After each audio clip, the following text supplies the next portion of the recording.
It's like what? I don't remember on a melon. I don't know if I've ever given him melon. I should try that.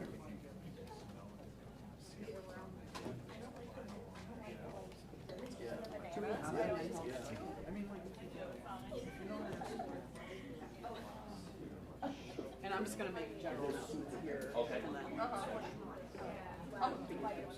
Yeah, it's like over it. Good morning, everyone. Morning. I hope everyone had a lovely evening and are prepared for another fun-filled, amazing day of awesome presentations. I am. I'm just so excited to see what everybody else has to present. It's gonna be. Yesterday it was just so mind-blowing. I can't even imagine what today's gonna be like. Couple house cleaning things, keeping. Big thing for the video today. If everyone could please turn off your Wi-Fi on your phone. Airplane mode. Airplane mode, no Wi-Fi. We really think that we can make the video work on the screen if the computer is not competing with anybody. So thank you so much for that. Secondly, Anthony has been gracious enough to give us about 15-20 minutes at lunch, at the end of lunch, to he's gonna have his videos, and he's gonna go through a Q&A and show his videos for anyone who's interested that missed that yesterday. Okay, and those are the big ones, right? That's the biggest one, we're having a small schedule change first thing. Yeah, and Because of chaos. yes, it just I was gonna say that for the live stream, Okay. live stream too. Okay, great. Okay. I think that's it for housekeeping. Yeah. Awesome. Great. So once we're ready, we'll be ready.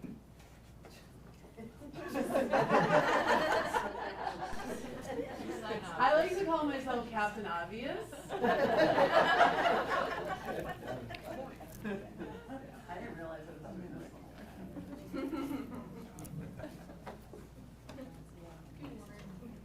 long. Not that tall. No.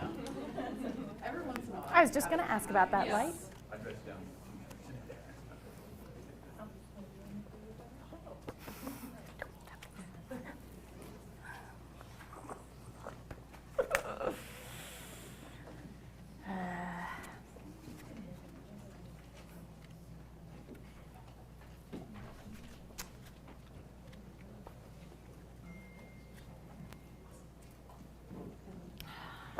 Good morning, everybody. Welcome back to the second day of the Legs in Motion Conference. We are so happy to have all of you here, bright-eyed and bushy-tailed.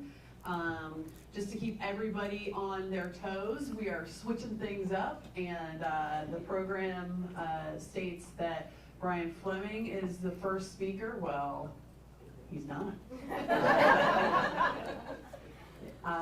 Brian's going to be talking a little bit about chaos later in our program. And, we've had some chaos this morning. He had a tiny little car incident at a gas station here in Indiana, and he's fine. And Emily's baby needs her now. He wants his mama. So Emily's going first, and so here we go. Emily Brandt is literally, she's the general manager of the Dog Door at the Dog Door, and she is the glue that holds us all together. I could not do my job if it was not for Emily. My clients ask me questions all the time, and I say, Emily will yell at me if I answer that question for you. You have to ask her that question.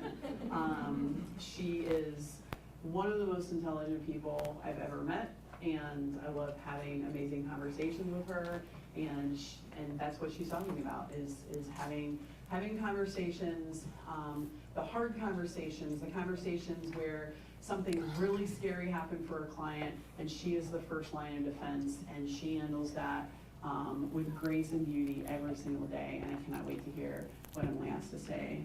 Here's Emily. Hi. Thanks, Angie. Okay. So, like many of you, I've always had a passion for animals.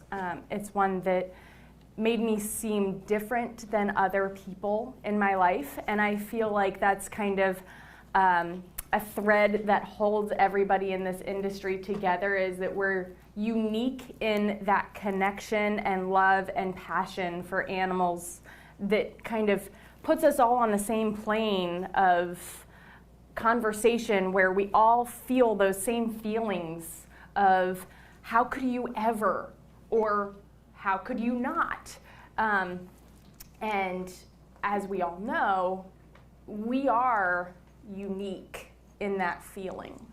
And members of our own families don't really understand that way that we feel, that connection, that just kind of calling that we feel.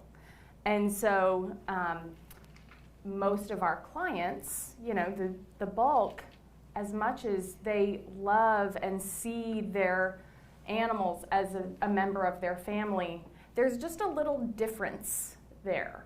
And it's a difference that sometimes can feel so hard to get past. It's so hard to kind of overcome that feeling of how could you not, or how could you ever? So that is a large part of what we're going to be talking about today.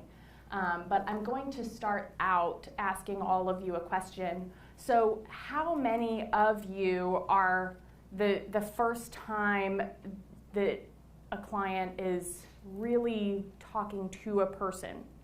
You are the first person that they're talking to. That's just about everybody, yeah. And so that also puts me in a unique position where I am the first person that everybody is talking to. People are talking to me before they ever meet Kim, Angie, or Rachel. It's me. So I'm going to start out talking about why have a person like me. I'm going to talk about manager, administrator, client specialist, really somebody that is in charge of not just your intake, but also your billing, corresponding with clients. So it's really whatever you want to call that person. It's going to depend on their role. There are other management things that I do for the Dog Door, but the piece that we're talking about today is the piece of just that first contact, giving clients hope, and so on. So there are a lot of things that I do for the Dog Door, but really the thing that pushes me, that makes me feel like my job is the best job in the world, is when a client tells me that I have, in fact, given them hope. Then why have that person be a family dog mediator? You all went through an enormous effort to get your certification and then your license as a family dog mediator. And so what difference exactly is that going to make for you? And part of that is going to be the insights that I get to give people during that first contact. And so what exactly can those insights look like during that very first totally free conversation? What to look for from your administrator, things that I have found with employees that can really make them thrive, and then things that can be a pitfall. And then I'm going to go through just a few of my most challenging interactions and how I've adjusted over the last 9 years. And then we'll do a little bit of Q&A, and I do have a special guest, which I got to surprise Chris, the videographer, with today. Just like, hey, there's going to be someone else jumping in and jumping out. By the way, it was great to see his face when I said that.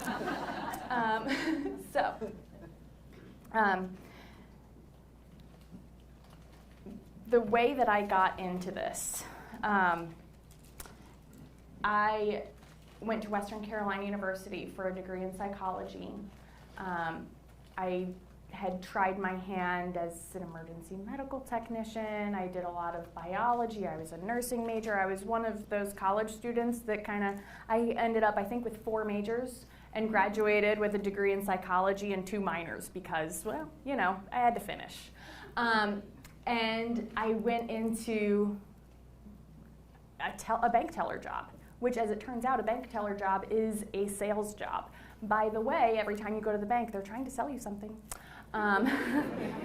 And I realized very quickly that I hated sales. And to this day, I still hate sales. And I recognize when people are selling me something and I feel so sorry for them. And it's not that I don't still sell services. I'm still technically a salesperson, but it never feels like sales. And it's because I really, really don't care about credit cards, but I really care about what Kim does. And for the remainder, I mean, I work with Kim, Angie, and Rachel, and I book for all of them, probably more often than not, Angie as the lead consultant, but I'll just refer to Kim as the person that I'm booking for. And so I had that sales background, and I just felt like my soul was being sucked away from me every single day. And then the universe stepped in, and Kim, I'm gonna cry. Kim was one of my customers, and to find her information, she just handed me her business card, and I saw her business card, and I said, "What do you do? How do I do what you do?" And she said, "Well, just email me your resume." We met, I started interning, and I just didn't stop showing up. And here we are 9 years later. And 9 years in, I've learned a lot about what it actually means to be a family dog mediator.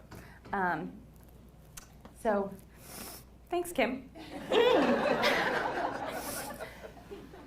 Anyway,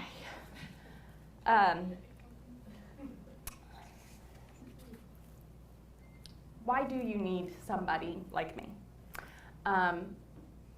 In fact, at dinner, Bridget, last night, it was, I think, 9 o'clock at night, there was a client texting you, right? Your time is valuable.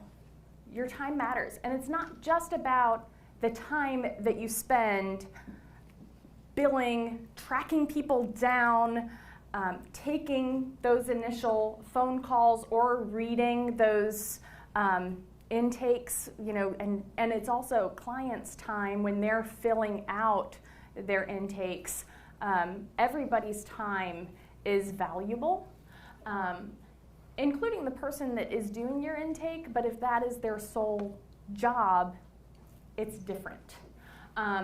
And so when you get to spend more of your time taking care of yourself, seeing clients for paid appointments as opposed to doing all of the free things that you have to do, you're going to see not just, you know, I've got this little business mind, you're not going to see just those revenues increase. And it feels kind of counterintuitive to think that, you know, hiring somebody or paying somebody to do something is actually going to make you more money, but it does pay off in the long run. And not just that, but also for your work-life balance, to be able to set all of those things aside for somebody else and to know that that's all taken care of. I really feel like I'm just gonna be tooting my own horn for like the next 10 minutes, so forgive me, please. Next, that first interaction is a chance to really learn about the family piece of family dog mediation.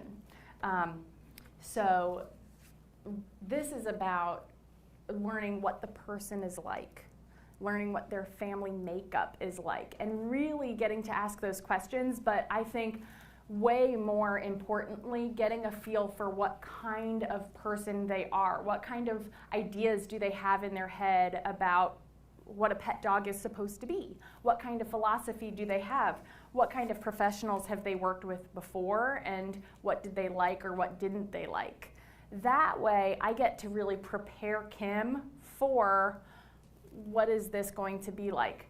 And so, I'll talk to her about something along the lines of, okay, so their goals, what they might write on an intake. The very first thing that they talk to me about is, I want to work on, actually I've got a fun one. So I want to work on puppy training.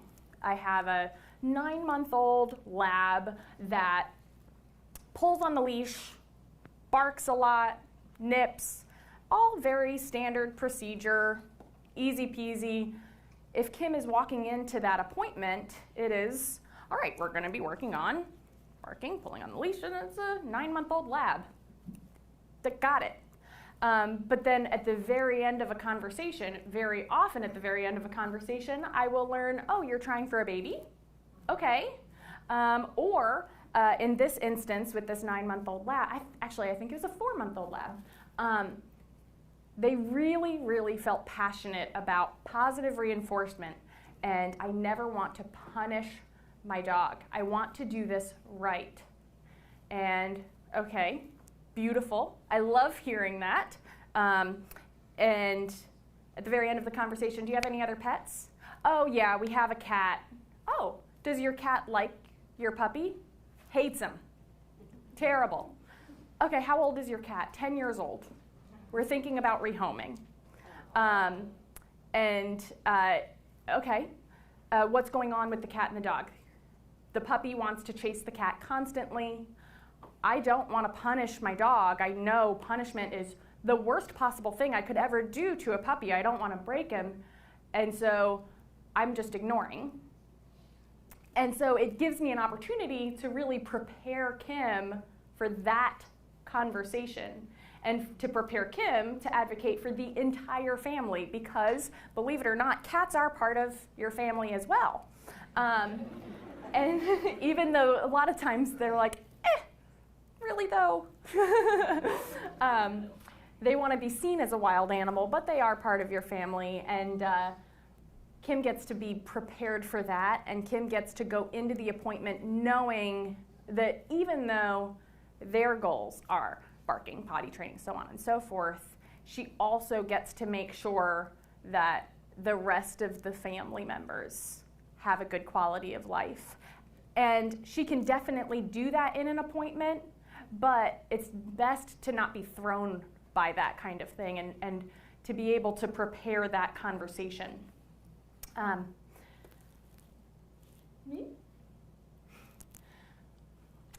Next.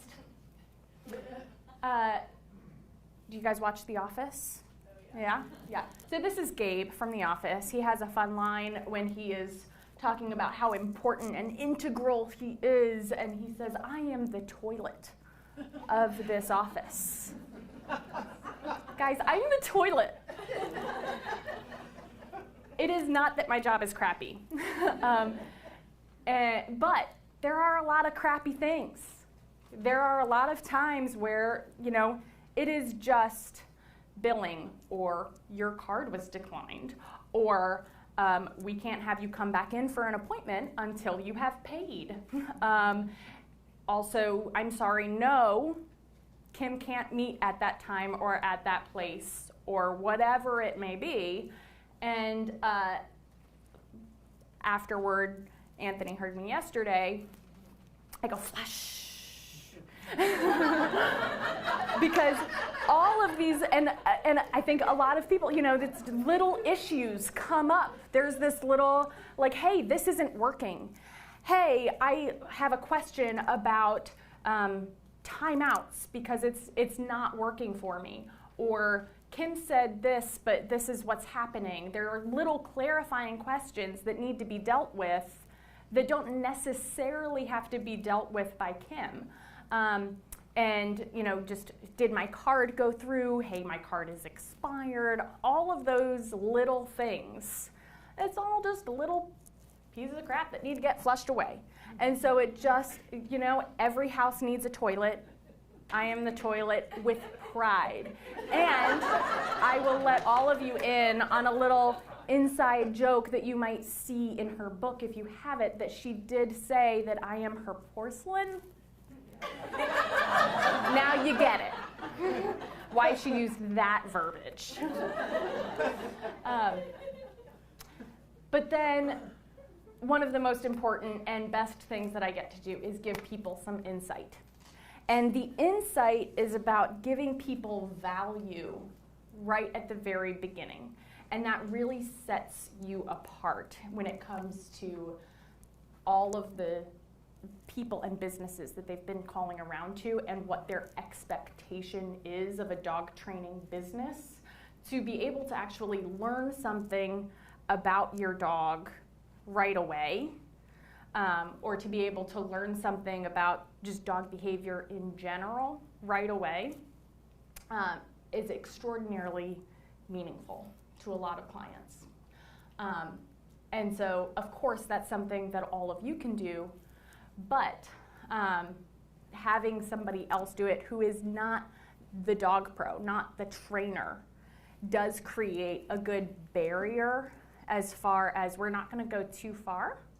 I'm not going to start telling you how to modify behavior, but my goal when I'm interacting with clients is for them to come away from the conversation feeling like, wow, if I learned this much while scheduling, I can't imagine how much I'm going to learn during an actual session.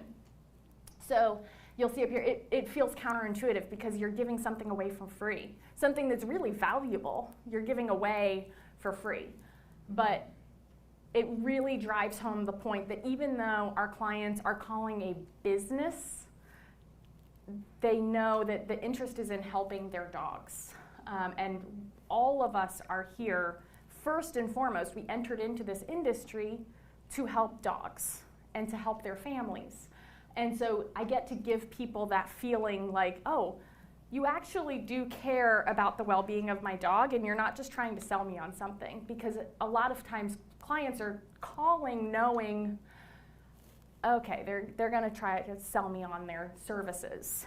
And it can make people feel really jaded about the industry as a whole. And so to be able to get that knowledge and that compassion right away, I think really sets us apart. So when it comes to the actual insights that people can give, because you don't want to give it all away, and the person on the phone is not the dog pro, they're not the trainer, and so I will always say something along the lines of Kim can assess if my speculation is correct, or I am not the behavior consultant. I'll say, take what I'm saying to you with a grain of salt. But it sounds like she's frustrated on the leash, not being able to get all the way up to the other dog. And giving those insights of like, well, it doesn't sound like your dog necessarily has like a clinical separation anxiety. It sounds a little bit more like this. But of course, Kim is going to assess if what I'm saying is correct. That gives them some possibility of what could be going on. It's not just that they got a bad dog or that they're a bad dog parent. It is that there's some explanation, and so Kim's going to explore that with them. It kind of prepares them for that exploration that's going to happen during family dog mediation, that it's not just, yeah, we can change it, no problem, to give them some understanding. Sometimes it can be very simple. Sometimes people just, again, need to know that they're not failing, and that this is common. This happens, and it's okay. And the obstacle that you're facing, it is normal. A lot of my presentation has changed between last night and this morning because of talking to all of you. But I think I was talking to Linda last night about when people are posting on social media their perfect dog. And it's kind of, clients experience these extraordinary challenges with their dogs, and they feel like, what is wrong with me? Why can't I do this? Everybody else around me is doing it just fine. What is wrong with me? Or what is wrong with my dog? Is it bad breeding or something? And a lot of times this happens around adolescence. We all know. But clients need to be reminded, clients have not studied this. And I see myself and others in our industry kind of feeling like, hello? Of course this is happening because you didn't have the right setup, or because your dog is 7 months old, or because of this. It is so obvious and so clear to us. But to be able to take a step back with your clients and really just say, that is really common. Or, as a matter of fact, this is what German Shepherds were bred to do. And I joke, people will be describing to me, and I say, do you have a 7-month-old German Shepherd? It's like, then they know, okay, you've seen this before. Because for them it feels so foreign and so abnormal and like such a failure on somebody's part. And to say, oh, this happens quite a bit, and it's going to be okay. Then they know that when they meet with Kim, there is going to be some resolution to what they're experiencing. Even if I can't give them that resolution over the phone, and it gets them by for the week or 2 weeks or sometimes even a month between when they call me and they have their appointment, it can get them by to know there will be an end to this, or we will come to a place where we can resolve this issue. I also use questions a lot of times to give people insight about their dogs. And those questions can sound like, does it happen more with you than it does with your partner? Or does your dog wait for people to pass by before nipping? Or is there a certain kind of dog, and what is it about the character of that dog that your dog reacts to? And people feel like when I'm asking those questions, especially when I ask a question that is very specific, like, does he wait for people to pass by before nipping? Then the response from the client is, so this happens, right? And I say, yes, it happens a lot, because it gives them that feeling of, oh, you do know. And again, kind of establishing that knowledge base for our entire business, that they're going to be in good hands and they're going to be supported by everybody. It doesn't just have to be Kim. Those are a few of the insights that I give, or a few ways that I give insights.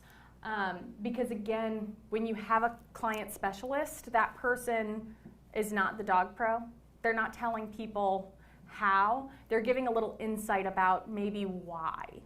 And as we all know, understanding why is what comes first. So what to look for when you're hiring somebody. I also have the benefit at the Dog Door of doing all of the hiring. And so first and foremost, you have to love people. Love people so much. And all of the people, every one of them. Even the people that you disagree with. So one of the criteria for me when I'm reading a cover letter or I do a phone interview, one of the criteria for me to throw away that resume is when people say to me, I want this job because I like dogs more than I like people. And I've said it, I think we've all said it. Well, duh. Dogs are easy to love. But the job is the people. If we can't get through to the people, if we can't get buy-in from the people and trust from the people, then we have absolutely no hope of not only getting their business, but perhaps changing their mind about what dog training and being a dog parent actually looks like. There is absolutely no hope in hell if you say, well, he's an asshole. or what you're doing is wrong. If you have that feeling, it's going to come across in your communication with clients. And so having somebody that really has that tact and skill to be able to absorb what people are saying, and sometimes they throw out some wild things they're doing with their dogs, to be able to absorb that and still like that person, to be able to find common ground with that person. And I have had to learn so much about things that I am so uninterested in, like golf. And I will talk about, the PGA Tour and what DeChambeau's doing for, 10 minutes with somebody. Not because I love DeChambeau, okay. But because we have that common ground. We can talk about that. Even if we disagree on everything else, there's something. And so being able to find something about everybody that you love.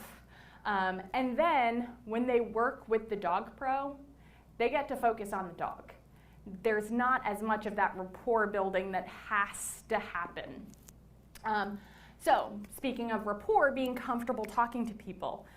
Small talk about golf, sure. But also being comfortable breaking bad news to people. There's a lot of, conversations around payments declined, we're not going to be flexible in that respect, so on and so forth. And it is more important that they have that good rapport and that relationship and that love for Kim than it is for me. And so I get to be, again, the toilet, where it's just like, oh, that disgusting toilet, and they get to tell Kim, Emily was so rude over the phone because she wouldn't let me see you on Sunday night. And Kim gets to say, oh, I'm so sorry.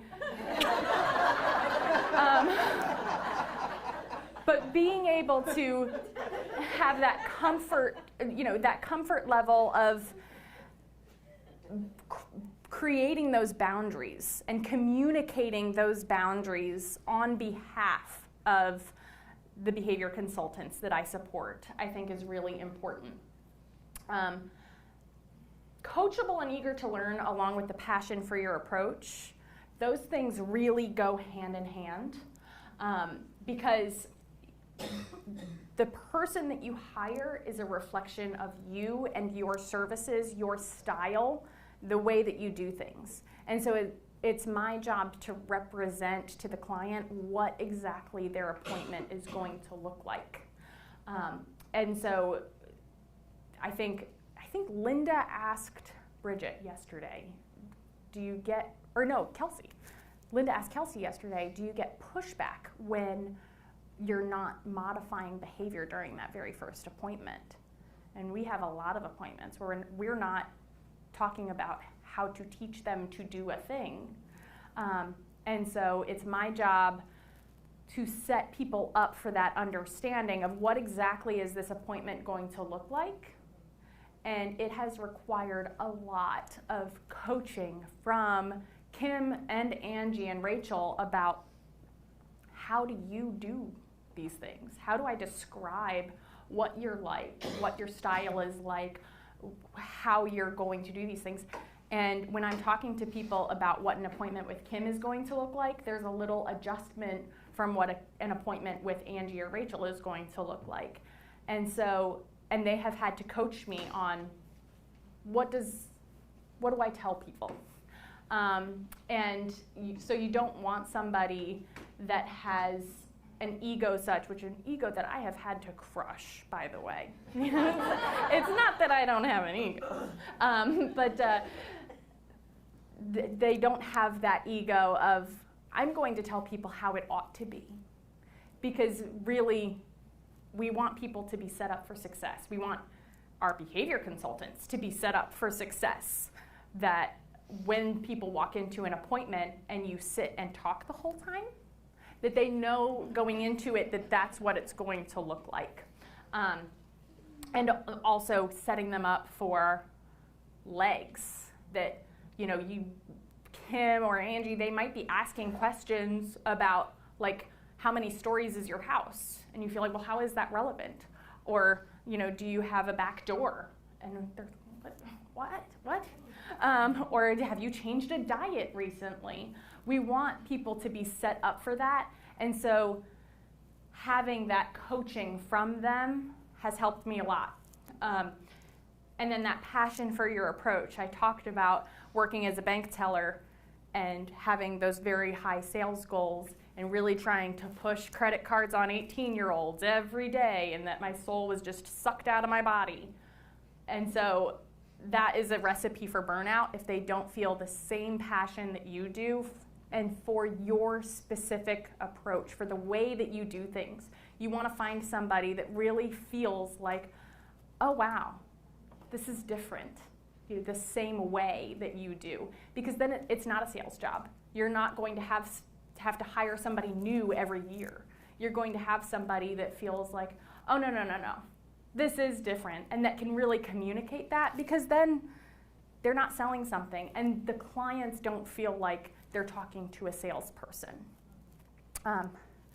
So now we've got, speaking of setting up for those questions and that style of approach and really what Legs is all about, Vivian is going to present that third case from yesterday that really shows that sometimes what people have in their mind of this is the problem, it goes deeper, and once you go deeper, then you can resolve all of the problems. We're just going to switch mics real quick, so everybody's off duty. Except Dexter. We're going to do the same thing. We'll just do this. Give me 1 second.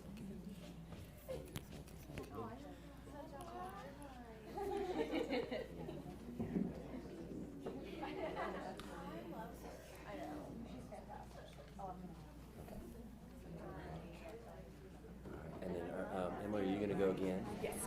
Okay. All right. Is that okay? Yeah, that feels great. That feels great.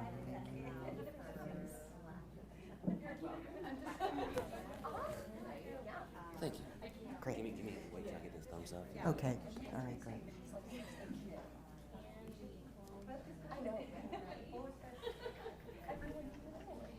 Wish it maybe I should.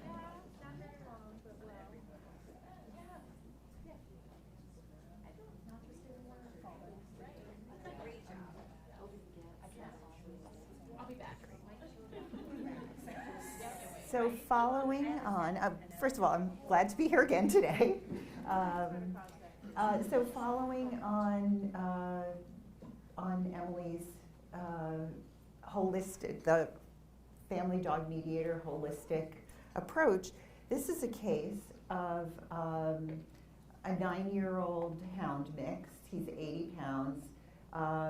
He's, probably got some pain history. His main presenting problem was aggression towards female visitors to the house. He had bitten people twice. He also has serious noise sensitivity resulting in flight responses. And the owner's goal is to generally improve behaviors to the extent possible. So they have a very reasonable expectation of their dog, and they love him to a ridiculous point. They just think everything he does is like the cutest thing that ever happened. And so we're having actually our second session. He's due to go to the veterinary behaviorist next week, I think. So we haven't really done very much except management at this point. And so, we're just sort of catching up on general stuff, and we're talking about house training. And he, he's, even though he's 9, he pees and poops in the house sometimes. He has a little bit of separation anxiety. When they go out, he has access to a terrace because they discover that it's really more when they're not home that there'll be accidents in the house. So he has access to this terrace, and access to the terrace means that mosquitoes and flies have access to their house. And so they want to solve the problem of mosquitoes and flies, and they want their dog to have access to the terrace. So they get an indoor bug zapper. So we're talking, and we're talking about the bug zapper. It comes up, and they tell me that every time the bug zapper goes off, the dog runs out of the room. And it's just a comment. They're not asking me, should they do anything about it? It's just a comment. But they love him. And he is getting randomly punished throughout the day for things that he has no idea what they are.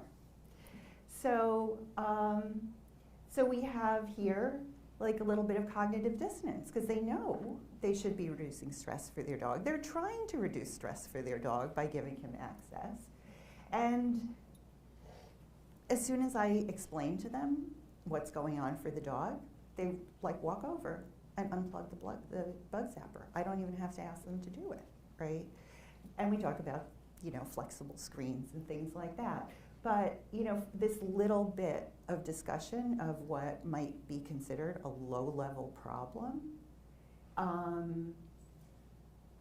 you know, saved this pup from a lot of stress. And I would, you know, I'm very lucky with these clients because they care about him so much. You know, and his bites were bad. They sent 2 people to the hospital. They didn't have to be admitted. It wasn't that bad. But, you know, to them, they were going to work it out. So, really nice case. So, you know, important to ask all the questions and don't consider anything unimportant. So, thank you, everyone.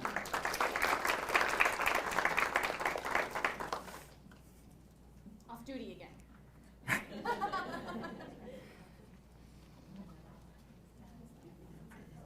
Thank you.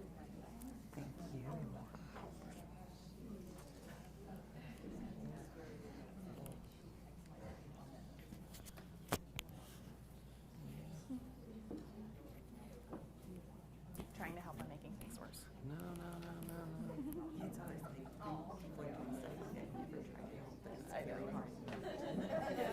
It feels like being waited on a little bit.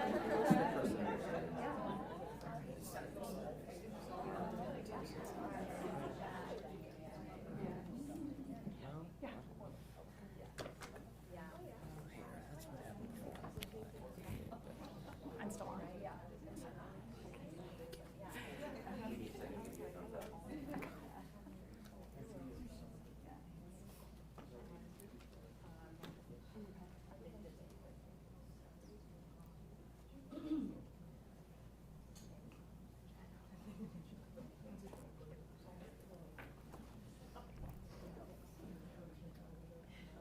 So did you all have a little pang of how dare they when you heard about the bug zapper? What were they thinking, those idiots? That feeling, that pang of what? That is a recipe for burnout. And it goes back to having somebody that really loves and understands and can feel the cognitive empathy for the client, the people. Because of course the client, they had no idea.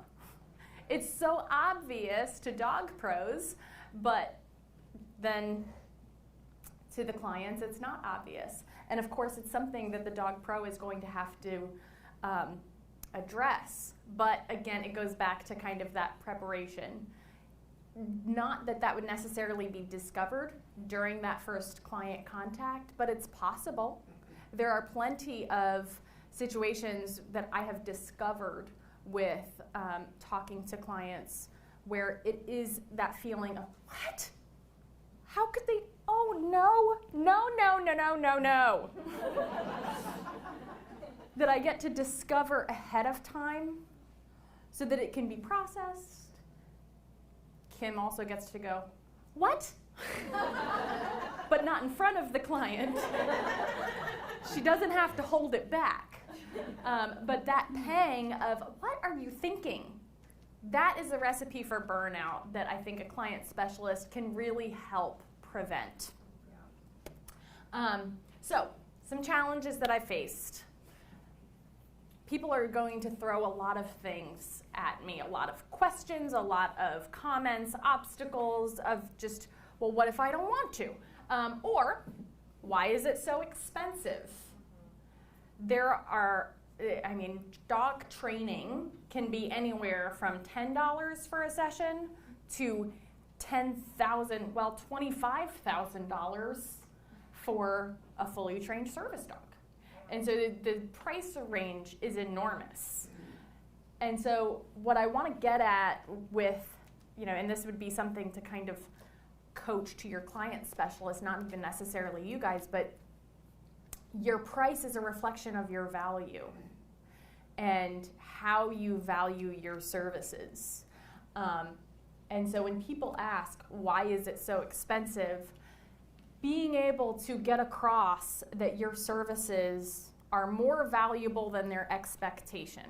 So it is something that you want to get ahead of when providing that initial value, providing that free education to people so they understand where the value is, that it's not just a typical dog training class, but also remembering that less is more. This is the price. We've been over what sets us apart. And let them sit in that. Not being afraid of that silence is really important. Or for people to say, that's expensive. And I said, yes, it is. Yes. A Porsche costs more than a Corolla. That's all.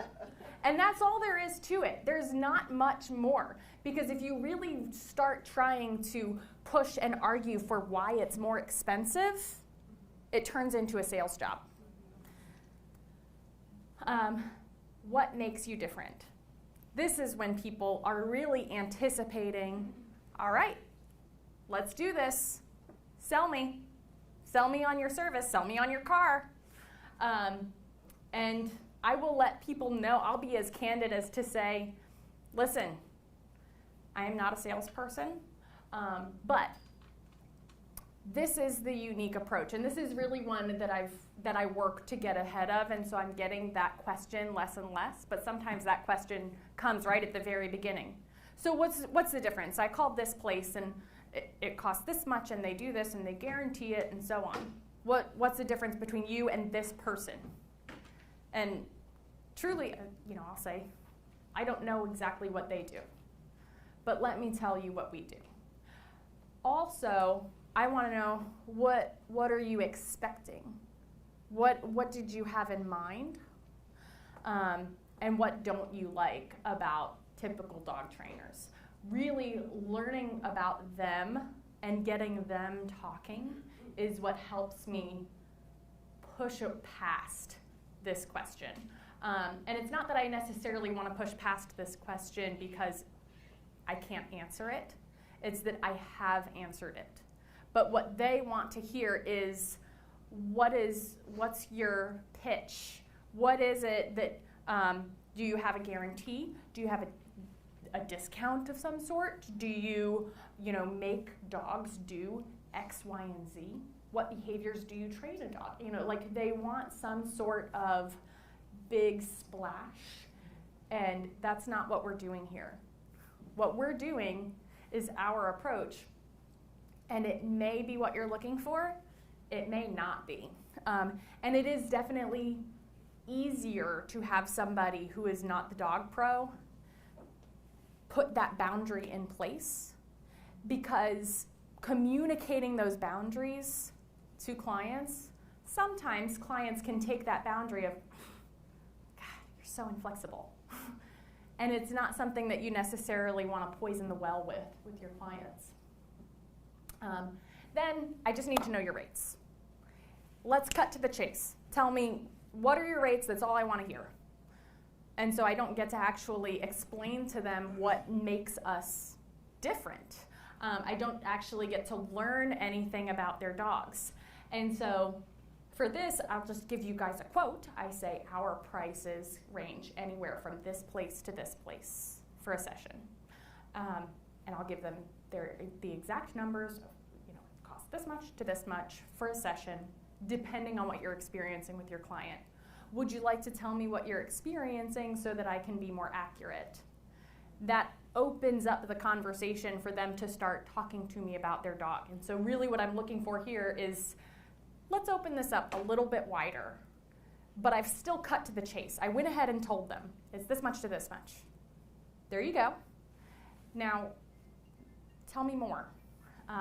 And that gives me a chance to start building a client relationship. And once people feel like they have a client relationship with you, they have invested in you. A lot of times my conversations with people can be 15 or 20 minutes long, and that's a quarter of an appointment.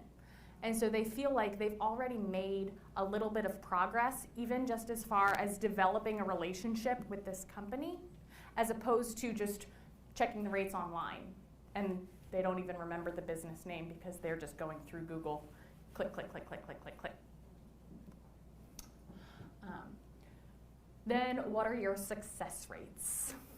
I was thinking about this yesterday when Tiffany was talking about behavioral euthanasia, because the question is, what's success? What is success for each individual family? And so I will meet their question of what are your success rates with what do you see as successful? Successful is different for every family. Sometimes success may mean that you've rehomed your cat, so there's no issue anymore. That is one family's definition. The family that I ended up speaking to about their 4-month-old lab, for them, success was not just, initially it was just getting their dog to be a well-behaved dog using strictly positive reinforcement. But then they found that there was a lot more success, and they had decided the cat was gone. But then success started to turn into teaching the dog impulse control, and then the two animals living happily together, and they kept the cat, and they coexisted. The cat got to be a social member of that family. But sometimes rehoming a dog to a place that is not an apartment is successful for that dog. It's not necessarily forcing a square peg into a round hole. And so I think initially people have the idea in their head that success is, can you fit the square peg into the round hole? And you say, no, but I found a square hole. And then they can feel the success later. The other thing with success that I communicate immediately to clients is, we are going to give you the instructions and tools that you need. It is up to you to decide if you use them. And so I know that the methods and the techniques are going to work. I know for sure. But it's up to you to decide. Do you want to make those changes or not? And so I'll put it back on the client of, we're going to depend on you for that success. And so we don't track success rates because it's up to you. We're giving you the tools and the resources, but you can do with them what you wish. And it's another hard line of communication that's a little icky to have that hard line boundary with people. And it's not necessarily a hard line boundary that needs to be set by Kim or Angie. Again, protecting that client-pro relationship. So then what exactly is family dog mediation? Every so often, I do get this question because they've read the website, and they say, I need a mediation family, I need a dog mediator therapy session kind of thing. And so really, again, getting ahead of that, I don't say the words family dog mediation until the very end of our conversation. And I almost never say legs, L-E-G-S. It is all just a part of the conversation that we're having. And so I think when you guys are talking to clients and when your client specialist is talking to clients, remembering that, you know, to incorporate legs into your family dog mediation, you don't have to create definitions for your clients every time of what exactly it is. I will go through all of the things that matter for what they're experiencing. I will explain to people, we want to make sure that you and your family and the dogs in your household, that everybody is living the best life that they can. I've heard many of you say quality of life for every member of the household matters. And so it's not just about you're going to have to change your whole schedule, go into a lot of debt, renovating your house, and do all of these things for your dog to be happy. That would be guaranteed success, right? And do it or not, good luck. We don't do that because your quality of life matters just as much as the dog's quality of life. And you know, when people are saying, I cannot stand the barking, maybe they're neurodivergent and they have a noise sensitivity, and so, or their child does, and their child cannot take the schnauzer's barking. Well, quality of life for the schnauzer does matter. And part of that may be being free to bark. But quality of life of that child matters just as much. And so being able to communicate to clients, we want to make sure that the parents are happy, that you're not running around like a chicken with your head cut off trying to keep the dog from barking and trying to educate your child that can't stand the barking. We want to make sure that your child is happy, and we want to make sure that the dog is happy. And then saying, at the very end, that's why we call what we do family dog mediation instead of just dog training. Then people have already gotten an understanding of, I want to make sure that your life is easy and harmonious and happy. And they go, oh, okay, oh, all right, I guess we can do that too. Instead of just changing the behavior. And lastly, this has been touched on, but when I'm getting the impression that the family is not going to hear what they're hoping for. And this happens with rehoming, and this happens with behavioral euthanasia. A lot of times people are calling me immediately after an incident. And I know a lot of you get the feeling in the first 10 minutes, this isn't gonna work. It's a bad match, or there's an issue that is such a great obstacle that it's not realistic.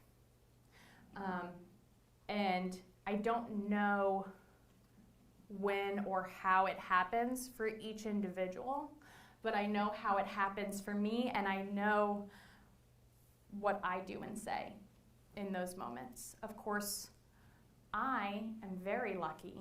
I don't make the call. I don't give that advice. I just leave that for Kim and Angie to flush. But what I say is, personally, and this is personal, I don't even know if Kim and Angie share this. Personally, I am of the belief that any dog can be rehabilitated to not be anxious, aggressive, so on and so forth. Any dog can be rehabilitated. However, for every dog and every family, the amount of time, resources, money, bandwidth that's going to take is different. Sometimes it may be a 3 to 5 year process of day in and day out, constant vigilance. And sometimes it is a small environmental change, like unplug the bug zapper. Done. Or changing a diet. You know, sometimes it's extraordinarily straightforward, and sometimes it is incredibly involved. And so with each client, I say to people, Kim's job during your behavior consultation is to lay out for you what exactly is this going to take from your entire family. Maybe it's simple, maybe it's not. I can't tell you that. What exactly is it going to take? And then it's up to you to decide if that's realistic for your family or not. It's a conclusion that they get to come to with Kim and Angie. And Rachel, I'm sorry, Rachel. It's just easier to just say Kim and Angie. No, you're good. But leaving it up to them, but also priming them for that possibility and to understand that it's not a failure.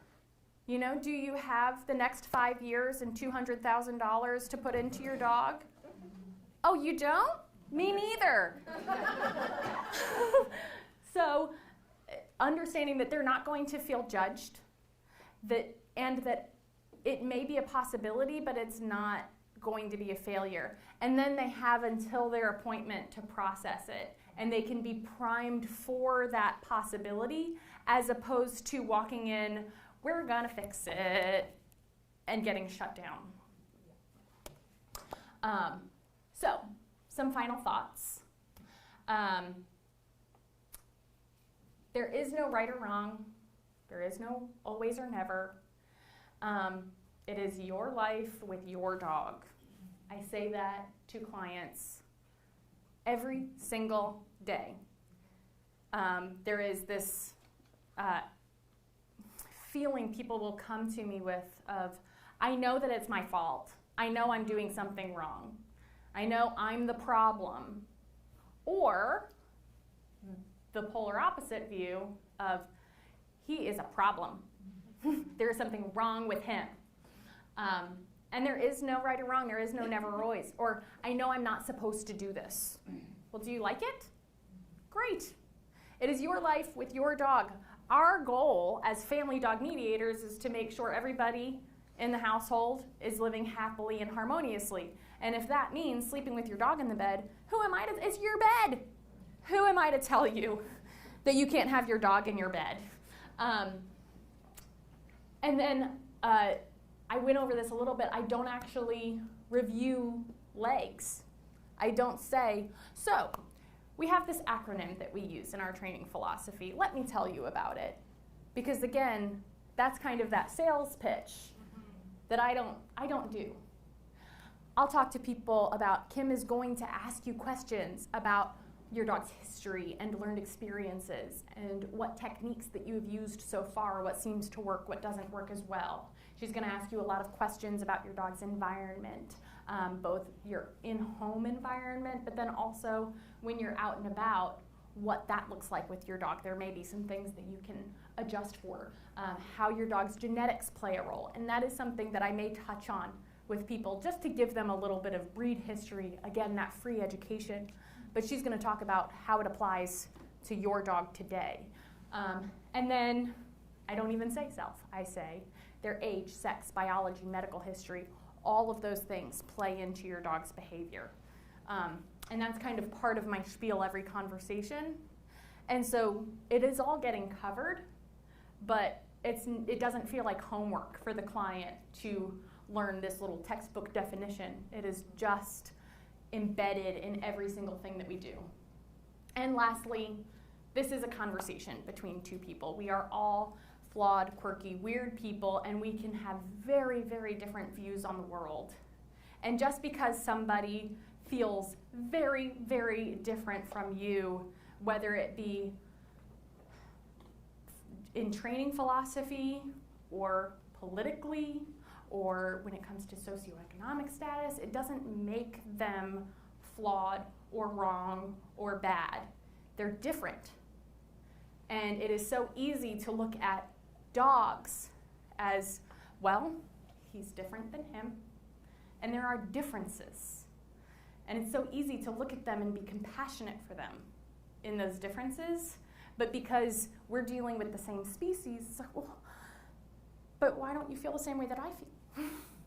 And it goes back to that very beginning sentence that I had of like, we are unique. The people that we deal with are different from us and view us as different and maybe a little strange. And we might view them as, I mean, how do you not see this? But they, you know, they can view us the same way, or we can come to that common ground and have the understanding that those differences are what makes the world go round.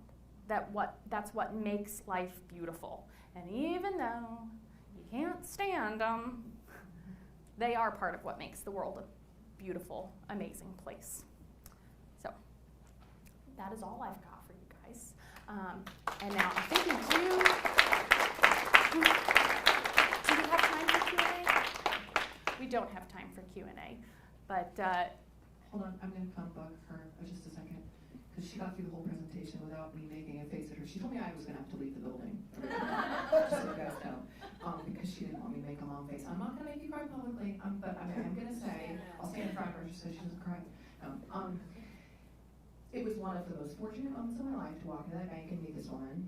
You'll never find anyone as awesome as Emily, because anyone exists. But if you find anyone half as cool as Emily, it's going to be game-changing for your business, because all of us have strengths and weaknesses. And for the decade plus that I was doing everything by myself, my burnout was like 10 times what it was after I had someone working for my weaknesses and also filling the shoes that she's just spent an hour explaining to you that she fills. It's been a game changer for the whole business model. It's like a full customer service experience that people have where they feel supported from front to back at all times. And there's always someone, you know, Monday through Friday answering that phone, answering their questions and their concerns. It's worth the investment. It can be scary to take that leap to be like, oh my gosh, I need to pay someone like a livable salary full time. Like, what a massive leap that is. And for dog trainers, I think we historically just kind of martyr ourselves and we're like, I'll do all the things.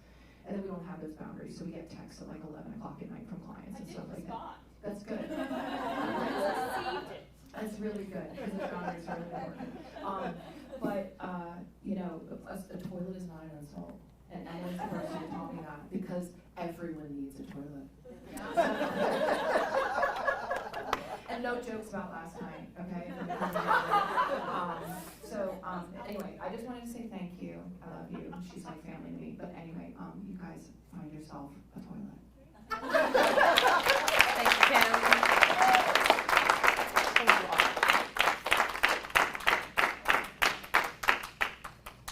I love my toilet. I love Emily too, but I mean, it's just like, it's my place, it's my jam. I don't know. Moving right along, okay. We are going to take a little bit of time here to get the world set up for two speakers. So go ahead I was just making sure. and use the toilet. I'm not a hugger. We'll be back here in about 10 minutes, okay? That was wonderful. I'm gonna close you, okay? Thank you. Another unicorn. It's like, where do I find this unicorn? There's only one. We're all out of luck. It's only you. Thank you. I never. Are you gonna head out now? Yeah. To your baby? Yes. Slip right behind.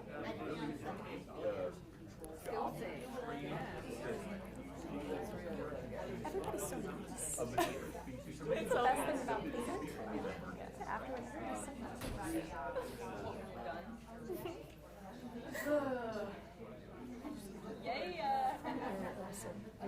I need this hot mic off me so I can start cursing in here.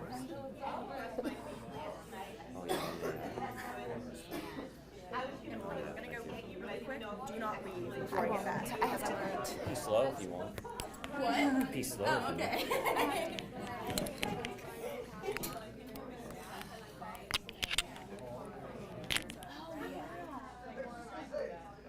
Are they doing, where are they going? I assume they're create for Yeah. Oh, I'm gonna walk her now. Yeah. I'm not taking him outside. I doubt it. I don't think you will. Maybe my doorbell will crash.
Seriously, it's just a beautiful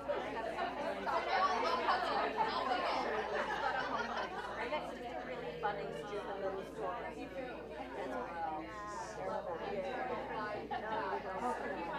I just thought because I think there was someone who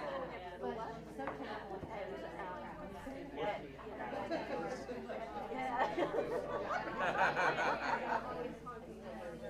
there are also other dog people that have children. Whenever I go to the dog or something like this, I go back and but when I was in the park, I was like, they're like, it's always like, I know I did.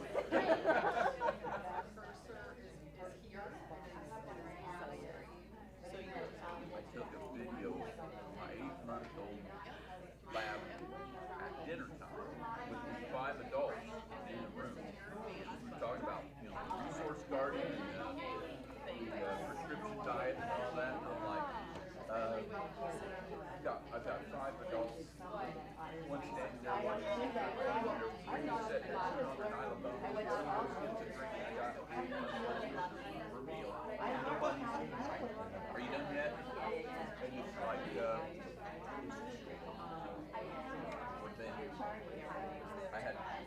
I ordered new stainless steel bowls. The rubber rim on the bottom that was and I wanted 6. And we had 5. So I usually keep the puppies separately anyway. And when they're young, since they stay out of there.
Check 1, check 2, check 1, check 2.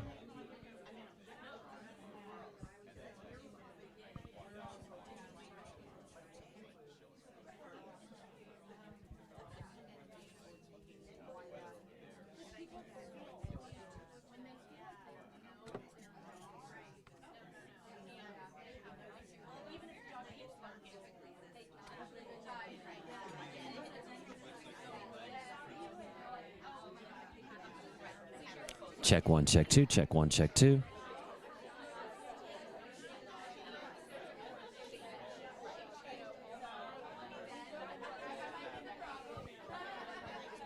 Check one, check two.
If the family is living in natural life,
We're about to get started. Everyone, we are going to be starting in the next 2 or 3 minutes. If you wouldn't mind taking your seats. Thank you so much.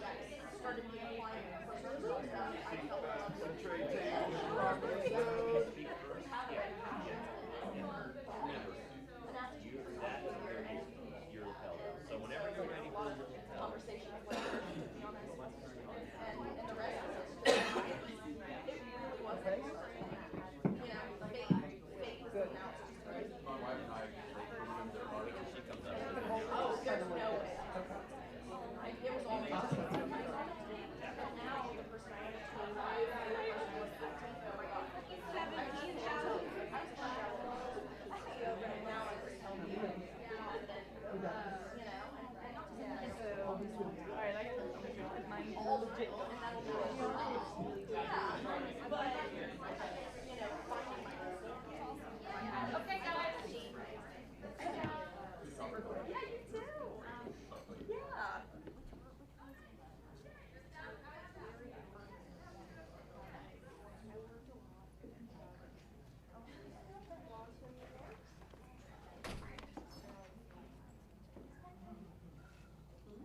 everyone, we're back. We got everything set up for our next very exciting presentation. The mediating the world dog in the modern home, and super stoked about this one. So we have Janine J. and Crystal Garavak, who are going to be presenting a little bit about Janine. She's been the owner and lead instructor at Canine Sports Complex Inc. and Canine Complex and Friends for the past 20 years. Janine started as an agility competitor and instructor, but quickly realized her main interests were in behavior, especially fear mediation. Today, Janine focuses on working with fearful and aggressive dogs with a special passion for primitive breeds, street village dogs, and free-ranging dogs. She also works closely as the main trainer for several rescue organizations. Throughout her life, she has owned primitive breeds, including Akitas and Pocock Ridgeback, as well as free-range born reservation dogs. Janine is also a breeder of Australian Coolies and has an MA in anthropology, where she studied nonverbal communication.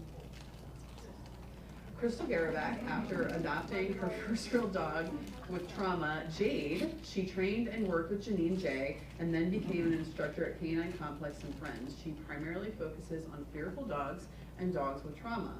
Her DBA is called Thank Dog Services because of Jade and their journey together. Please give a warm welcome to Crystal and Janine. Hello. Little trigger warning, there will be tears. So just starting out with a little lightness, a border collie with a ball walks into a bar, walks up to a guy on a stool drinking a beer, drops the ball at his feet and backs up and stares at it. The guy says, "Hey, want me to toss that, buddy?" So he steps down and tosses the ball out the door. The border collie comes back in and replaces the ball, and the man tosses it again. And this repeats 4 or 5 times. On the 6th time, the border collie replaces the ball and looks up at the guy and says, "Hey, can you please leave my ball alone? I've been searching all day to find the perfect place to enjoy the beauty of my ball, and you have to keep moving it." So this joke doesn't totally have anything to do with our talk, but in a way it does, because we here are working with a different type of dog than what has been talked about so far. Very different from typical pet breeds, but still, even with typical breeds, there is so much we think we know about dogs and what they want and need, yet we are often so very, very wrong. So just a quick little bit about myself. I do specialize in fear and primitive and free-range dogs.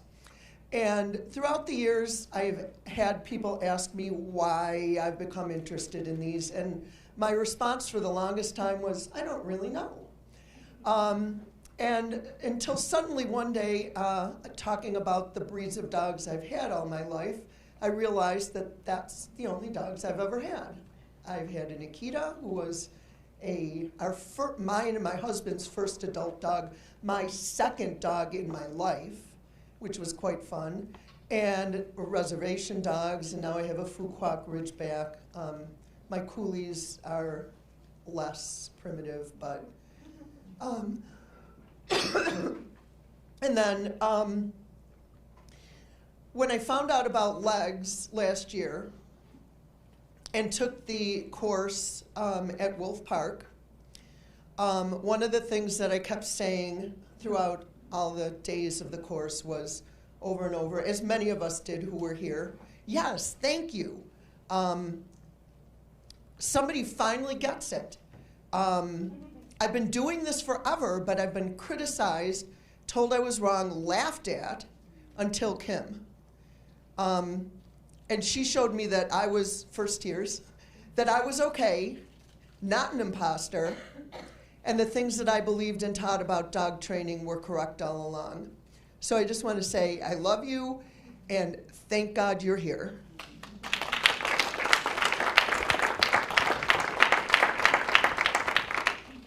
And so I'm Crystal Garavak, and I started my career totally backwards. I moved back to Buffalo, New York after living out west for several years. Did not want to come back. My primitive breed mix was on her way out, and I met Jade. Super traumatized, severely shut down dog, rescued from South Korea's dog meat trade. My sister said, go see Janine. I do agility with her. And that began my journey into dog training, which wasn't dog training at all. It was all basically what we do today. Janine had been ahead of the curve, I believe, almost 7 years ago. So I then started learning more and studying and getting certifications, and today I have 3. And if I never came back to Buffalo or met my dog Jade, I wouldn't be here. And never did I ever think I would be a dog trainer and then a family dog mediator. So I'm in the right place, and I'm very grateful for that.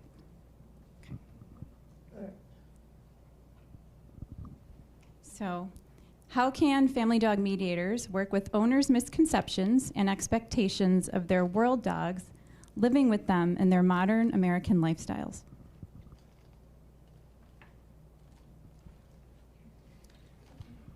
World dogs are among the 80% of dogs in the world that do not live in homes, are not a breed, are not artificially selected for by humans, and have evolved independently alongside human settlements, but not living with humans as pets. For the purposes of our discussion, we'll also be looking at land races and free-ranging mixes. We'll be discussing the legs of both the dogs we work with and the humans that care for them.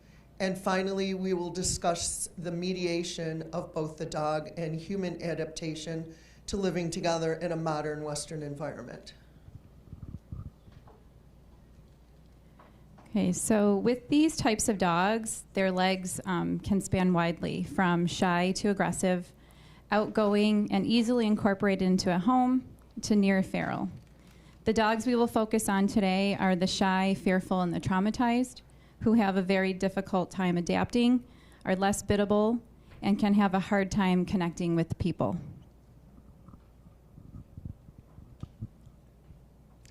Types of dogs we'll be discussing today include village and street dogs. These are the quintessential world dog, and some of the dogs we've worked with include Korean, Japanese, Taiwan, Indian, Moroccan village dogs, street dogs. Also land races, which are typically started as world dogs that have evolved in isolation in a particular location and have evolved through natural selection a unique and consistent phenotype.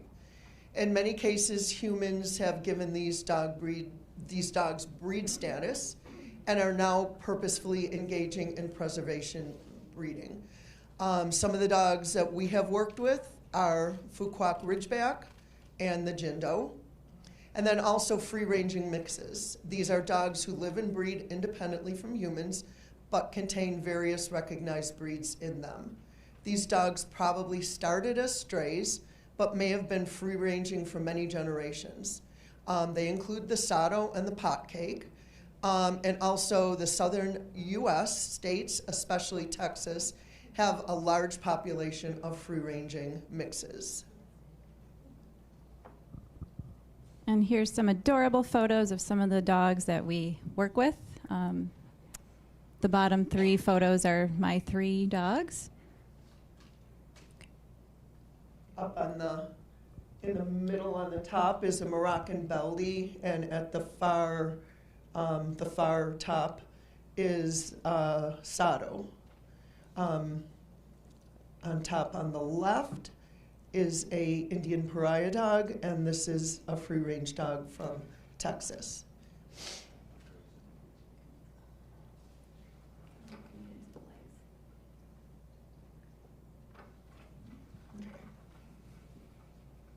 So starting with the legs of these dogs, learning. On the dog side of things, most of these dogs have had very little, if any, formal learning outside of their place of origin. They've had rich learning experiences in their natural environment, which include learning from other dogs how to survive in that particular environment. Most come to their human home after being rescued from the streets. They are then often placed in overcrowded shelters with very little enrichment and very little space to even move around in. Being uprooted from their natural environment and the experiences leading to placement in a human home, which can include capture, plane flights, car rides, vetting, sheltering, all cause a great deal of stress, fear, and trauma for the dog.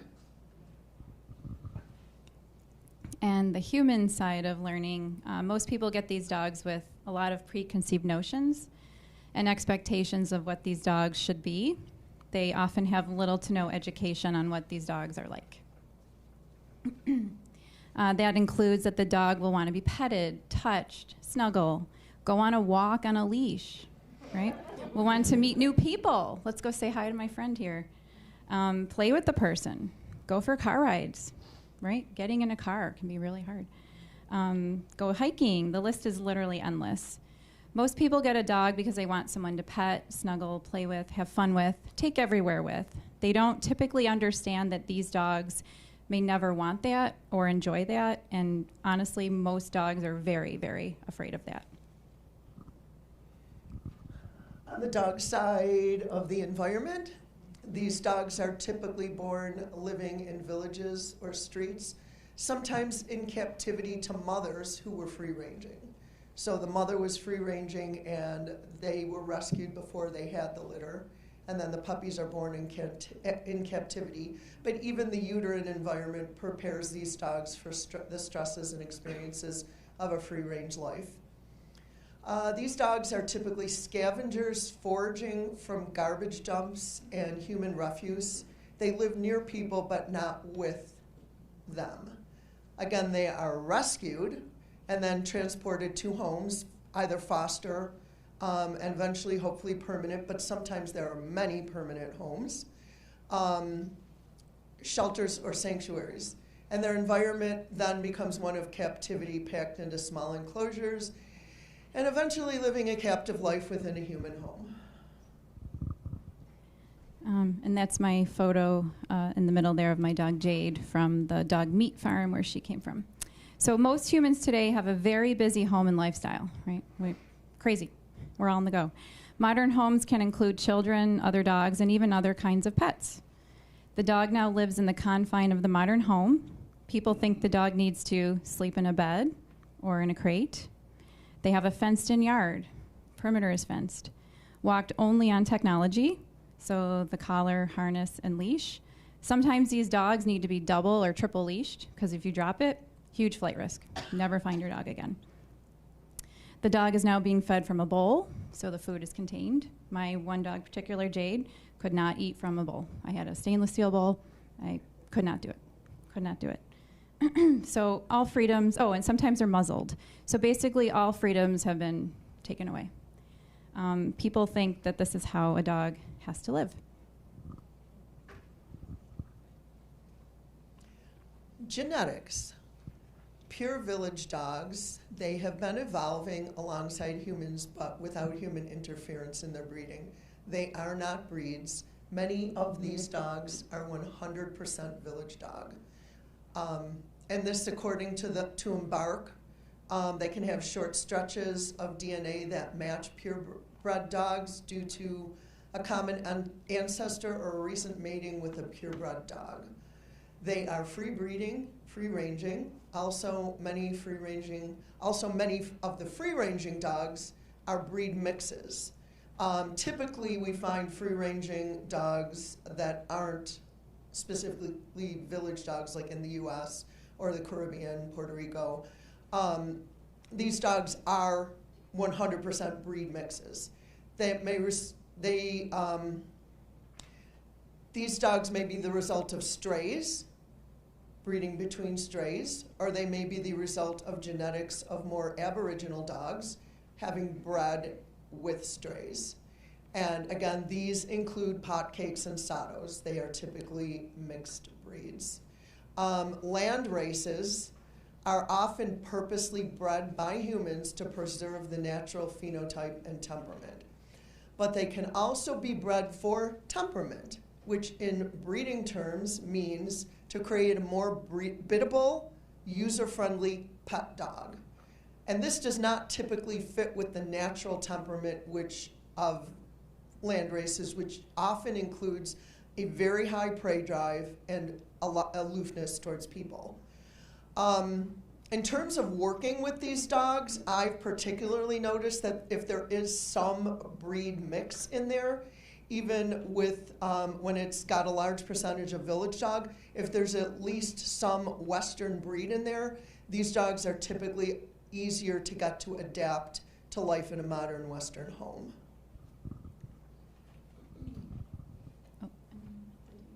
Oh, yes.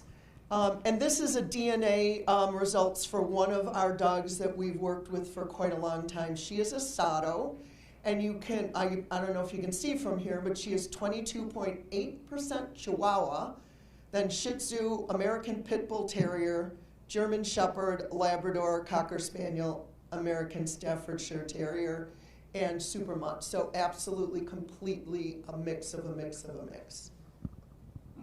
All right, so we want to stress the human's thoughts on the dog genetics. Most people think a dog is a dog, right? They're all the same. That all are pets, that all dogs should be pets, all need to be loved, live indoors, live in a home, be loved and cared for. Most people don't really understand a free-ranging dog, that they exist, that 80% of the Earth's dogs are not a breed living in the home. Let's see. And then this is a couple, 3 of my dogs, all rescued from the dog meat trade in South Korea. I had 4 total. And you could see Jade's DNA from Embark. She is 26% Jindo. She was billed to me as a Jindo mix, but she's mostly Japanese or Korean village dog. Saphira, Japanese or Korean village dog, 100%. She was also called a Jindo mix per the rescue. And she was extremely difficult. I will talk about her later. Lily Opal, my favorite dog in the world. Love this dog. She is 100% East Asian village dog. Not biddable at all, but loves her life. She is Jade's dog. I adopted her because she just loved Jade so much, and I was like, you have to come live with us. And she's Jade's dog. Oh, yeah, and a lot of these dogs today, this was several years ago when I got Jade and Lily Opal, like going on 6 and 7 years ago. But today, I see the rescues are billing them as Jindo lab mixes. Jindal Retriever mixes. So, yeah, so that's going on. Self. Most of the dogs that we work with have experienced stress and trauma due to being uprooted from their natural free-ranging life. No matter the destination, the rescue, transport, vetting, shelter process is always highly stressful and very confusing for the dog. By the time the dog gets to a home, they may have been uprooted numerous times. At this stage, the home itself, when they get to a home, is confining, confusing, unpredictable, and run by people who are typically illiterate to canine body language, have no knowledge of world dog needs and affordances, have no understanding of the role of emotion in dog behavior, and are attempting to fit a world dog into a pet dog box. And so for the human side of self, typically the humans they're just not educated. They don't know. Probably the rescue organizations don't know, so they're not educated by them. Really what to expect with these dogs, that they don't know. They're likely expecting a typical pet dog or a fur baby. They may expect some level of fear and to put some work in, but don't really understand, could be literally your lifetime. And so they do assume that the fear comes from prior to being rescued, right? So there's a lot of misconceptions where the dog came from. It can include that the dog was abused or neglected, that it may have been used for a bait dog or a fighting dog if you're in the United States. They were abused on the street, maybe by villagers or farmers or just people living in wherever they're from. Commonly that's thought of here in our Western culture. And then misconceptions about their new pet dog include that all dogs can be fixed, that all dogs want to live in the comfort of a home, that all dogs want and need to be touched. So we like to call it the fur mama, fur baby syndrome. Need to be touched is an important part. Yeah. And that the dog needs rescuing whether the dog wants it or not. So many of these dogs are, from my own experience, are extremely, extremely nervous of being touched. Can't handle it.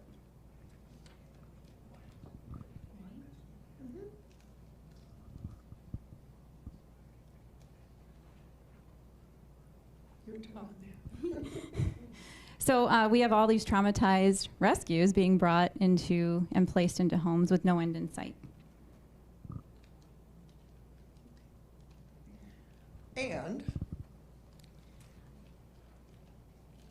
just pictures of all dogs we've worked with. And so basically, what do we do now? Many of these dogs cannot at first attend a class, leave the home, or tolerate even one of us coming into their home.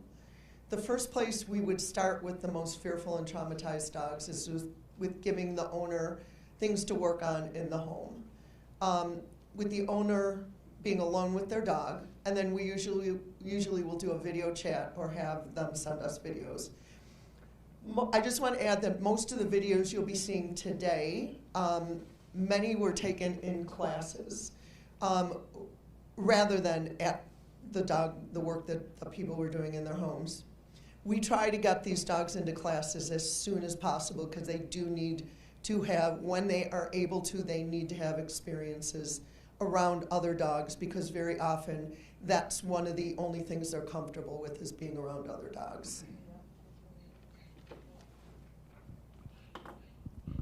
Okay, so I hear some yeses. So one of the first things we do is we like to start with some free work. It's the creation of Sarah Fisher. We use the version that we learned from, as described by Laura Donaldson in her Slow Thinking is Life-Saving for Dogs class course. So we set up a smallish area, preferably outside in a safe and secure area outdoors if one is available. We will use several objects, simple things like boxes, paper bags, a leash and a collar, possibly a muzzle, some bowls, one filled with water, some substrates like a piece of a carpet, a mat, a towel, anything else with a different kind of texture. we possibly use something like a table or a stool, something that's a little higher level. And it's important that the dog is completely naked, so all technology is removed. No human technology. So we scatter various treats on, in, and around all these different objects. And the idea here is that the dog gets to explore and sniff and process the course completely on the dog's own. So they're not asked to do anything. The human's job is to simply observe, take videos, and let us know how the dog does. So I'm going to hand this to you. So we got a couple of videos of a couple of our guys. This is Max. He is some sort of pit rescue from Texas, and or pit mix from Texas.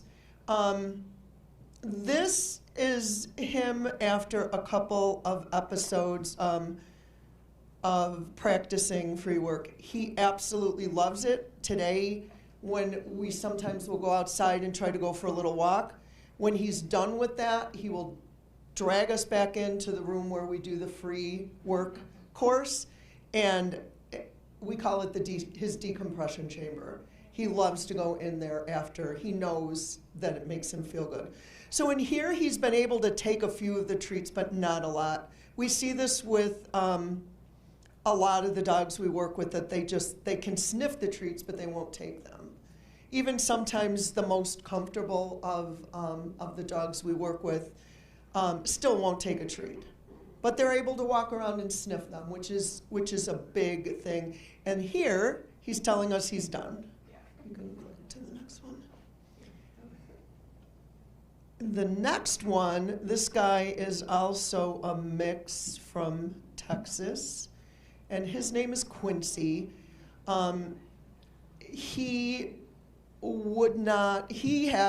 started working with me, he had no ability to engage with his person on any kind of learning basis. He couldn't take treats. He couldn't be asked to do a sit. He couldn't be given treats for doing something correctly. He does not take any treats in this course, but he is able to move around on his own and sniff. And this is why we start here, because it just gives this dog a chance to move around and use their nose and just try to do something free of human containment.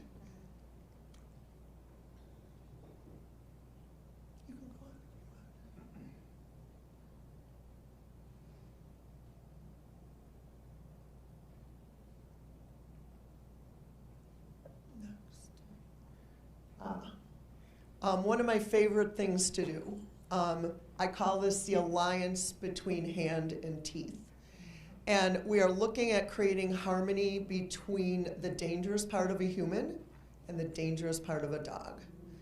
I think personally, every dog, no matter what kind, should learn about taking treats this way. We all instinctively know that the part of the dog we need to be cautious about is the teeth. We all just know that. But when I ask people, clients, what the dangerous part of a human is, I typically get blank stares. But what do we do with our hands? We hit, punch, strangle, stab, shoot, slap, even clapping creates a noise. Dogs don't have hands.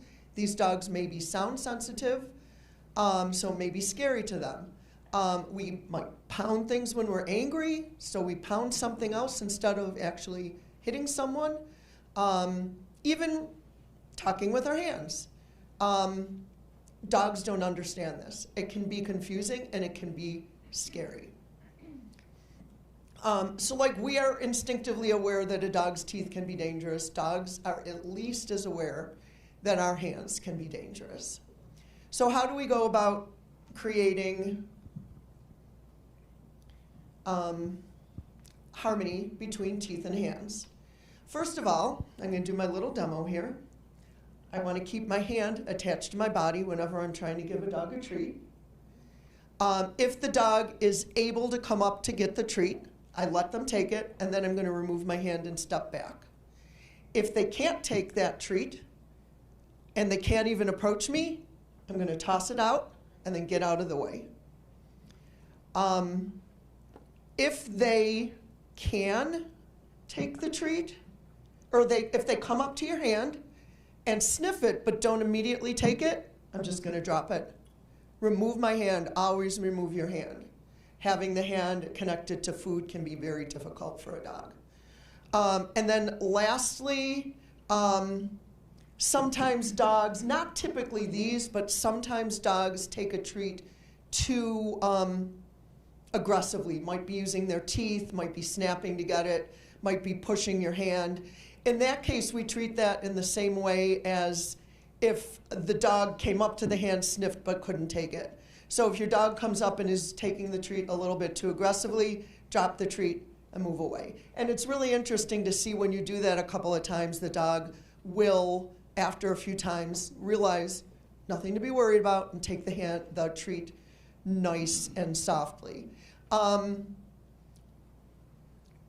So in my opinion, food is the most sacred of all links between humans and dogs. We don't have definitive science on this yet, but I think most agree that the relationship between dogs and humans arose from a niche created by humans, food and refuse. So for me, I never, ever, ever want to place food in any kind of an aversive role in relationship to any dog. Especially not these guys. Oh, yes, the video. This dog is Cashel, again, another Texas. There we go. Put the treat behind your back. There. And then just right down to the side.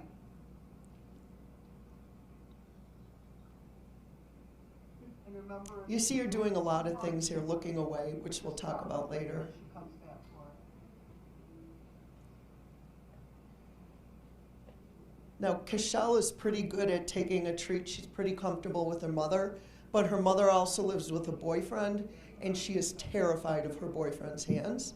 She also lives with 2 young boys, and though she seems to love and want to play with those boys, they are very exuberant, and she is very worried about the boys' hands.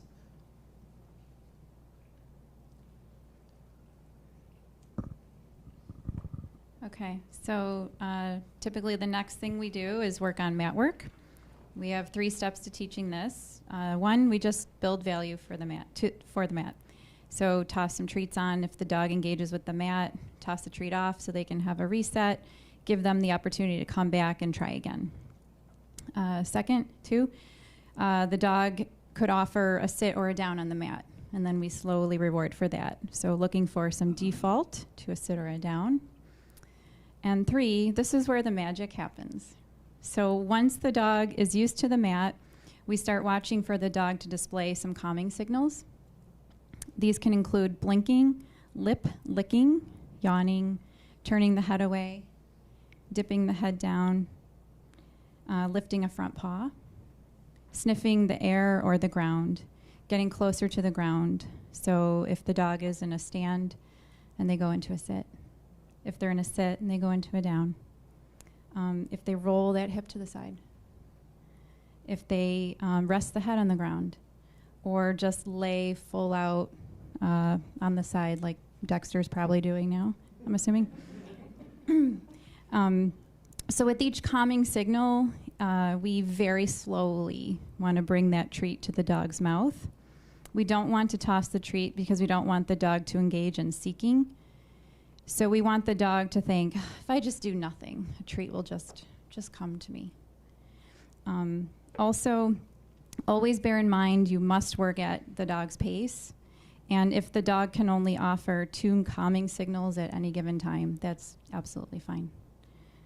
Okay. So this is, don't start it quite yet. So this is a class that I taught that originally was meant to be for labs and Goldens and lab mixes who are aggressively friendly sometimes. But it ended up, of course, because this is my training facility, being more dogs that were free-range dogs that were also aggressively friendly. So this is just a quick little video, and it shows the 3 dogs in the class who are young, aggressively friendly dogs that can't control their impulses, couldn't control their impulses at all. These were the first classes these dogs had taken, so none of them have been taught a down or a sit in terms of training with a cue. This is all from just rewarding the calming signals on the mats. The first guy you'll see right here, and that's really quick, so I want to point it out. His person is like Olive, probably 85 pounds and maybe not even 5 feet. And she would, every time, this dog would pull her like she was a kite on the end of the leash. And she would fix this by rolling the leash up and holding on really tight to the dog, which just made it worse.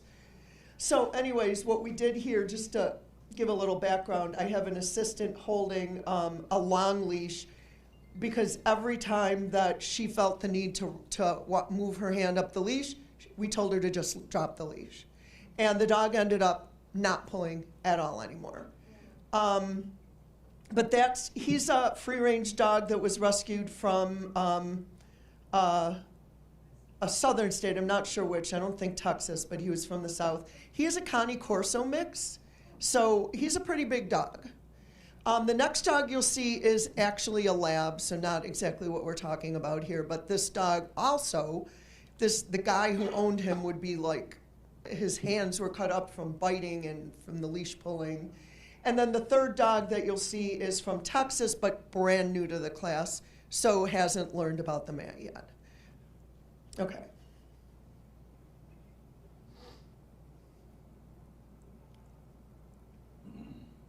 And again, these dogs have never been taught a sit or a down. And there's our little new guy coming up. But still, he's being really calm. Oh, it's me again. All right. The power of the look away. Another one of these things that is just absolutely crucial for this type of dog. It's amazing to watch dogs to do this. And once people understand that dogs should be allowed to do this, it's fabulous. Typically in our typical type of training, people tend to get stressed if their dog does not give constant, immediate attention when asked for. People and trainers often interpret this as a lack of focus, ADHD, or stubbornness. I'd be a millionaire maybe not a millionaire, but I could buy everybody lunch maybe. If I had $1 for every time somebody told me their dog is just being stubborn. And this attitude can lead to the dog having some serious stress about their environment because they're not allowed to engage with their environment at all. But we have found that the look away is actually the dog's attempt to process information, this type of dog. So rule of thumb, always let your dog look away from a cue, an activity, any kind of training. When the dog chooses to look away, if it's in a class, and the person doesn't understand, I'll usually go up and start chatting with them just to take the pressure off the dog and let the dog look away. If they are at home working with their dog and I'm like on a FaceTime or something with them, I'll tell them, just pick up your phone and start scrolling. Just take the pressure, take your focus off your dog, just let your dog look away. And then literally, once the dog is ready to look back, virtually always, they are then able to do whatever you have asked them. So here in the first video, this is Crystal and her village dog, Lily Opal. Lily Opal is fabulous at this. And when Crystal says she's not biddable, she doesn't maybe learn tricks and things, and that's a P as a calming signal. But this dog communicates better than any dog, her needs. So she looked away. We were trying to do an exercise we'll talk about later, but she has to look away quite a bit before she's able to do what she wants to do, what we want her to do. And then there she's connected, and she's able to move forward. Just simply letting that dog look away, not going, Lily, Lily, Lily, Lily. give her the seconds to process what she needs, and you find you have a dog that will be very cooperative. And this is extremely hard for her because Jade is in the car and she can't go more And than there- 10 feet away from Jade. And at the end here, we have her coming in for a treat from me. I've known her since she came home to Crystal, and she's still cautious about it, but you can see really cool here. I put the treat down and she backs up. You'll see it again. I put the treat down and she will be taking a step back saying no. Toss it to her and she gets her treat. The next one, this is a little Sato named Luna, and she has struggled with her more being reactive to dogs and bicycles and lots of moving things. It's gonna play. It's gonna play.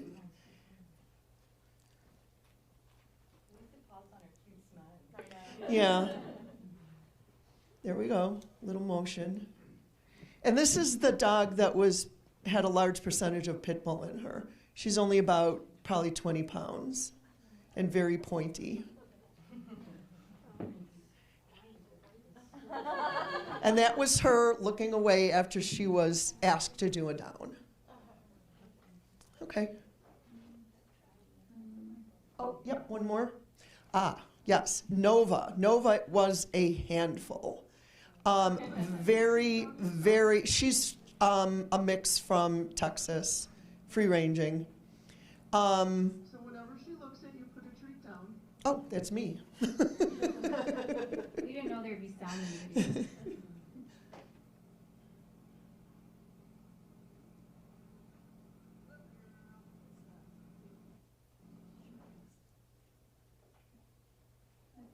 That's it. Oh, well, I missed the moment in the beginning. Do you want to play it really quickly again? In the beginning is when she's looking away. She's not able to focus here. We used the long leash there because she would try to back up and slip out of her harness. So again, and there she looks back and she's able to continue forward with the exercise. Okay.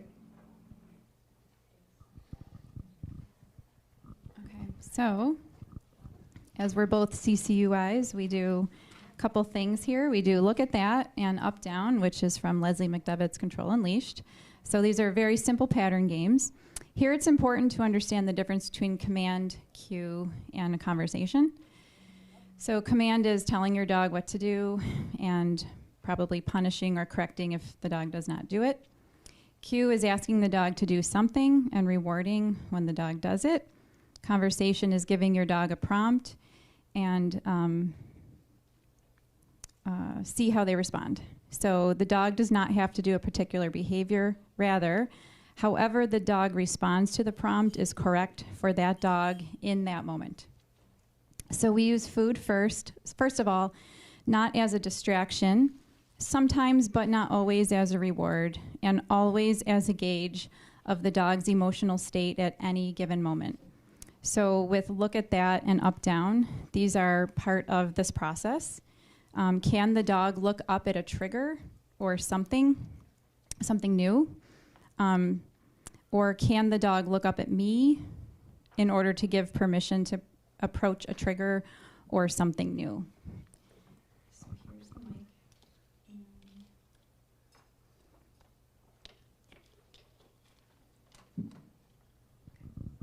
All right, so this is Crystal with her village dog. Excuse me, Jindo Mix Jade. Jade is looking at, I believe it's me out there. And then somebody else, you'll see in a second, walks back over in the other direction, and she starts telling Crystal about whoever was back there. And then she wanted to go with somebody she knew, so she wanted to go visit them. You can do that one. All right, so here's she's probably a pure village dog. I can't touch her, so I didn't get her DNA, but extremely scared of going outside my back door after the 4th of July. Fun, loud, couple weeks. Devastatingly shocking for my whole household. You can see here, I can't do it. Go back in. So I always alter. I always listen to the dog if I don't ever want to push her. So I'm just doing simple up-down, seeing if she can advance forward, and she clearly told me she could not. And this is literally just trying to get her to go outside after not going out for days and days because of the 4th of July. Our pillowcase hack. In the modern American world and with a lot of traditional training, dogs are expected to be more visual than olfactory. Dogs are corrected on walks for sniffing, corrected or punished for not focusing on their handler. You see those dogs that are like so well trained that they never look away from their handler on their walk. Horrible. And healing is just fine if you're teaching your dog to heel for, nothing wrong with that, but just let your dog be a dog. Okay, anyways. Even just living in a modern world dominated by visual beings that don't understand the acuity and sensitivity of a dog nose, it can be very difficult for the dog to fit in. Humans simply don't understand that dogs want to sniff, and in fact, it is the main way the dog processes their environment. Hence, when dogs are forced to be too visual, they can develop fear and stress responses. So the pillowcase hack is literally about getting your dog back to using its nose. We simply take old pillowcases and add odor. It can be anything. We use dog fur, we use human hair, we've used litter from like rabbit or guinea pig cages. We've bought a variety of hunting odors, like deer. The deer stinks, but the dogs love it. Rabbit, squirrel, birds, etc. Can be anything. Tennis ball cut up into little pieces, anything. And we use the pillowcase ultimately as a means to bridge an approach to a person or an animal or entering a new area. So having these the scent pillowcases down really helps the dog. And in fact, if they're going to approach a person, we'll often put a pillowcase with scent on the person's foot so that the dog, after sniffing the pillowcase, will sniff up their leg. Also, we always set these up in a curved pattern, never a straight line. Approaching or being approached in a straight line can be a threat to a dog, so we always approach in a curved manner. This guy in the first video, is my Vietnamese Ridgeback, Helix. And we have a little surprise thing at the end. He's not sniffing intently on them, but he gets the smell of them every time he puts his nose down and takes a treat. Right there, that what he did we'll talk about in a minute, but that's what he does, all my dogs do, to tell me that they're stressed about something and that I need to back up.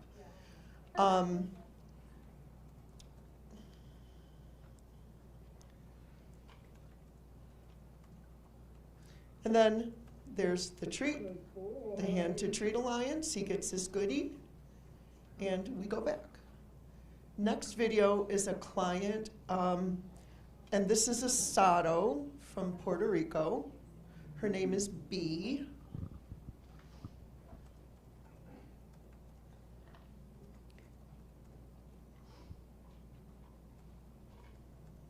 And she actually did really, very, very quickly adjusted to being able to be in a class.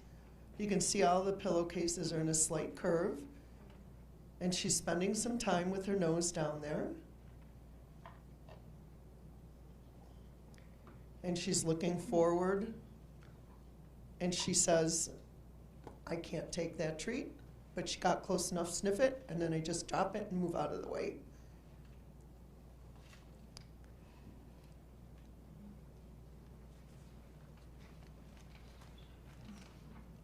And then one more in the pillowcase. I did not have enough room in my doorway for a curve.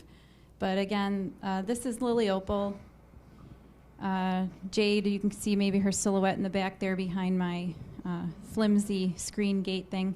So this was really hard for Lily Opal to want to go outside. She prefers more early morning, and then at night she really doesn't like to be out in the day, unless I'm gone for a few hours and come home and all the dogs are going out. But very, very good communicator. She's just been just such a really cool dog to share my life with. And she really thoroughly enjoys the pillowcases. Yeah, she really sniffs these. She's really, that helps her a lot. A lot of times you'll see her, when she's sniffing, she'll kind of peek out at whatever's ahead of her, and that helps her to process.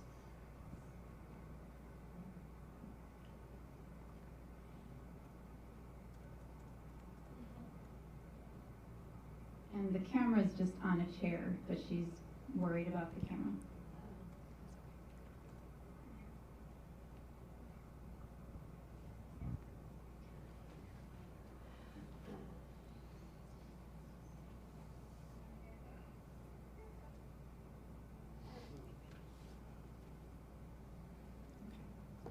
And then we try again.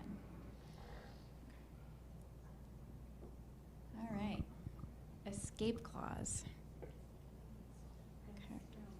So, this is a way for your dog to cue you to let you know that they're stressed or scared and need help right now.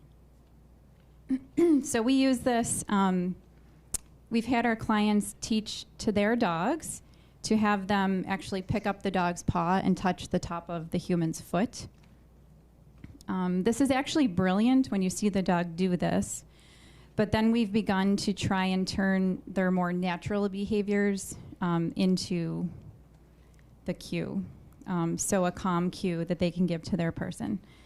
So examples can be their paws go up on the person, like kind of like what Helix demonstrated, leaning against their person, touching with a single paw, maybe nosing the arm.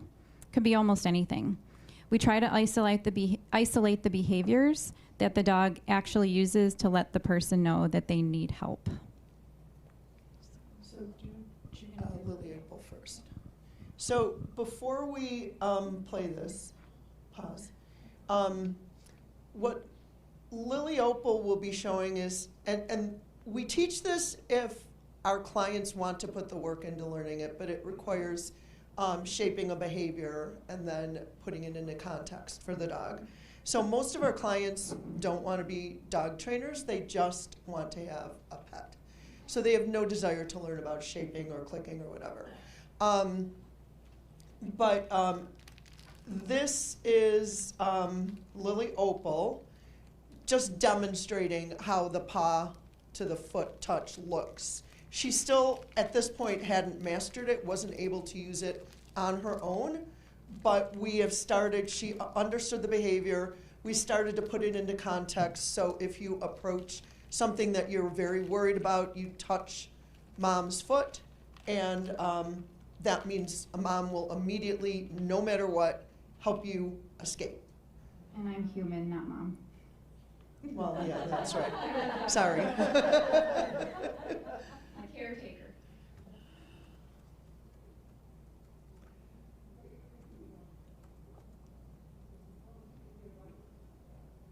So she's starting to step behind Crystal and saying she doesn't want to go any further. So we just have her touch the foot. Now, you can stop that, but don't go on. It was so cool the very first time we had one of our dogs actually do this on their own. It was a shepherd mix that had a lot of difficulty dealing with both dogs and men. And we were trying to integrate him into a class situation where he could be with other dogs, which was going pretty well.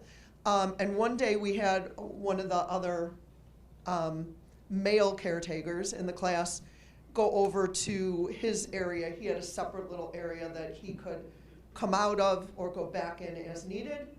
And but there was a little opening at the side, so we had a man stand there, and we asked this dog, his name was Tito, to if he could approach this man, and he took a couple steps forward, and then all of a sudden, I didn't get a video of this, I wish I had because it's amazing, but all of a sudden he starts looking around, realizing there's no escape that way, can't go anywhere that way, what am I gonna do?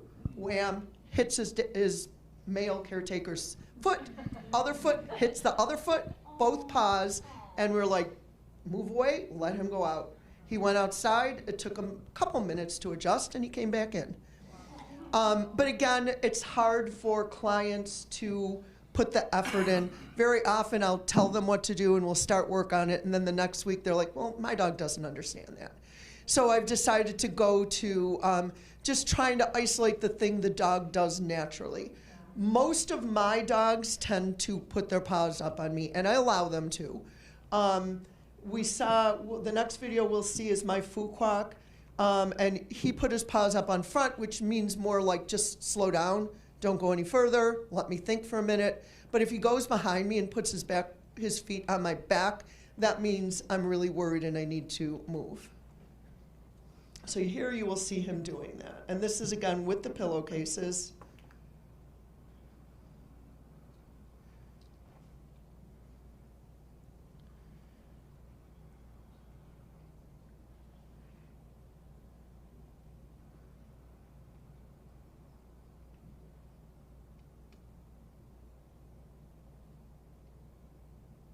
Very clear signal, and let's go.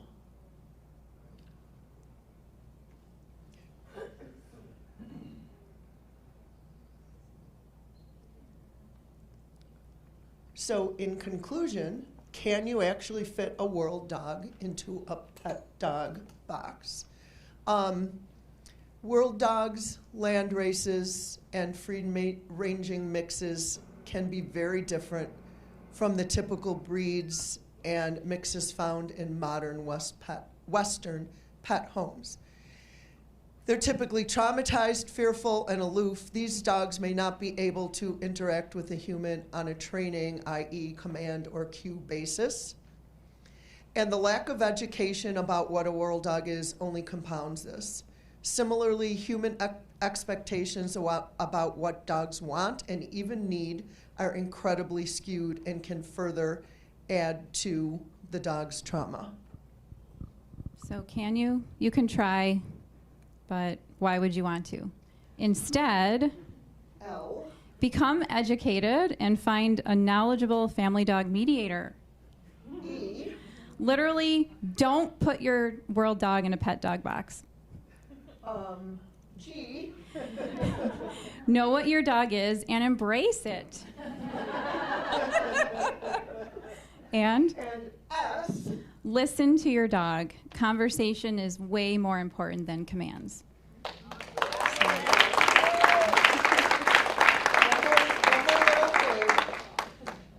That Crystal wanted to talk about. This could be really hard for me to say, but I love you guys. My dog, Saphira, you saw in the DNA slide. I behaviorally euthanized her this past January, and it's been very difficult for me. I messaged Kim about it. From day one, Janine came with me to JFK Airport to pick the dogs up, and she said, Crystal, LA Giardia, as we like to call it. It's a different story for tonight. But she said, Crystal, the white dog maybe, but not the black and tan. And I'm like, no, I'm gonna help them.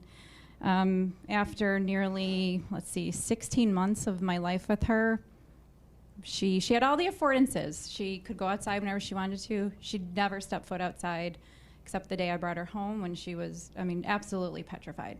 I never touched her except to help her get the collar off her when it was stuck in her mouth. It's really tough. And anyway, so she started eating the stairs, eating the walls, pooping out literally like logs of wood. I would find blood all over the floor from her mouth, I assume. And I just said, that's it. I got a lot of backlash from the rescue. So I'm no longer affiliated with those Korean rescues, and I do not recommend, I don't know if I could say that, but I really don't recommend it. But if you, they're very, very tough. So I appreciate all of you who shared your behavioral euthanasia stories. It was very, very hard to do. very hard. And the people I wrangled her in, she's a wild animal. And the vet themselves, they were sobbing and bawling and just said, I've never seen a dog like this. How did you do this for a year and a half? Boyfriend, this is literally the first time she's spoken about this. Yeah. And they said, the one guy said, I used to euthanize the wild animals at the SPCA, and this dog is just like them. How did you do it for that long? I'm like, I don't fucking know. I tried. I mean, Saphira, I don't miss her in the way you would miss a pet, but her little eyes will always haunt me. But some of them can do really well, and some of them can't. But thank you, everybody.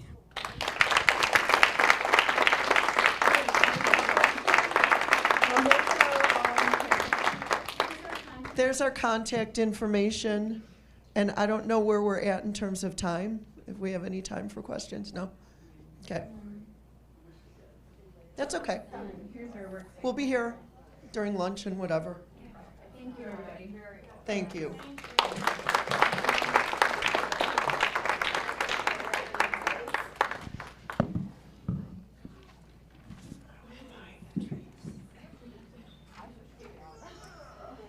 That one is fabulous, thank you so much. I thought you were gonna leave those for Dexter, Janine. I thought you were gonna leave those for Dexter. Well, I was gonna go give them to him. Oh, yeah. Awesome. Or maybe don't. I don't know. Wow, that was so great, and Crystal, thank you so much for sharing that with us. It's so important that we just destigmatize the decisions that we have to make in the best interest of our four-legged companions and sometimes our families. So thank you for sharing that. And I was just so struck, like, as you were talking about, like the world dogs can't handle it, but just the clients that I've had that are pet dogs that are struggling almost to the same degree as some of the world dogs, and how applicable so many of the things that you talked about are to those clients. So I think this is going to be a really valuable presentation for everyone. We are going to get Mike swapped and get Brian all set up, and then we're gonna dive into him pretty quickly. So not to end his presentation. So bear with us. Thank you so much. Angie, you have such a way with words. I have do. to tell you. Such a way with putting my weight on. That's what she said. That's what Hey. she said. Who said that, Jen?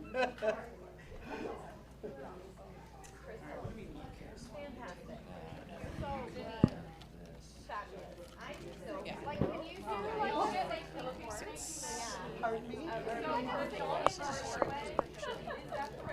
Thanks for the power.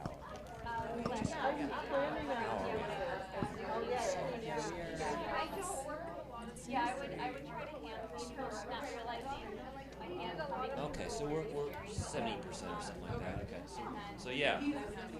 Oh, We use control and leash, but we've modified it a lot for that. So I have to do that on the It's just fabulous. It's so good.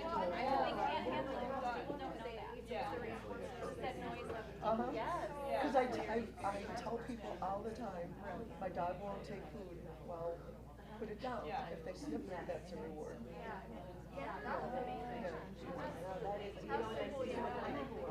Right, I know, yeah.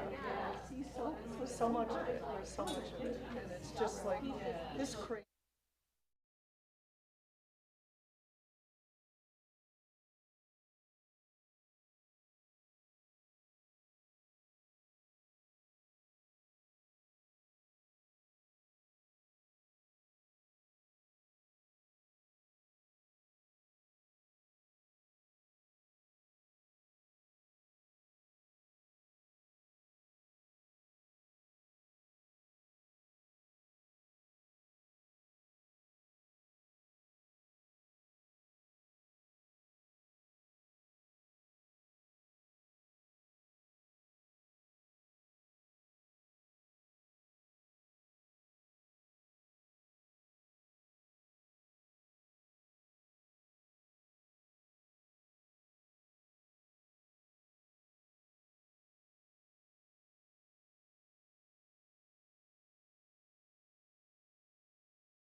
this is a copy slide. This isn't my presentation. Hey guys. This is she set it up.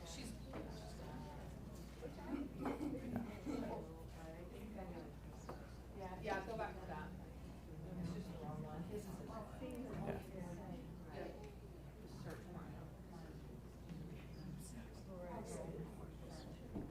No, that's the latest stuff. I saw it yesterday. Scroll down.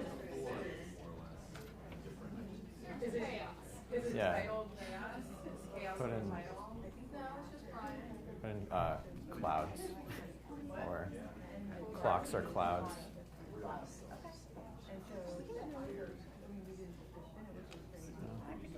Maybe if you just scroll. Yeah.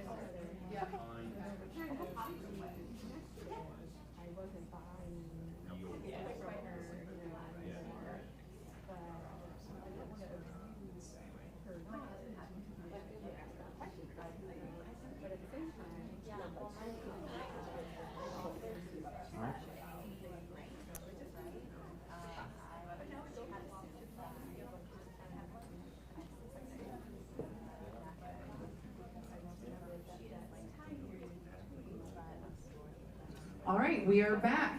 Our final presentation of this morning is Brian Fleming. We are going to be having a very heady discussion, why dogs are clouds, not clocks, reductionism and chaos theory and dogs. Very excited about this.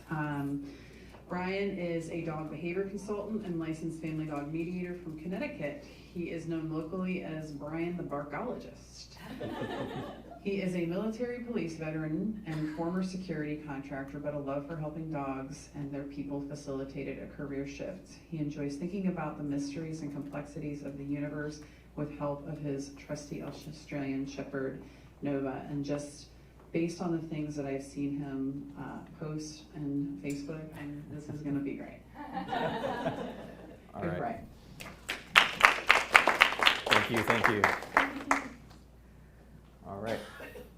So how many of you have ever been on your way to give a lecture about chaos and someone crashes into your car? Is that just me?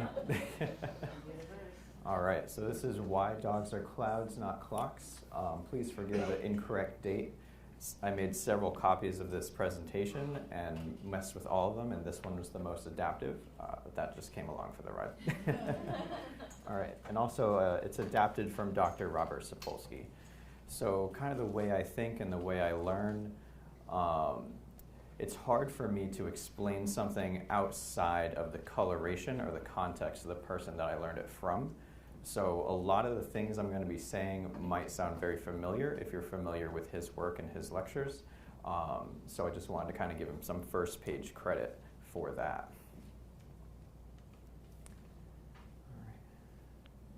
About me, we're going to get into complex systems, dynamical systems, how those kind of look, what reductionism is and what that means, and then chaos, which will be a lot of fun.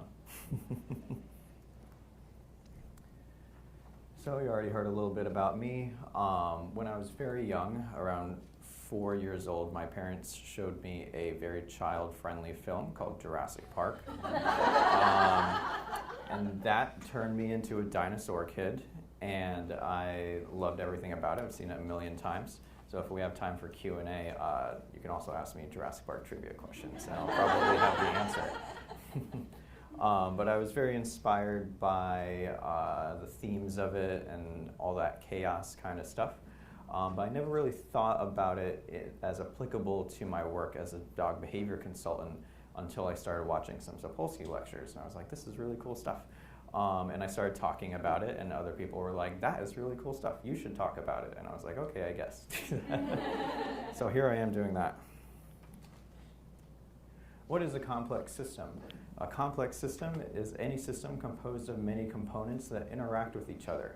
So this is going to be things like cells, your brains, your neurons, your whole body's organ systems, ecosystems, dogs, dog training systems, the whole universe, basically everything. So you can see in this little diagram, and by the way, there are no videos in this presentation because I wanted to hedge against the inevitability of technical difficulties. So I made a bunch of cool diagrams all by myself, so I hope you like them. It's actually something I was thinking about yesterday, you know, how chaos weaves its way into literally everything. And Kim, I know you thought you had control of your conference, but you didn't. You cannot have control. Control is an illusion.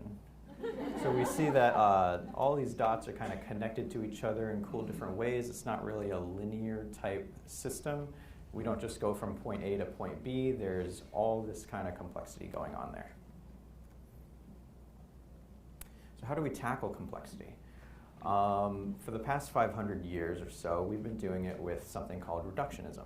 So reductionism is the notion that we can just kind of take a complex system, break it down into its component parts, and then just add them together in a linear manner.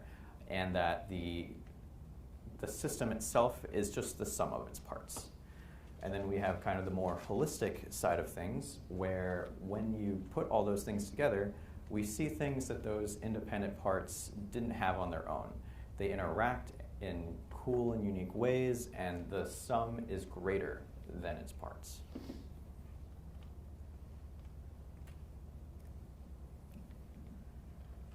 So reductionism is very important, and it's been kind of the driving force of science for the last 500 years. Can anyone tell me, during the Dark Ages of Europe, if someone committed a crime, how did we figure out if they were guilty? Throw them in the water, and if they sink, they were guilty. Light them on fire, and if they burn, they were guilty. And then along came this radical idea that what if we just take different pieces from different witnesses and kind of put them together, and then we can kind of understand what went on without any one person seeing the whole crime occur.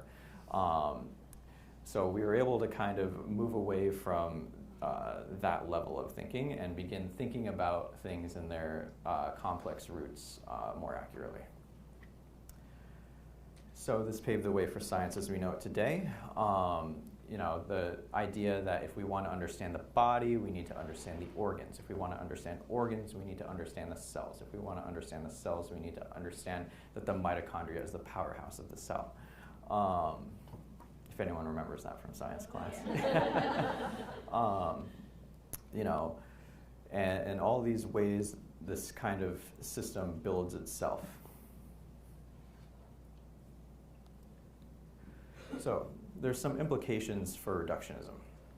And the first is that everything is kind of just layered together in a linear way. We have A and we end at B. We have a start and we have an end point. And if you know the starting state of this system, you just put it together the way it's supposed to look, and you'll have this perfect end state that it's supposed to look like. And I was glad Canva actually had the formula for a straight line. So this is actually accurate. But I think we all know that dog training and dog behavior is not a linear system, that we don't just have this start point where we apply training to it and we just have this perfect endpoint. However, a lot of people tend to look at this and say, when they look at other people and they see other people succeeding with their dogs, they're like, well, why is my road so bumpy?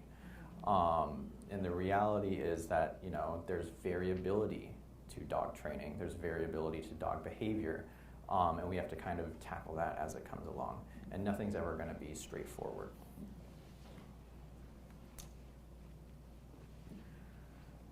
So reductionism also allows you to kind of extrapolate and use the same process over and over again without having to reevaluate what you're doing. I put the same math problem up here 3 times because if you solve it one time, you can solve it again, and you can solve it again, and you can solve it again with the exact same process. There's a blueprint that shows you when you add these 2 things together, it always ends up at this. And that's consistent and reliable. When we take that logic, though, and start applying it to much more complex things, it starts to break down a little bit. So some more implications of reductionism. Variability is error. It's something wrong, it's noise, it's not supposed to be there. It's the product of things going wrong in your experiment, in your measurement systems. You know, the dogs are acting crazy. If things are being variable, there's an assumption that we're deviating from some kind of constant that it's supposed to be at. So we have these nice lines that I made. We have a tendency to kind of look at a graph like this and look at the means and the averages and assume that that's what the system is. But in reality, there's variability there. And that variability is what the system is. So where does it start to break down? Right at the beginning, at genetics, at the very first point in anyone's life, but a dog's life as well, at the first cell division, random motion of atoms within the cell are going to cause an uneven distribution of mitochondria. And then that cell is going to divide, and that cell is going to divide, and that cell is going to divide. And you're going to wind up with a different outcome. If you were to go back in time and repeat the exact same cell division, you would get a different outcome because of random chance. So this is an area where no matter how much you know the starting state of this system, something is still going to go wrong.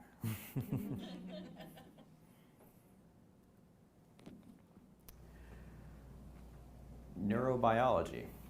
So there are these two guys, Hubel and Wiesel, and they found that if you shine a very small point in the the visual cortex, it will light up one neuron.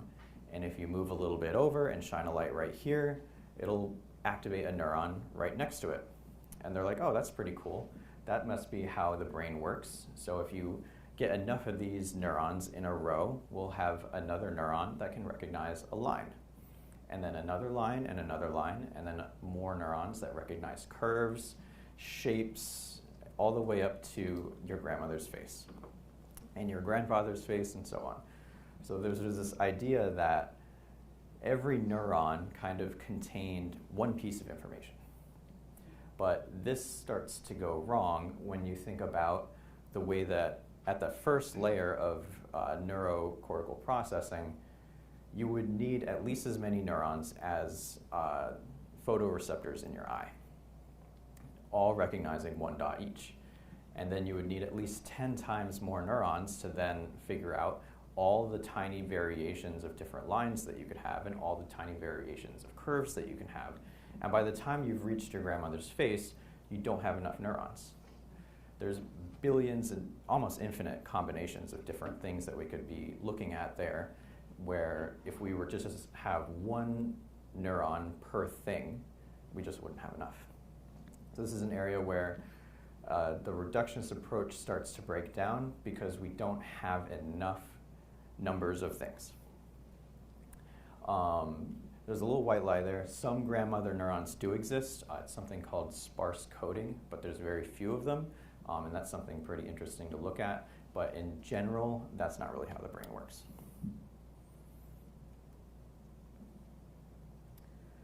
So, genetics. We only have 20,000 genes. So if every single blood cell and every single neuron branching point and every single pulmonary, whatever those are called, if all of them needed their own instructions on how to divide, where, okay, if you're this long, you're supposed to divide here and here and here, by the time we've gotten out to millions of capillaries and millions of neurons and so on, we don't have enough genes. So our bodies don't work in this way where the base component part that would explain all of this stuff is one gene explaining one thing. So patterns of gene activation are more or less how it works.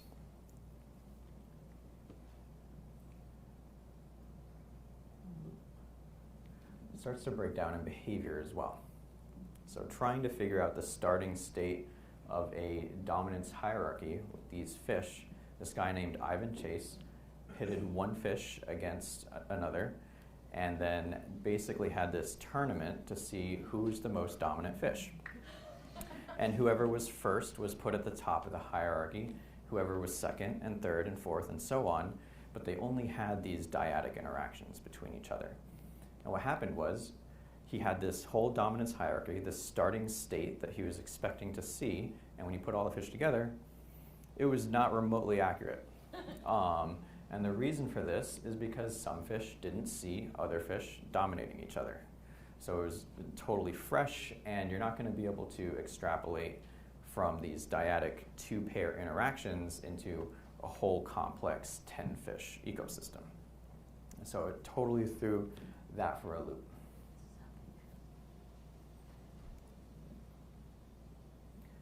So what do we do when a system is non-reductive and non-linear?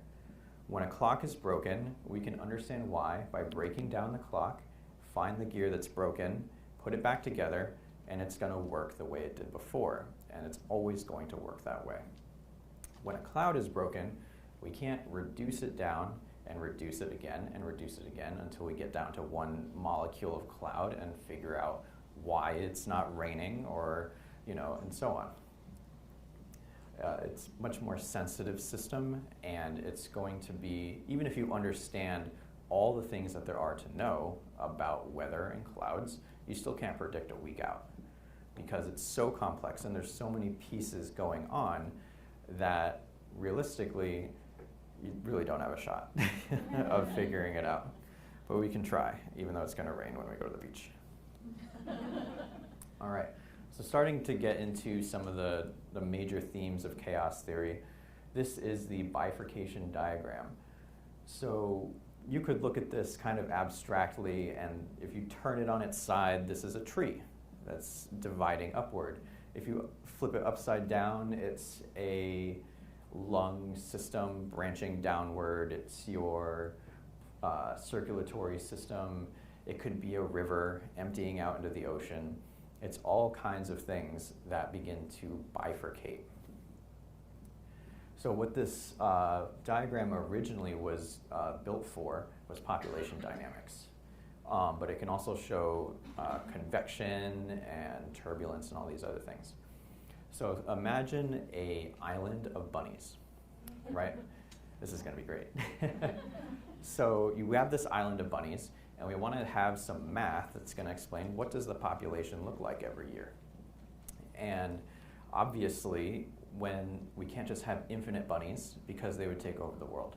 There's some kind of limiter to the population growth of the bunnies on this island. So perhaps the availability of resources or conflict between the bunnies over those resources.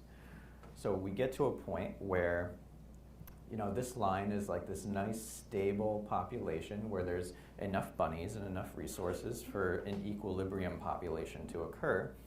And then what happens is as we put more pressure on the system, as we start adding higher growth rates to this bunny population, the population starts to diverge and we start to oscillate between two different max populations.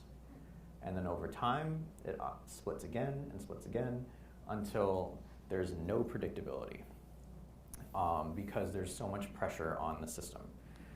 And this also applies to convection. So if you know how convection works, air currents, they're moving up because they're heating up, and then they're going down because they're cooling.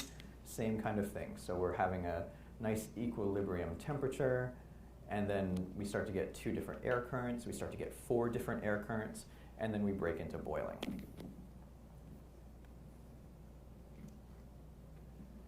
So the butterfly effect, the one I'm sure that everyone's been waiting for. So in stable linear systems, when there's a perturbation, the system eventually returns to its attracting point, or what is known as a stable attractor. So think of it like a marble in a bowl. You can shake the bowl up, it's always going to end up at the bottom of the bowl.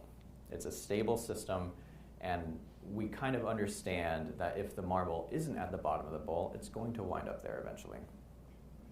So we have this kind of tendency to perceive things as stable systems. So when we don't see the marble at the bottom of the bowl, we're expecting that it's going to get there. So if we have maybe a piece of data here, and we have some data that's not quite where we want it to be, you know, maybe we have some variability that's far from the mean that we've collected, well, that's just wrong. You know, it's supposed to be the mean, and if we just hang on and we get better tools, or we get more accurate measurements, it'll all kind of culminate in what the true answer is. And that is a lie. There is no true answer. Everything is a lie. So the butterfly effect continued. This is a model of the butterfly effect, and it was originally developed for weather systems. This guy named Edward Lorenz, he was a meteorologist, and what happened was he was running computer simulations on weather. And one day he got lazy and he wanted to run the same simulation again because he had some cool, interesting results, and he just wanted to see them repeat. And he put the exact same numbers back into the computer and repeated the simulation, and he got an entirely different weather system. And what happened there, his computer rounded one number at like the 6th decimal point. The tiniest little change in that system produced a vastly different outcome. And I'm sure you can kind of think of this, you know, when you're doing your intakes and you're asking questions and you're figuring out stuff about this dog, and then there's one little thing, like there's a bug zapper just going off constantly in the house, like this tiny little variable that they may not have thought was very relevant, but it's turning out to have some massive consequences. So the whole notion here is that very small things can have big events follow after. They amplify in their magnitude. So Edward Lorenz thought this was pretty cool, and he left meteorology to go be one of the founding fathers of chaos theory. So what these are attractors. So the data doesn't necessarily converge, like in that previous graph, to one stable point of attraction. It just kind of oscillates. And it oscillates and it goes around, and the data never seems to settle down in one spot. It just keeps moving around. There's variability, but there's still some kind of pattern to it.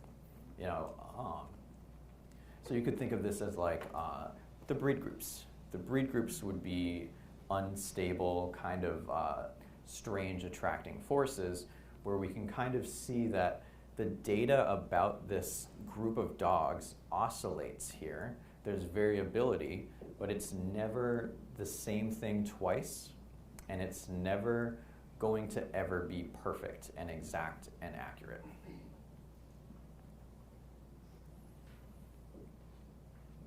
So you might look at this graph and say that, oh, well, these lines intersect. So the pattern must be repeating itself. It's actually not chaotic. It must be a reductive system. But what tends to happen is we can zoom in on where these lines intersect, and you'll find that the points are just off by a tiny bit. So what might have looked like, you know, 5, 7, 5, 7, if you zoom in, eventually you'll find that somewhere with enough zooming in, you're going to find a detail that's different. And that's why this pattern never repeats itself, and that's why you cannot predict the weather, because it doesn't matter how accurate you are. There's going to be things in between that kind of perturb the system and cause those butterfly effects. The notion of the butterfly effect is that butterfly flaps its wings in Peking, and then you get a tornado in Texas. Because what have you done to the air currents on the Earth? You've changed it by 0.0 million decimals out, 1, and then that affects the next number and the next number and the next number until eventually, you know, something big happens.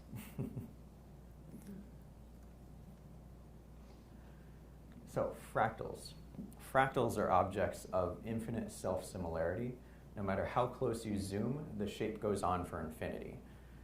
So I was actually talking to Matt about this before, and think of a coastline or a mountaintop. you know, classic geometry would say that a mountain is a triangle, you know, but it's not. It's got infinite variability and complexity to it. So say we were to measure a coastline with a mile-long stick, we would get one perimeter for that shape of that island. And then we measure it again with a yardstick, and we measure it again with a foot ruler. We measure it again by the inch, and the number keeps getting bigger. So theoretically, a coastline has an infinite border, because the closer you look, you're going to find new complexity. So lots of things are fractal and kind of infinitely self-similar. And I'll go back a little bit. So same thing, if we zoom in here, if we zoom in on the butterfly effect, we're going to see that it goes on forever. And computers are able to simulate this. Same thing with the bifurcation diagram. If you zoom in where it starts to divide there, you'll see this exact same diagram, but smaller. And if you zoom in on that, it's the same thing. And it goes on for infinity. And that is really cool, I think. Go back to here. So fractals. So fractals appear in nature. You know, your circulatory system is a fractal. It's, if you were looking at, you know, something that is dividing and dividing and dividing, and you really couldn't tell what it was, you wouldn't be able to tell if it was a neuron. You wouldn't be able to tell if it was a circulatory system or a river or a tree. It's this shape that is scale-free. And that's what fractals are. So variability is fractal. So Dr. Robert Sapolsky and Stephen Balt did this really cool experiment where they wanted to see if variability went away the closer you looked at a phenomenon. So what they measured was the effects of testosterone on the body. And you can measure that at the organism level. You can look at the effects of testosterone at the organ system. You can look at a single organ. You can look at the multicellular parts of that organ. You can look at the single cell. You can look at the subcellular parts of it with X-ray crystallography. And what he found was it doesn't matter how closely you look at this system, there's variability. So what he found was there's consistently about 15 to 23% coefficient of variation with all the literature on the effects of testosterone. And what you'll find too, if you look at research yourself, there's tons of variability everywhere. And it doesn't matter how well designed an experiment is, that variability is going to show up. And that variability isn't wrong or a deviation from some mean that we're supposed to see there. It is the system itself. Here, actually. So if you kind of think of this, you can think of the mean there as its own kind of strange attractor. So the point that the data oscillates around is where the bar stops, and then the oscillation itself is the variability bar.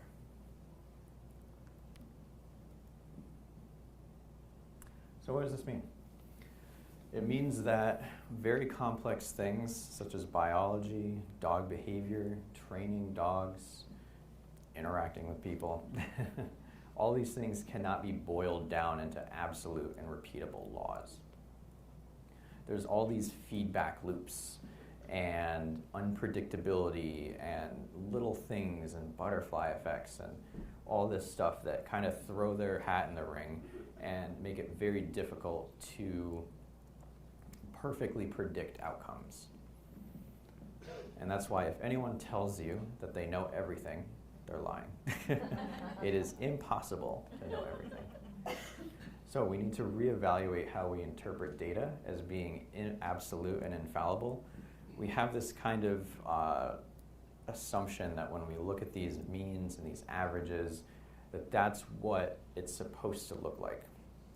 But the reality is that within those data points, we have all sorts of complex stuff going on.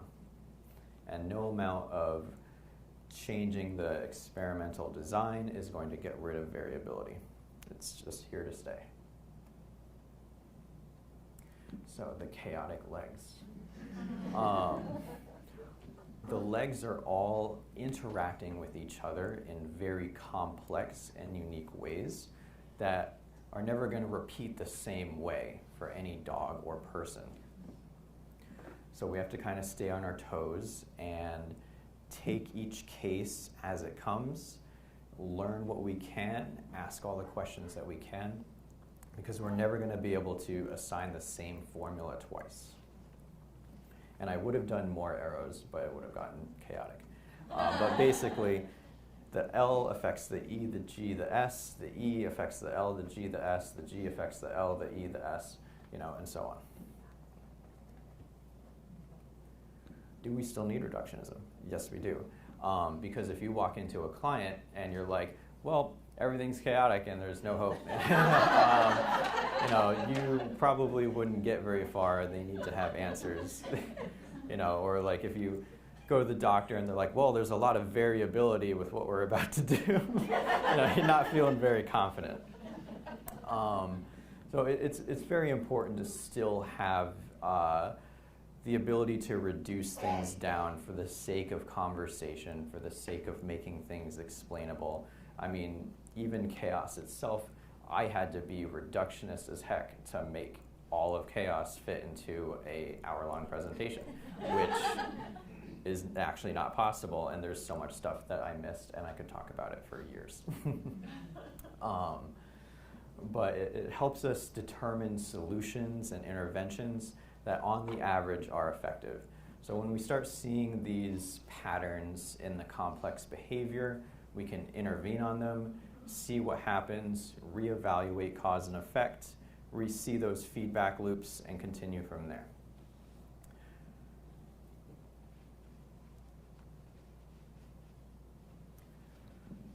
So, can anyone tell me a complex pattern that they've noticed that is kind of variable, but you've seen some good consistency with it?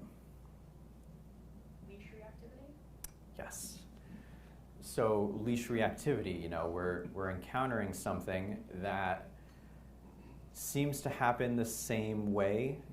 All these dogs kind of converge on this behavior coming from different backgrounds and different legs, but they're arriving at it for slightly different reasons in every single case. So we need to look for those networks of variables that are causing this behavior and identify what might be going on there.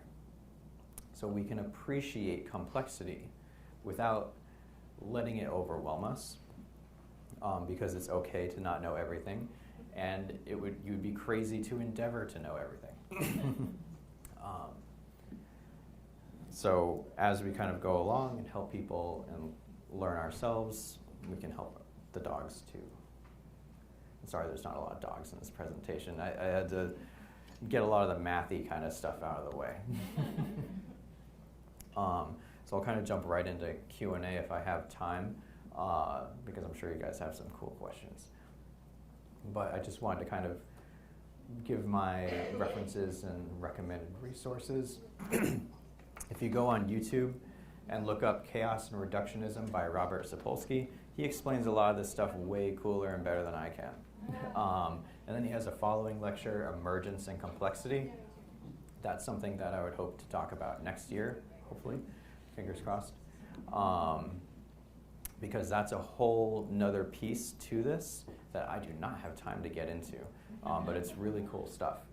And then the book Behave by Robert Sapolsky, going over all the different things of behavioral biology that you would need to know.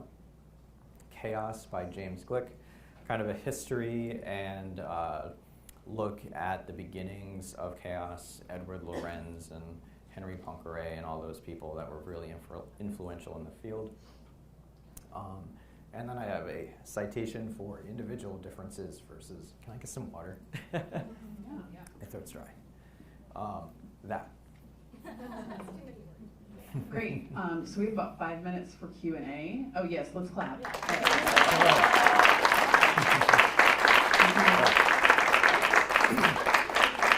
You didn't see that. Here, let me drink some water first. Yes. Thank you so much. While he's drinking, does anyone have anything they'd like to ask Brian? I know. Yeah, I know. This is so interesting. So real briefly, if you, sorry, I will get to your question in a second.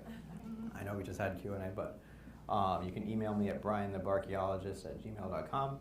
And I just started a blog newsletter thing called chaosandcanines.substack.com.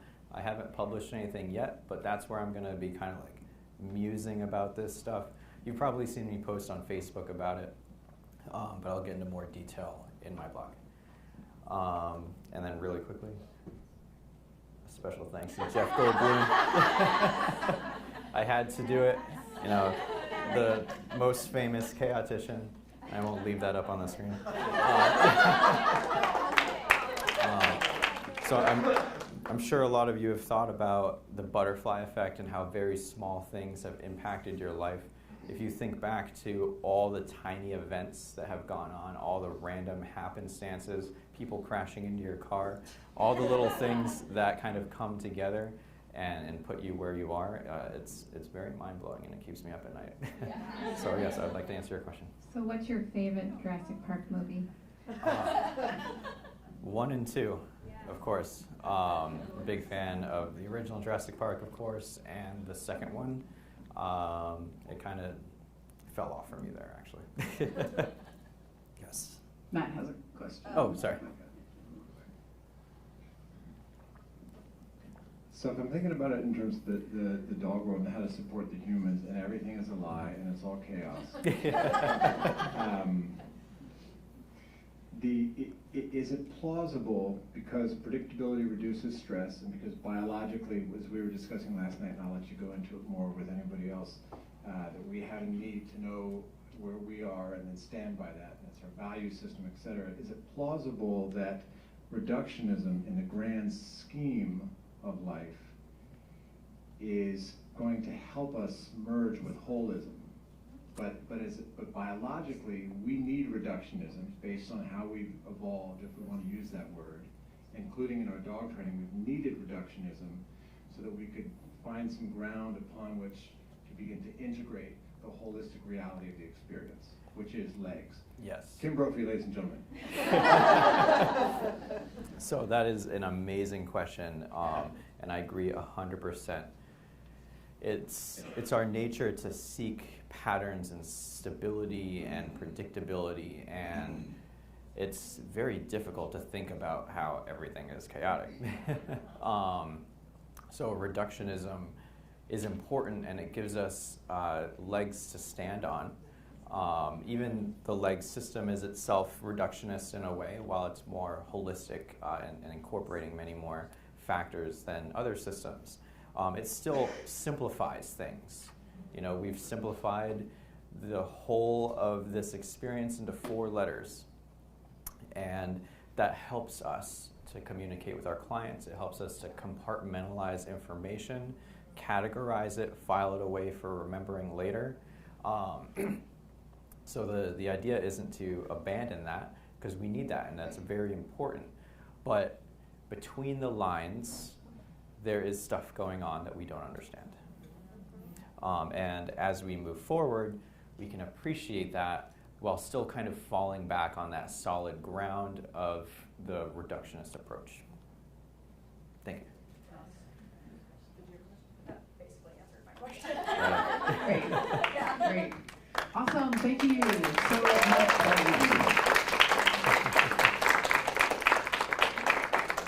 That was fabulous. A great way to segue into eating and all that. Thank you. I know, right? Chaos. The chaos of that lunch. high is not every day. No, that was, I'm going to be thinking a lot about that. So we're going to go to lunch, and it is, it's 20 after, and so we're going to come back at 1:30, so we got time. And just everybody know what we'll do is we're going to do 1:30. Let's do like 10 after 1. Is that okay, Anthony? to start? Okay.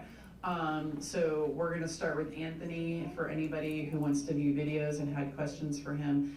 Yesterday, right here, at 10 after 1, and go ahead and grab the food. Let's let the presenters who are going next get their food so that they can come up and we can orient them to everything. So folks, if you are presenting in the next chunk here, get your vittles and grub, and we will. And Kim would like to say something.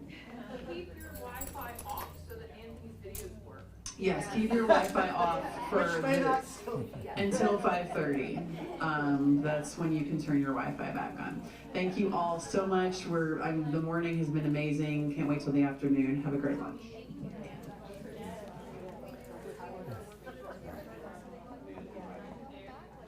Do you mind? I have the book Behave. It's only 700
You could do it at my seat too.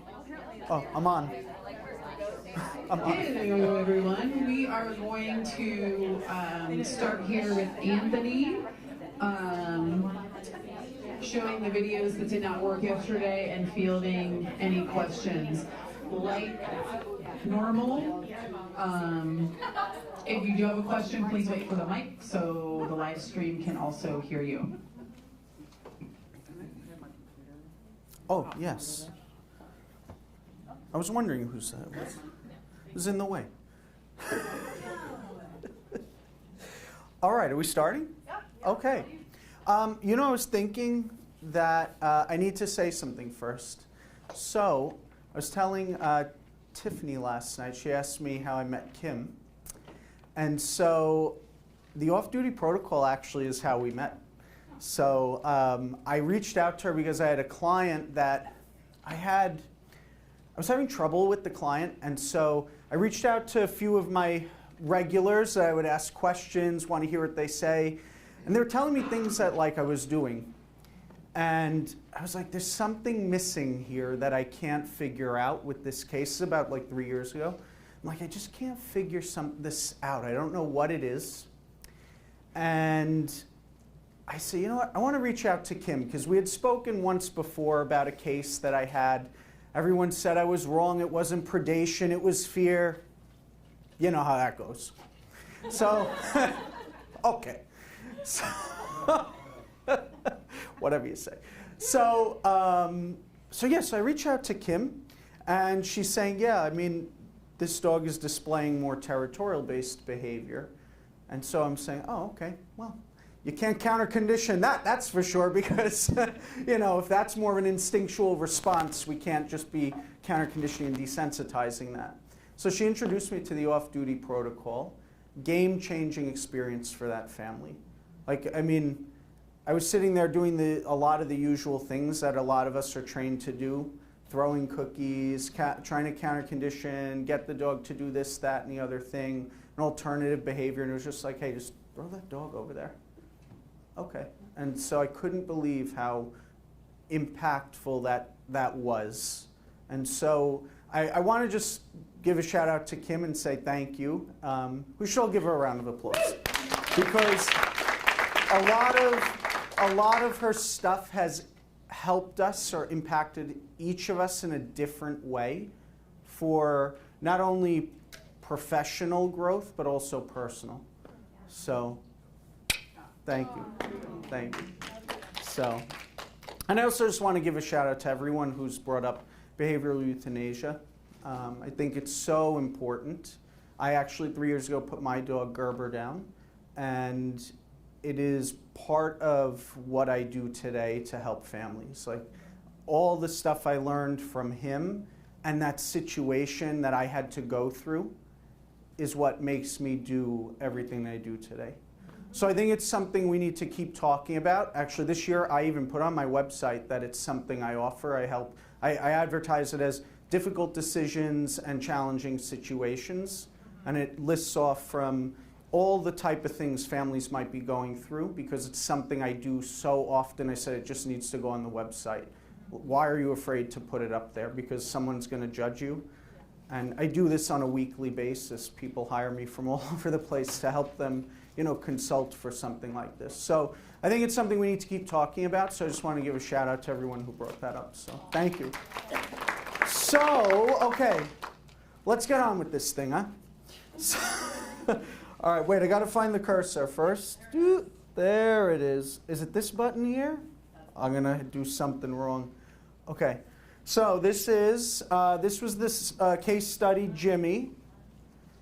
So this was the beginning when I first walked in. And you see he's just He's just reacting a little bit. Angie, you screwed it up now. Look at this. Just a little choppy, that's fine. It's all Angie's fault. So, I just want to make sure you guys got to see this where it was a little better than yesterday. So, you'll just see this is the part where he was reacting. And like I said yesterday, this was maybe about 5 minutes, 7 minutes, something like that. And again, the reason we decided let's leave him alone is because he's not constantly throwing himself at the end of the leash, overreacting.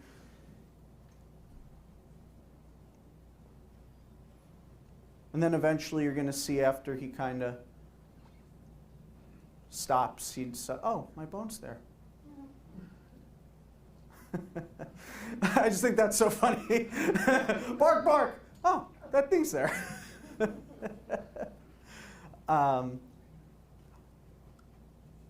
So this is just a video of the entire session, just kind of sped up, cut up a little bit, just for you guys to kind of look at. But you'll see, so yesterday I said we waited about like 10 minutes before we rewarded him, because if he just already stopped and just started chewing, why should I disrupt that? Let's let that dog just hang out there and start getting more involved with his bone. And she's crawling like she's 007. Do-do-do-do-do-do-do.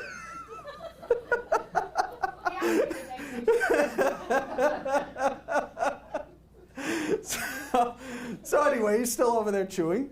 And at some point, the owner's going to get up in a few and just drop a treat there, tell him good job, and she's going to walk away. And like I said yesterday, he's going to get up. He's going to look for her or look for more food. Just walk away and ignore it. Let the dog make the right choice to maybe go back to that item and chew a little bit like he did. And then I cut the video, so this is maybe about 20 minutes later, he started to react again because he was done with his bone. Remember, this is the first session. At a certain point, like a few sessions in, some of the dogs, after they're done chewing, might actually take a nap. It happens very often. So just because the dog's starting to react now, I always tell owners, I wouldn't be too worried or concerned about that. The dog's going to bark, okay, have extra bones or have extra whatever, so that way they can get something else, so we keep them occupied. Anthony, do you want to field questions while we wait for the... Yeah, we could do that. Yeah.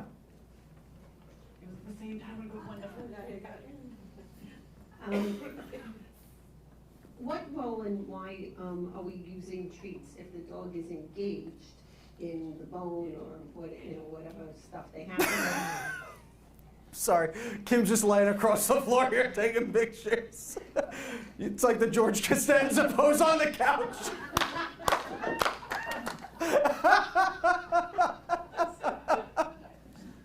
All right, enough jokes. Come on, let's get serious. So to your question, Linda, so part of what I like to do is I want to reinforce that behavior. So if the dog is over there chewing on their item, I want to reinforce that a little bit. So that way it's not just, oh, I'm eating a bone and distracted. I actually want to reinforce what the dog is doing there. And that actually is why I was saying yesterday, you should be doing this 1 or 2 weeks before you have a visitor over. And I also want to make the point, thank you for asking this question, I also want to make the point that this exercise should be done without visitors randomly throughout the week. So don't just practice this hoping you're going to do it with just a visitor. I want people doing this a couple times a week, whether it's 5 minutes, whether it's an hour while they're cooking dinner and the dog could be right near the owner. I want to do this with and without guests when I'm practicing this, because I don't want the dog to just think this exercise equals visitors coming over the home. I want the dog to learn it means that and just hanging out with mom and dad in the house. One more quick question. Yeah. You said in the presentation that you removed the bed at the end of the session. And why as opposed to, well, in my house, that bed lives there. Yeah. And that's his favorite spot on the planet. Yep. So why remove the bed? So I don't do that with every dog. I do it with dogs who maybe don't have a good stationing behavior, or so that's usually when I will remove it because I want to present it as something new. Or what I'll do is If let's say the dog bed is generally on that side of the house and then my off-duty station is on the other side or in a different room, that's where I'm going to bring the bed over, put it on the off-duty area that I have set up, and then when we're done, I bring that bed back to where it's going to go. So thank you for asking that, because I think that's a good question to clarify for everyone. Cool, let's move on to the next video and we'll do questions while we're doing that. Wait, how did, oh yes, no, other way. Ha ha ha, there we go.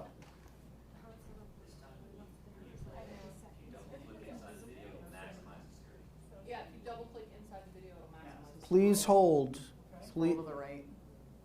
To the right. To the right, and there, and double click. Just double click on the video.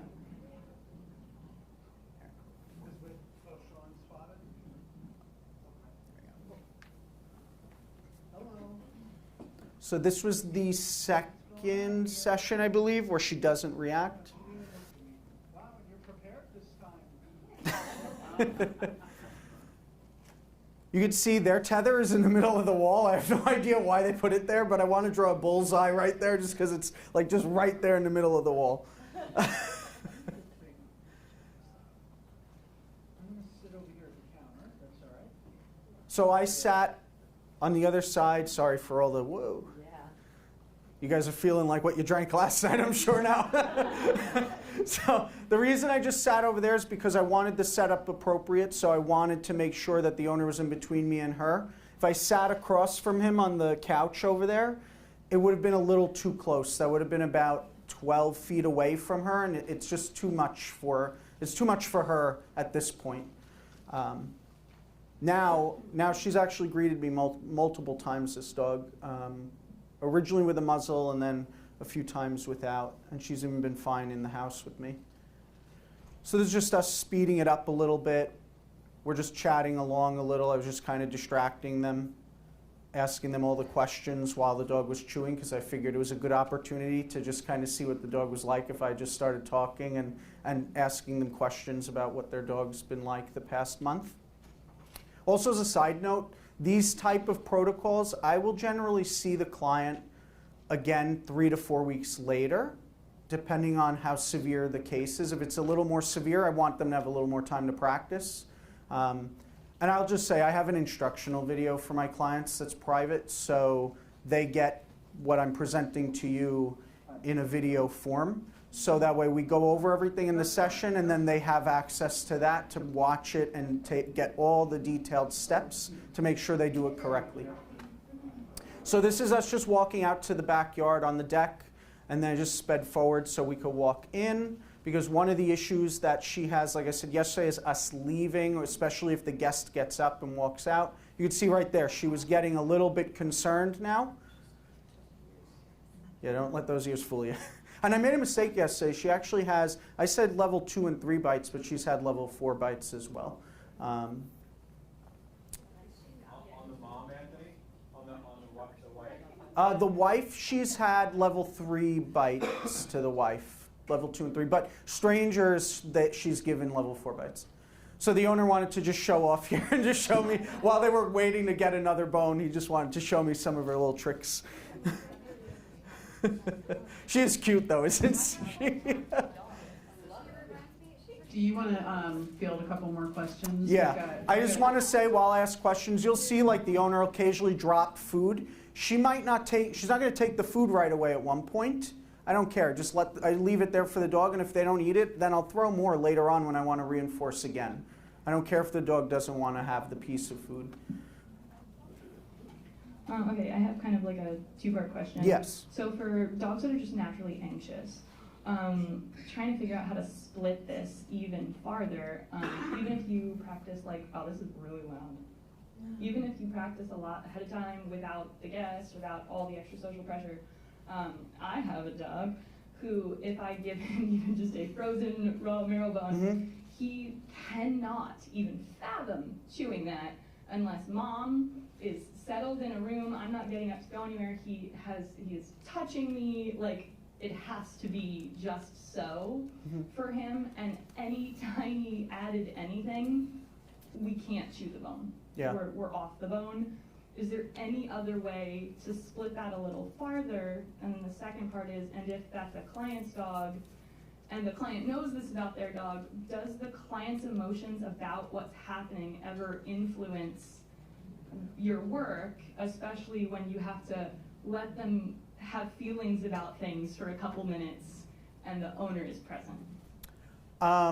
You're going to have to repeat the second part, but let me first answer the first one, just so you can clarify that for me. But as far as the first part, it's going to really depend on the case. So, for example, if a dog is very attached to their owner, what I might do is just tell the owner, okay, just set up a dog bed next to your feet. We're going to just start like that, where we just present whatever the item is we want them chewing on. Even if they can't chew, and we're just going to teach them to actually station and hang out, like a relaxation exercise. And then I would just add little things, like I love telling people, get a basket of laundry and you're going to sit 3 feet over there and just start folding the laundry while the dog is sitting. So that right there just changed by 3 feet. Adding those real life things, because we need to do things that don't involve the dog. Almost like a separation anxiety case where you're trying to desensitize when you're leaving the space, you know, and you're walking away, or you enter and then you enter the room and you just like keep busy. Right? So that's what I always tell people. I want the dog to start keeping busy, the owner, not the dog, the owner to start keeping busy while the dog is doing whatever we're trying to teach them in that situation. Yeah, and then if it was like really bad, like hyperattachment or something like that with a client, then I have to decide if I want to send them to the veterinarian or the veterinary behaviorist, depending on how, you know, what problems there might be. And then the second part, so just, no, thanks, that's really helpful. Clarify what you meant on the second So part. for the second part, I'll just use myself as an example. So my dog is behind a baby gate. He was handling things, but then he's like, I can't, and he's coonhound, so we're gonna have some coonhound feelings about stuff. And it's very loud. I know that he's okay, but he's having some very big feelings about it, which is hard for me. Have you ever had that with a client that you had to mostly manage the human so the dog would chill? Yeah, usually I will use my gift of gab. I'm very shy in my sessions, as you probably can tell. So I will usually start having conversations with them. If I have some relationship with them, like I'll always ask little personal questions randomly, like, oh, I like that piece of art over there, or I like your floors over there, or something like random. I will just start like bringing those random things up that I remembered I filed away in my head from maybe the session before.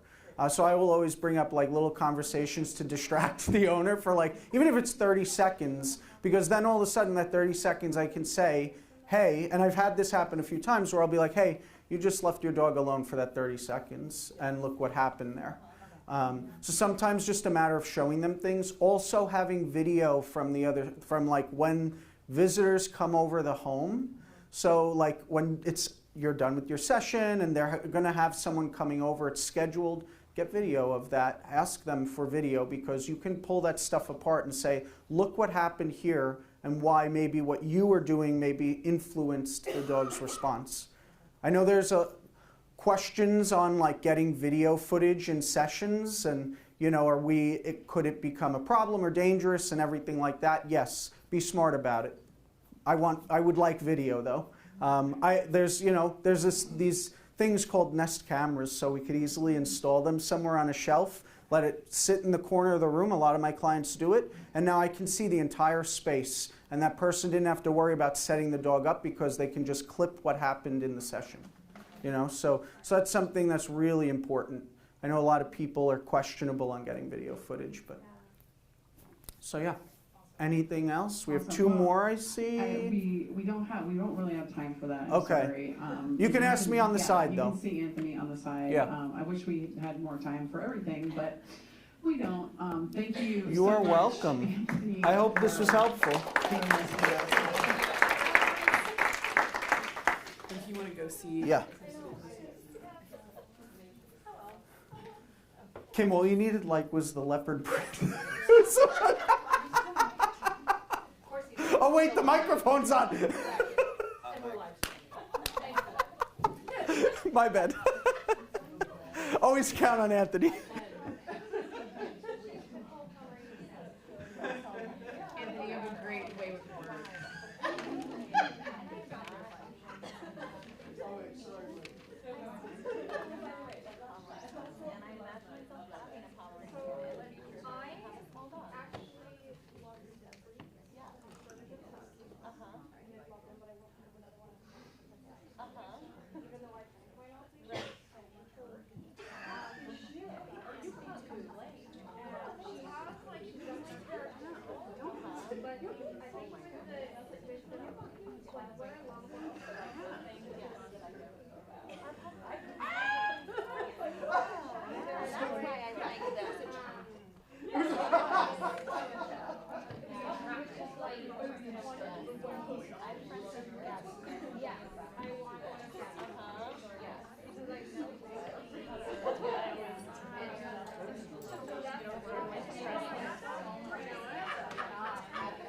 Well, and for the video, it's gonna be a great short contrast of you like being all professional, blah blah blah, and then all of a sudden it's to be like two like weird sessions of me super silly.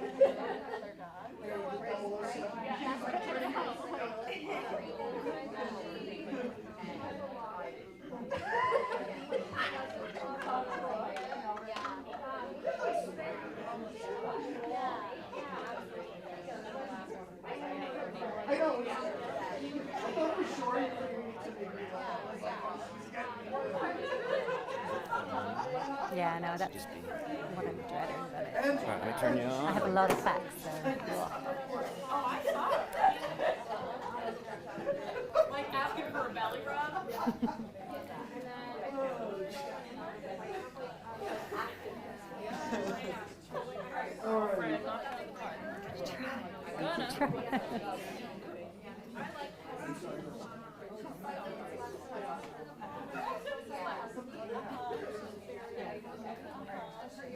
Okay, everybody, welcome back. Hope we all had good lunches or whatever you've been doing for the last hour. We have another fun-filled afternoon and we're ready to get rolling. Our first presenter after lunch is Sonia. She brought her fan or her whatever her fans. She has lots of fans. So Sonia Featherling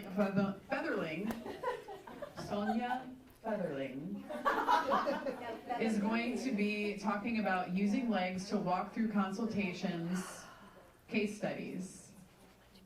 Sonia is the proud owner of Best Behavior in the suburbs of Chicago, Illinois. A great part of her work is helping dogs with a wide range of difficult behavioral challenges, including aggression, fear, trauma, separation anxiety, and more. These clients are who she learns the most from.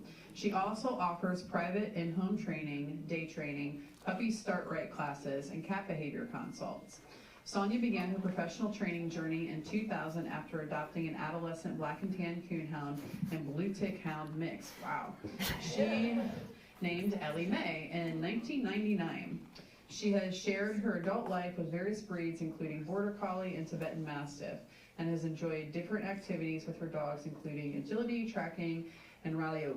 She has steadily continued to learn by reading books, obtaining accreditations, attending seminars, workshops, lectures, webinars, attending expos, and proudly becoming a licensed FDM after doing the Legs Applied Ethology Family Dog Mediation course live at Wolf Park with Kim Brophy in 2021.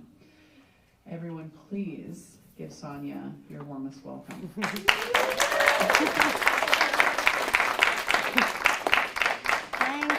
Thank you. So I'm going to be presenting two very different case studies to you today about two very different dogs. I'll give you many of the facts of the cases, kind of go in depth with those, rather than my opinion and facts on the whys involved. I will be avoiding my biases as best as I can concerning training methods and rather present the information so that you can form your own conclusions and ask your own questions. There is a moment where I will present my own bias to you, but I'll follow it up with a reason for it in this case. I do warn you, I do geek out a little bit in the environment part of this section, so try to stay awake. And a trigger warning, there will be mention of behavioral euthanasia. So, and of course, hopefully we'll have time for questions at the end. So let's dive in. Meet Clark. He's a handsome boy, isn't he? Any guesses on his breed or breed mixes, please?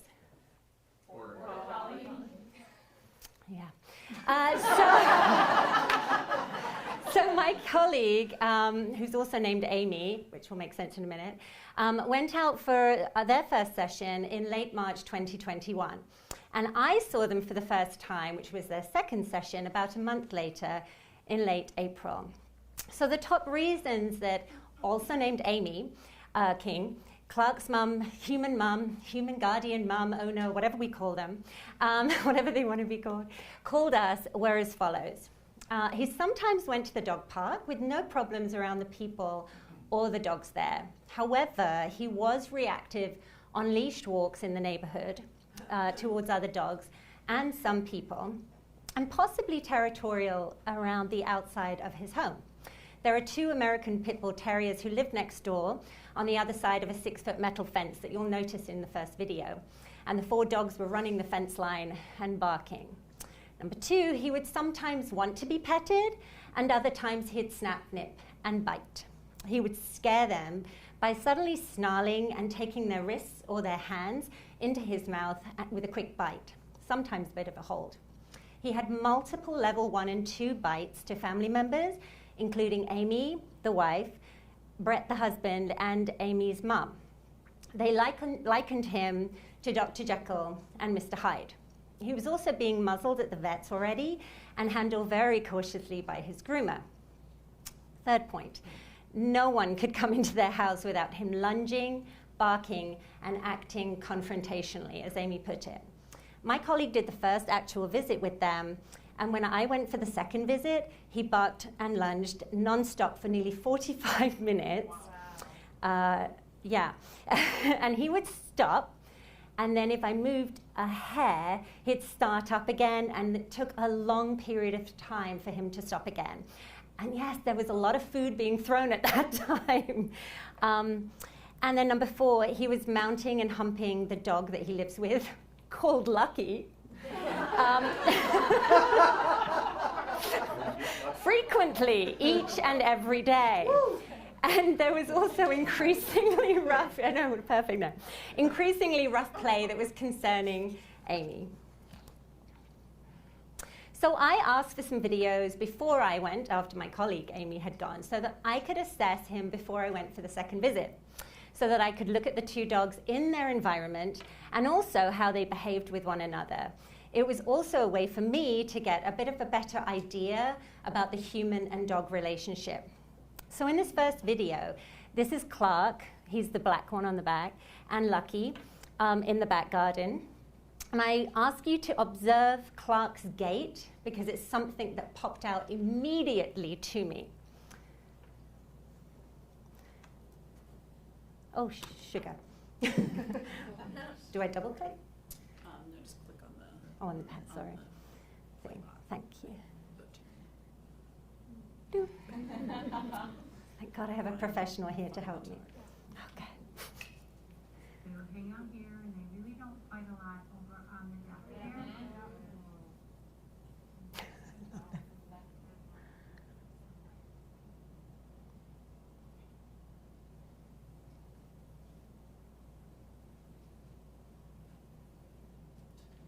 It's an action video, by the way. Leave it. Thank you. This poor dog is getting humped all the time. Sometimes he starts growling, and that's when it gets ugly.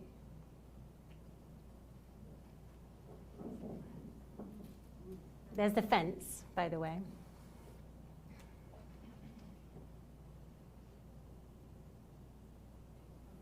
No, Clark, leave it. Leave it. Good, leave it. Good, leave it. Thank you. Oh, come here. Thank you. Good boy. Yeah.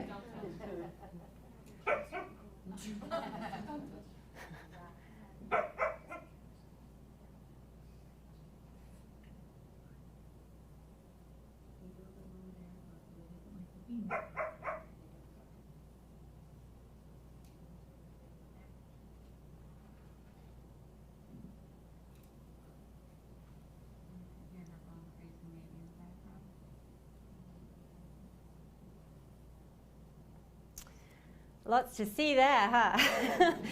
So in the second video, you're going to see some intense play behavior that was concerning Amy between the two. They're both males, by the way. I think that makes sense. So watch for the location and the intensity that was concerning Amy. See if I can do this. No.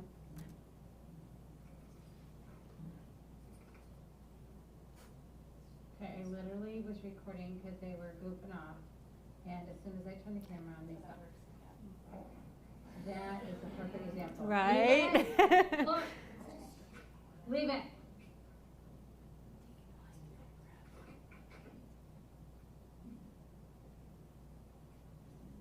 He just kind of comes up from nowhere and just grabs a hold.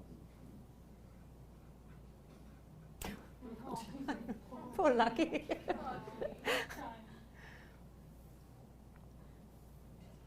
Be in the haven. Good boy. We'll go get a treat. That's a good boy. I like that, good boy. Ready to go get a treat? Let's go, come on.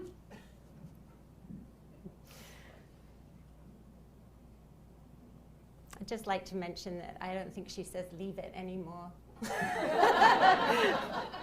A year and a half down the line. Ready? Sit. Very rarely. Lucky, sit. Oh, good sit. Thank you. Lucky, good sit. Thank you, boy. Poor Lucky, he always has a shell-shocked look on his face. God. Okay, so in this next video, this is Jocelyn, which is Amy's adult daughter. She lives out of state, and she visits occasionally bringing her dog, who's a doodle. Oh, wait for the doodles.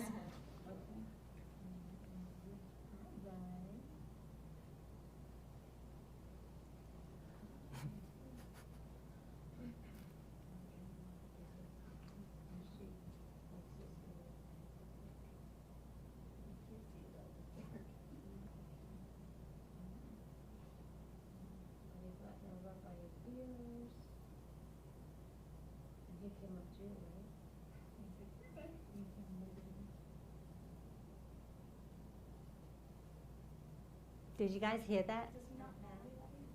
So she said, he came up to you, right? And she said, yeah, I encouraged him to come over to me. It's important. Yeah. Okay. So in this fourth video, this is going to show you, I think you all know what's happening next, how confusing this was for Amy and her family.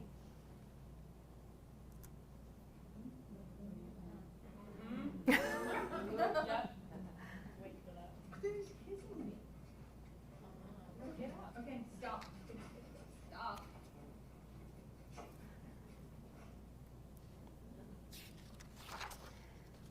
All right. So let's move along to the scale skills. This is a quick reminder, a slide of how we move skillfully. Got to get those puns in here somewhere because, through legs consultations with a reminder of the lock and the key. What lock does Clark have? And what should he have? So let's take a deep dive, really deep dive in the E, into all four of Clark's legs and see what was out of balance. So Clark's date of birth was October 4th, 2019. His mother, named Marble, was found pregnant on the streets of Missouri and rescued. Whilst pregnant, she was transported up to Illinois and placed into a foster home. She gave birth 2 weeks later to 4 healthy puppies, 1 female and 3 males. She was a gentle and attentive mother who took great care of her puppies. Clark was adopted from Paws Up for Rescue on November 30th, 2019 by Amy and Brett at age 8 weeks. He was 1.5 years old when we saw him. Lucky, you remember him, the other dog in the household was adopted in July 2020, and he was approximately age 2. So Clark was neutered at age 8 months of age, in June 2020. And another significant thing was that Amy reported a sudden change in behavior noting an acceleration in aggressive responses after a 3-year rabies shot administered in February 2021. Other strange or abnormal behaviors that she reported was that he would never and had never jumped up onto their bed. And although he would cry to be lifted up there, he never jumped up. And the other strange thing, which he still hasn't done to this day, is go up any stairs. Like, he'll go up the stairs to inside the house, but he won't go up the stairs in the house, which are much longer and steeper. He also reacted with excessive barking to other dogs and creatures when they came on the telly, and he'd run around to the next room, which is behind the telly, seemingly trying to find them. He had a few ear infections, which were promptly treated. Otherwise, he had a clean bill of health from the veterinarian prior to me seeing him. All right. So I'm going to give you some quotes here from some doctors, and it's a bit gobbledygooky to me too. But it's important, and if you have any questions regarding that, you can always ask Colleen afterwards. We already discussed and she approved, right? Okay. So due to the ethogram video that you saw previously, and an observation of his sitting position, which was slightly off to one side, hip askew, along with his behavior, I recommended to Amy that he be examined for possible pain in the rear end. Amy did not want to initially do the radiographs so I recommended that they start with a pain trial. They visited the vet, who noted, I quote, slight favoring of right rear leg, very tense during exam, unable to elicit draw sign or crepitus, which is when they pull the leg back and stuff, reluctant to jump on back legs when excited, rest of exam appears normal, discussed findings with owner, maybe orthopedic issue causing part or most of his aggression, unknown, can do sedation and RADS to check hips, vertebrae, and knees. So the vet prescribed 3 weeks of carprofen, a non-steroidal anti-inflammatory. Amy noted Clark seemed better during this time, less reactive. As soon as the trial ended, within the week, there was a notable increase again in his aggression or aggressive behavior. So he went back onto the carprofen, and we also added in fluoxetine. So Amy decided to do the radiographs a couple of months later, at the end of June, and the vet noted, quote, radiographs show probable mild hip dysplasia, less coverage of right hip. They added in gabapentin for pain management and recommended that a specialist look at the radiographs. So a quick note, it was after they added in gabapentin that Clark started to jump up on the bed. First time ever. A new behavior, a good one. So the specialist that they then looked at the radiographs said that he, quote, recommended decreasing carprofen to every other day, continuing the gabapentin as prescribed, and monitoring his clinical condition. I'm not convinced that Clark's signs are due to hip dysplasia. Changes on his radiographs are mild, and decreased coverage of the right hip is suspected to be secondary to slight pelvic rotation. And Colleen would definitely be able to tell you all about that. Given the findings of carpal pain, polyarthropathy cannot be ruled out. If clinical signs progress, a recheck is recommended with joint fluid analysis. So basically, they found a few things that were suspect, but they didn't really nail anything. And I think that's really important because pain is so subjective. It was affecting Clark, and it was affecting his behavior. And although we found a few maybes, and well, we're not sure, and it might be something we want to keep an eye on or do further diagnostics, something was bothering him physically. Genetics. Woohoo! With his genetic screening by Wisdom, as so often happens, we had a few surprises. So this is how it broke down. Herding, 28% Australian cattle dog, 10% Australian Shepherd, 4% mini Australian Shepherd, and 3% German Shepherd. Gun dog, 18% Lab, 5% Golden Retriever, 4% Brittany, 1% Cocker Spaniel, because that's always there. Scent hounds, 9% Beagle. Toy, 4% Chihuahua, 2% toy and mini poodle, 2% Pomeranian, natural 70%, oh 70, hello, 7% chow chow, there's that chow chow everywhere all over, and bull is 3% American Pit Bull. Not quite the border collie that we thought he was, is he? No. So does breed make a difference? If we look at this panel, one of the largest breed percentages is cattle dog.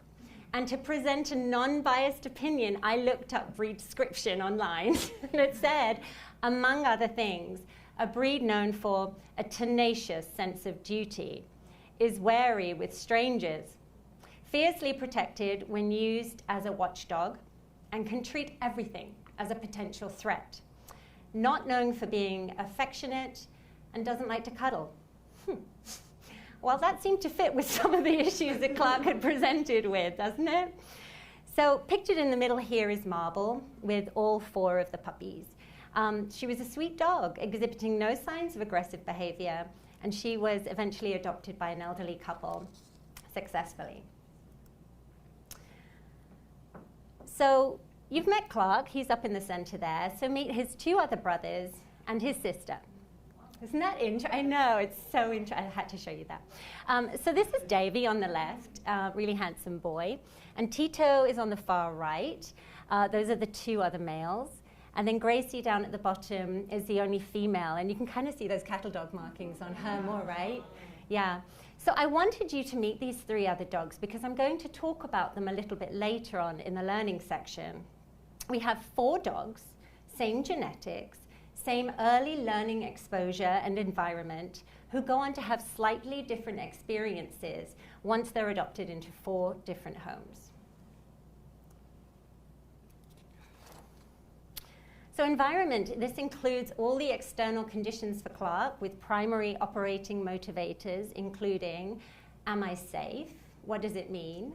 What do I do? What are they going to do? And so on.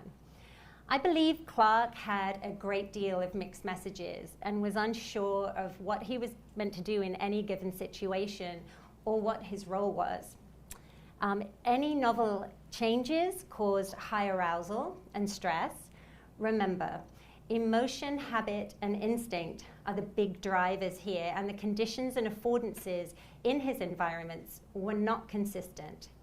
We will look at all of these when we look at the antecedent inventory, to which I've given abbreviations and separated with some details for each section, because this whole area was like, wow, for me, and it was just, I kind of had to separate it to make sense of it, so I hope this helps you too.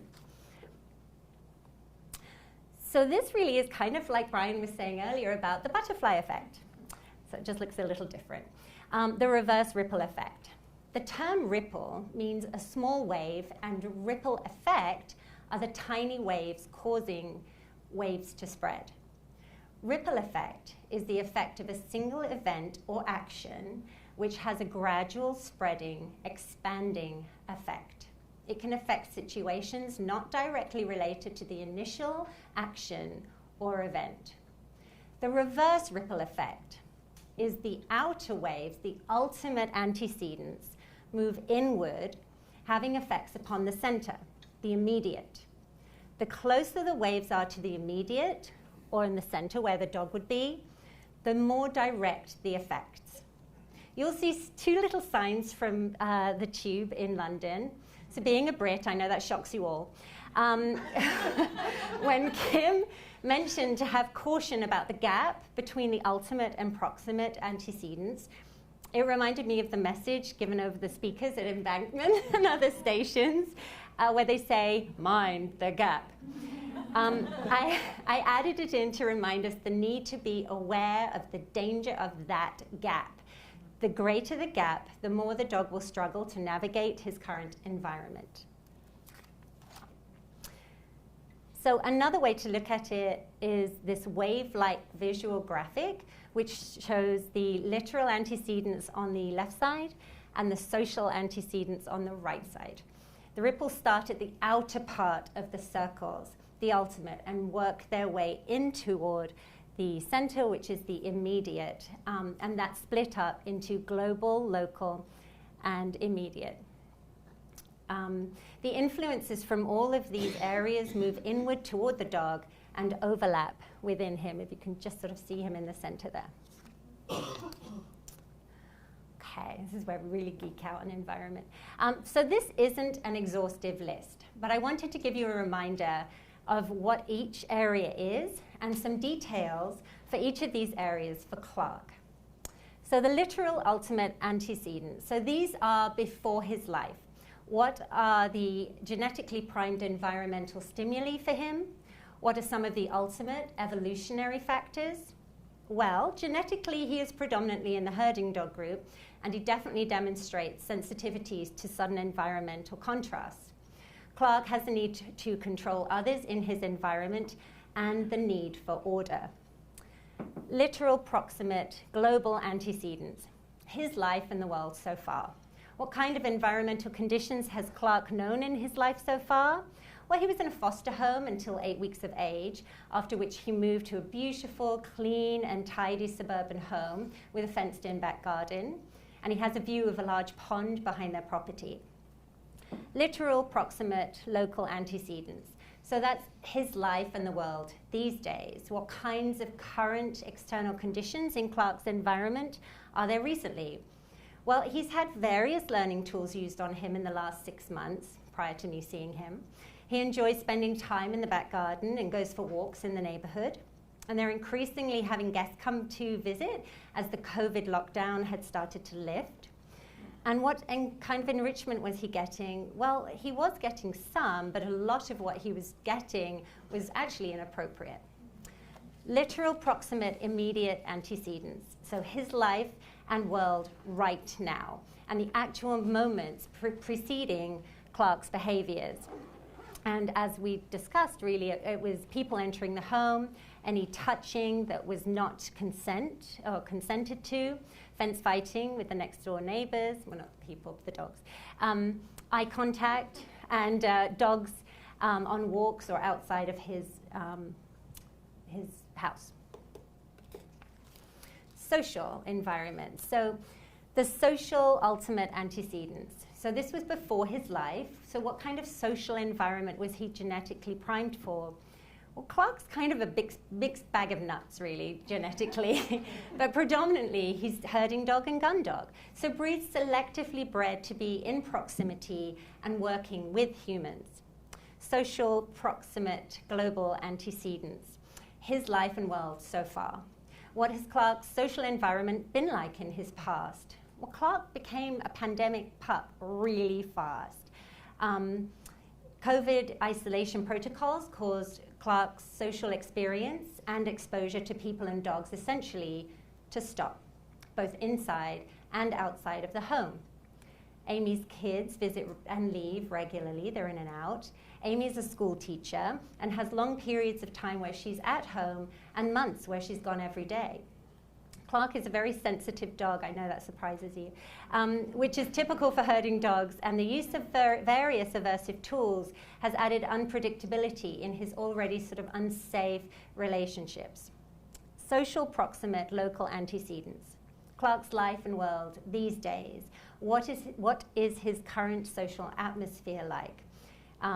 He isn't navigating the relationships in his social circle well at all. He doesn't have a secure, consistent, or predictable social atmosphere, and he acts very defensively. There was pressure on Clark to be a cuddler or a snuggler. That's really what Amy wanted. And he's so gorgeous, isn't he? And it was creating an escalating dangerous situation. Clark is defensive with the dogs next door and has daily interactions. And between our first and second visit, one of the dogs grabbed Lucky through the fence and bit him and held onto him for a bit, which was right by Clark, which was upsetting. Social, proximate, immediate antecedents. His life and his world in this very moment preceding the behavior. So physical proximity to people, especially touch, when not on his terms, causes dysfunctional behavior. Learning.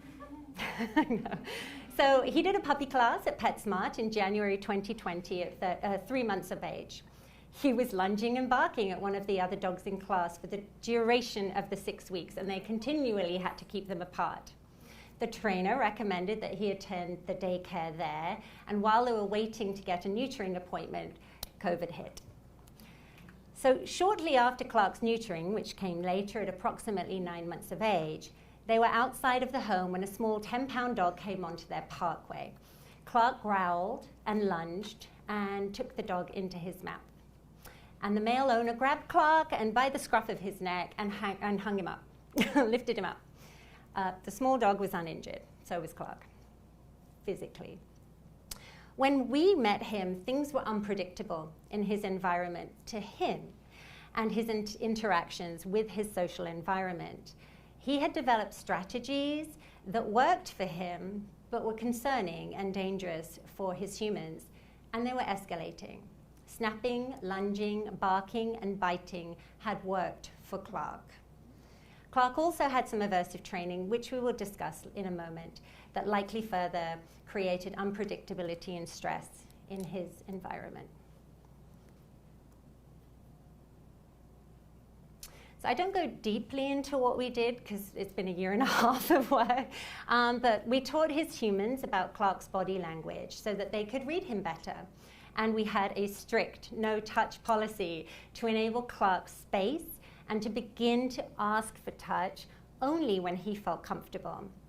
Clark had to give consent and trust that his communication would be heard and respected. He was needing social clarity, healthy communication, and consistency, not only from his environment, but also from Amy and Brett. Some of the strategies that we started with Clark and his family was the aforementioned Kathy Sadeo Smart Times 50, which was bringing the focus on catching him doing anything right and being proactive rather than reactive. We needed to establish some healthy PPPs, predictable patterns of precedence, in his day and helped identify and create those with Amy. We asked the client to discontinue use of any and all aversive tools, and we added in a harness for walking. We also asked that she slow down and let him sniff. We asked that she train more downs with Clark, requesting downs rather than sits, so that we wouldn't exacerbate any possible medical issues. And we needed to create some social currency with his humans, as well as social clarity. We had to build their trust. So pain. We wanted Amy to check with the vet to locate and address that pain, which we talked about earlier. And after a lot of front-end work, we removed the leash when people were entering the home to enable Clark to move away in a more natural and comfortable way for him. It's that herding dog again. Also, just a few months ago, we introduced the step-up hack. When Amy is out for a walk and with Clark inside the home, he needed, at that point, that extra clarification, and it is contributing to their developing relationship as well. I absolutely would not have done that a year ago because it probably would have resulted in a bite. To quote Kim, when to train is as important as how to train. And I will add that it is vital as social relationships grow and develop.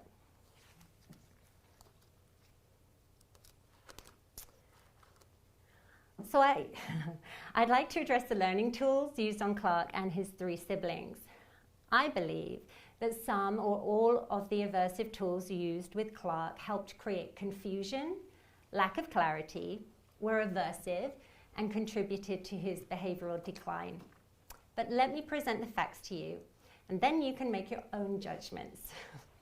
All 4 dogs from the litter had e-collars used on them, to different degrees and in varying scenarios. Gracie, that one female, she was trained on an invisible fence collar at the lake house because they didn't want her to run away. Davy had similar issues as Clark's, but not to the level or the intensity. He barked at people entering the home, and that's when they used it at that time for a short amount of time. Clark had some e-collar use starting in November 2020, but Mum felt uncomfortable using it and stopped. And I think that's really important too, because she didn't know when to use it really. She didn't feel confident, and I think that created unpredictability as well. They were also using a prong collar on him since October 2020 for walks. And also for a period of a couple of months, right before we met them, they were using a handheld ultrasonic anti-barking device. Tito, over on the right there, had gone through at least one board and train stay at a local facility and was in consistent day training there as well, being handled by a professional trainer. He had extensive e-collar and prong usage, and he would fight his owner when she was trying to put his collars onto him. As his behavior increased, which was very similar in expression and intensity to Clark's, in fact, a lot of the behaviors that Clark was exhibiting, Tito would be exhibiting about 2 weeks before. It was really interesting, yeah. He had, as his behavior increased, which was very similar in expression and intensity to Clark's, his owners would double down on his professional training. He had multiple level 1 and 2 bites, just like Clark, to various people. I have a new friend up here, excuse me. In June, he gave a level 3 bite to his male owner. They set up an appointment with a veterinary behaviorist, which they had to wait for. And then they were going to book a consult with me after they had seen the veterinary behaviorist. During that month waiting period, Tito bit the female owner, and it was also a level 3 bite. In August 2021, Tito was behaviorally euthanized.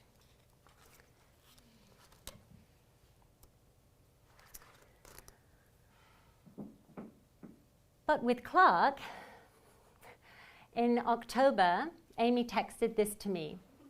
Clark is not going to be a therapy dog for sure. But I get a few snuggles here and there, and I can tell by the way he looks at me that he loves me. And that's enough for me at this point. I know. So Christmas 2021 was the most wonderful time of the year for everyone involved. His family successfully had 10 people over for Christmas dinner, and Clark was loose in the home, and they had 0 incidents of barking, lunging. Oh, Janine, don't. I'm like fighting back the tears.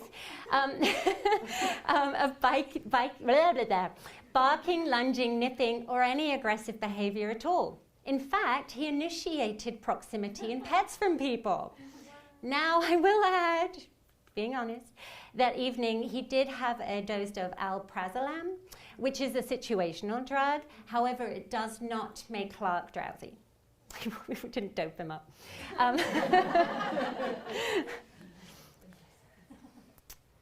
So this photo is a recent one that Amy had sent to me in July, last month, with these words.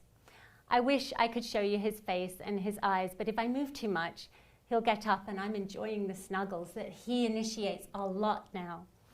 He just climbs up here and loves to snuggle with his mum now. So thankful. I know. Oh, she's an amazing owner. Family and friends can now touch and pet Clark. They can read him well. They've learned. Clark has developed skills to navigate his environment successfully. His anxiety is lowered, and he now knows what to expect, and he has safer, more appropriate strategies for communication. He has more social clarity, essentially predictability, and trust in his social group and his environment. Clark will now emit a low growl when he wants petting to stop. The rough play and humping has decreased. Clark may hump Lucky at most twice in a week now, but is easily called away and stopped. Lucky's a little luckier these days. Yeah. So in the last month, Amy has adopted Snow White, a beagle mix. Like Clark's mother, she was rescued off the streets whilst pregnant and gave birth to 7 healthy pups, hence Snow White. She has been at the rescue for nearly a year while gaining some confidence so that she wouldn't run and hide at the sight of people. And she also underwent heartworm treatment. Clark has taken it upon himself to be her debonair consort and gently, supportively show her the ropes. A dog that had such an unbalance in his life a year and a half ago is now a social signaling professional to Snow. It's crazy, right?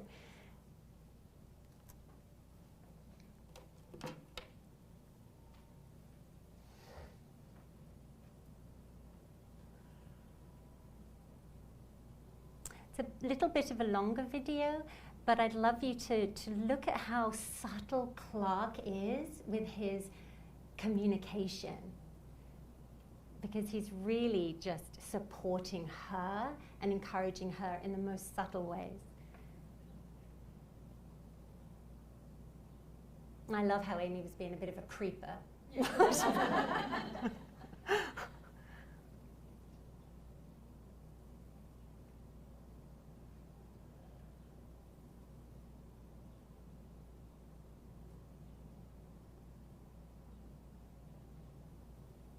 Snow did not want to come out of the house at all. In fact, she didn't want to come out from under tables the first few days to the first week.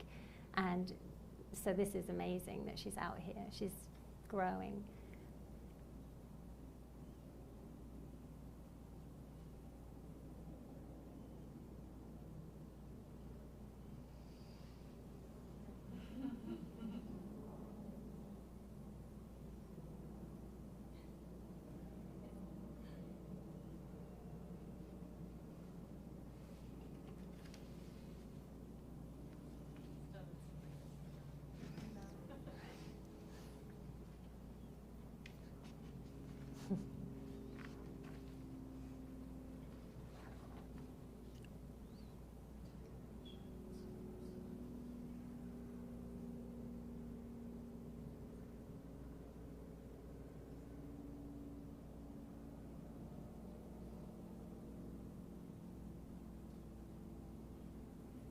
Did you see how he's slowed down and he's thinking? And then do.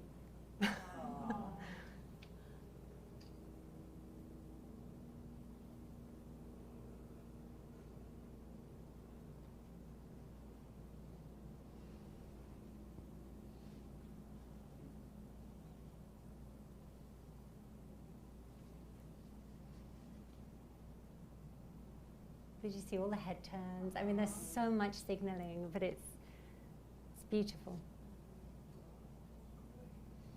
Mm-hmm.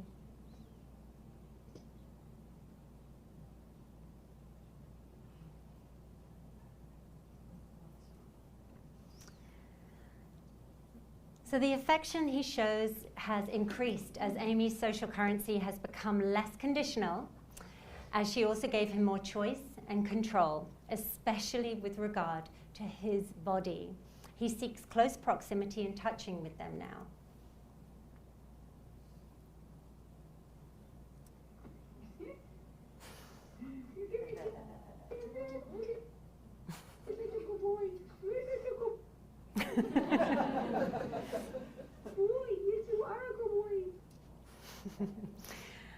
So with all this change in his inner and outer environment over the last 1.5 years, I ask you, has Clark ultimately found a more appropriate lock for his specialized key now? Has he found his niche? It looks that way. Meet Humphrey. Boy. In late January 2022, I received a text from a colleague to advise me that they were referring a couple to me with a newly adopted 6-year-old golden doodle. She had worked with them for many years with their previous 2 golden doodles that they had recently lost due to old age. The heartbroken couple, Margaret and Ryan, had recently found Humphrey on an online doodle rehoming page and adopted him on January 25th. When they contacted me, they primarily wanted to build his confidence and explained some of the behaviors that they were struggling to help Humphrey with, as follows. He would bolt frequently and in various situations and hide in the upstairs closet. He was shy and timid, all of the time. He was hypervigilant to any and all sounds. If he heard something, he would run away with his tail between his legs and often crouch low to the floor and often freeze. If the client picked up their phones, he would panic. If he heard something, he would,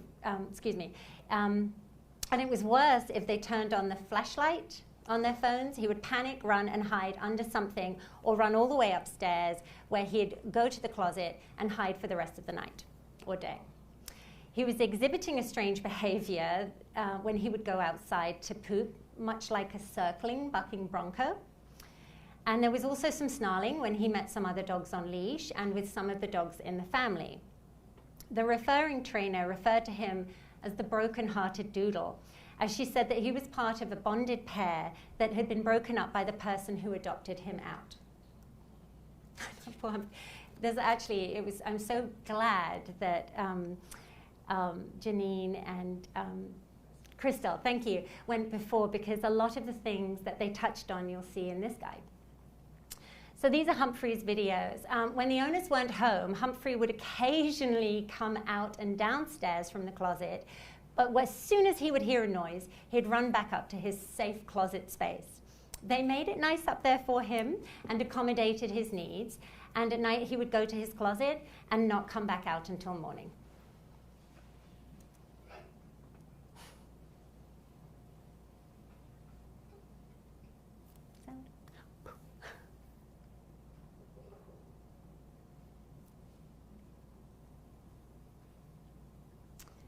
In the second video, Humphrey was hesitant to play with toys for a while. When I saw him in late February, he was nervous around the enrichment toys I brought, and we started to build his confidence, which I'll go into in a little bit. And in late February, early March, they started to see him picking up toys and walking around when they weren't there on the camera.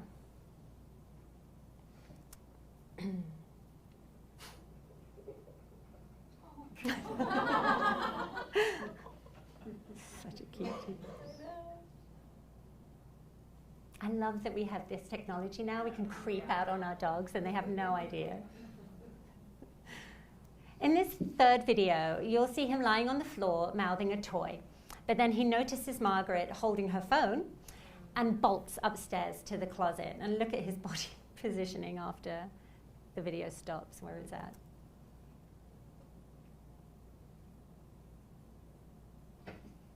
Oh, that's the next video. She realized, hide the video, hide the phone.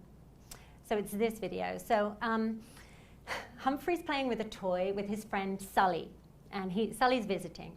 Sully is Ryan's parents' dog, and Humphrey hears a loud noise, or a noise that's loud to him, and he bolts. And this is the video, actually, where you'll see his sunken position.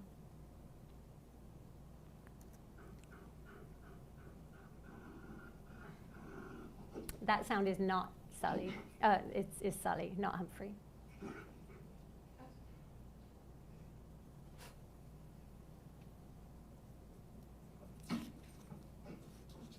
There it is. Whoop.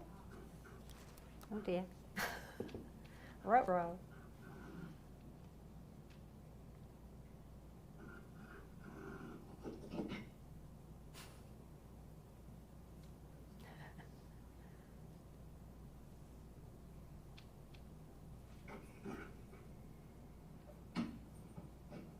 Here's the sound, and run. See that position? So these, I call the bucking bronco. When they told me about this odd behavior that he was doing nearly every single time he went out to poop, I asked them to send me videos. As you'll see, he seemingly circles in an interesting way, hopefully, before settling down to take care of business. They asked me why, and I'm like, not entirely sure. We cut it off before it got explicit. So here's another video, because why not, right? It's not like we've been having technical difficulties or anything.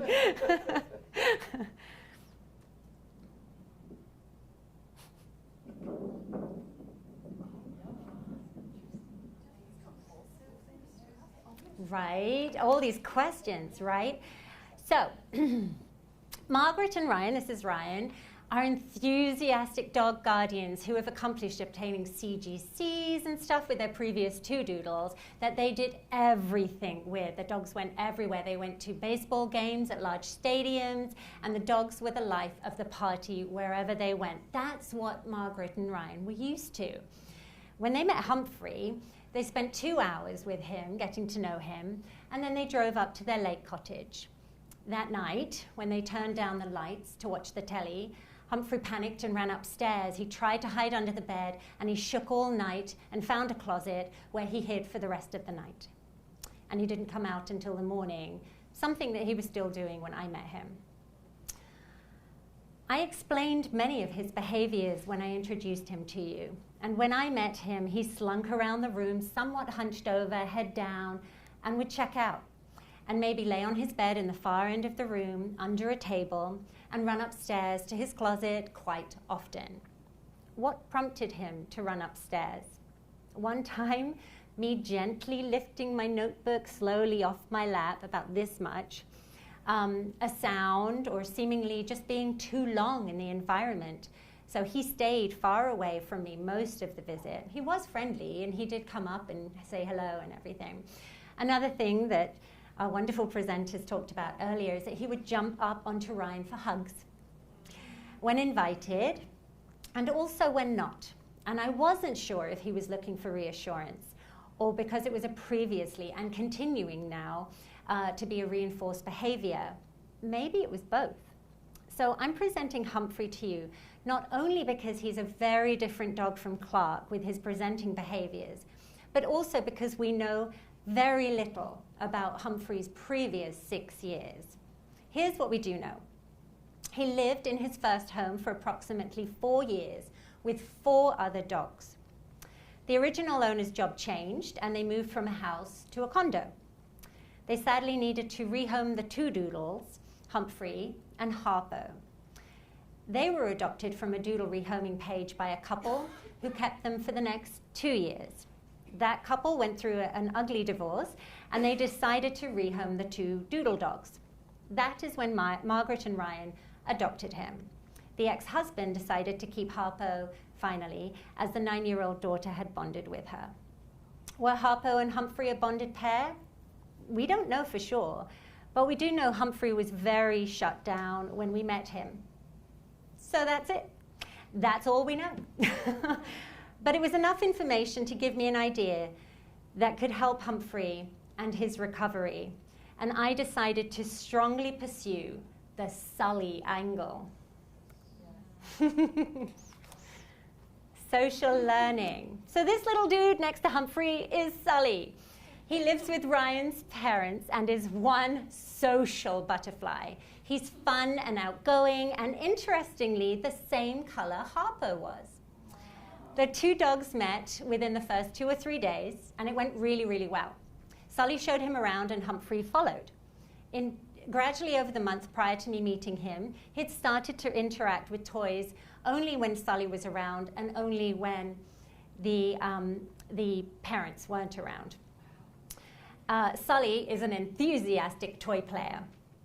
Most everything Sully does is with enthusiasm, and Humphrey started to noticeably ease up when Sully was around. And it was this that encouraged me to use Sully for social referencing as much as possible for Humphrey. Wherever they took Humphrey, I asked them to try to take Sully. Sully would be the confidence-boosting buffer between Humphrey and the new world around him, whilst we build some PPPs in his life and environment and increase the owner's social currency. Remember in the course, Kim says, clear and stable relationships are a primary resource. As the relationship between the dogs grew, Humphrey started to become more stable and trusting with his new life. He started to open up in his environment and started to react less fearfully, less frequently. He started to have fun. Can notice the snow's melted, right?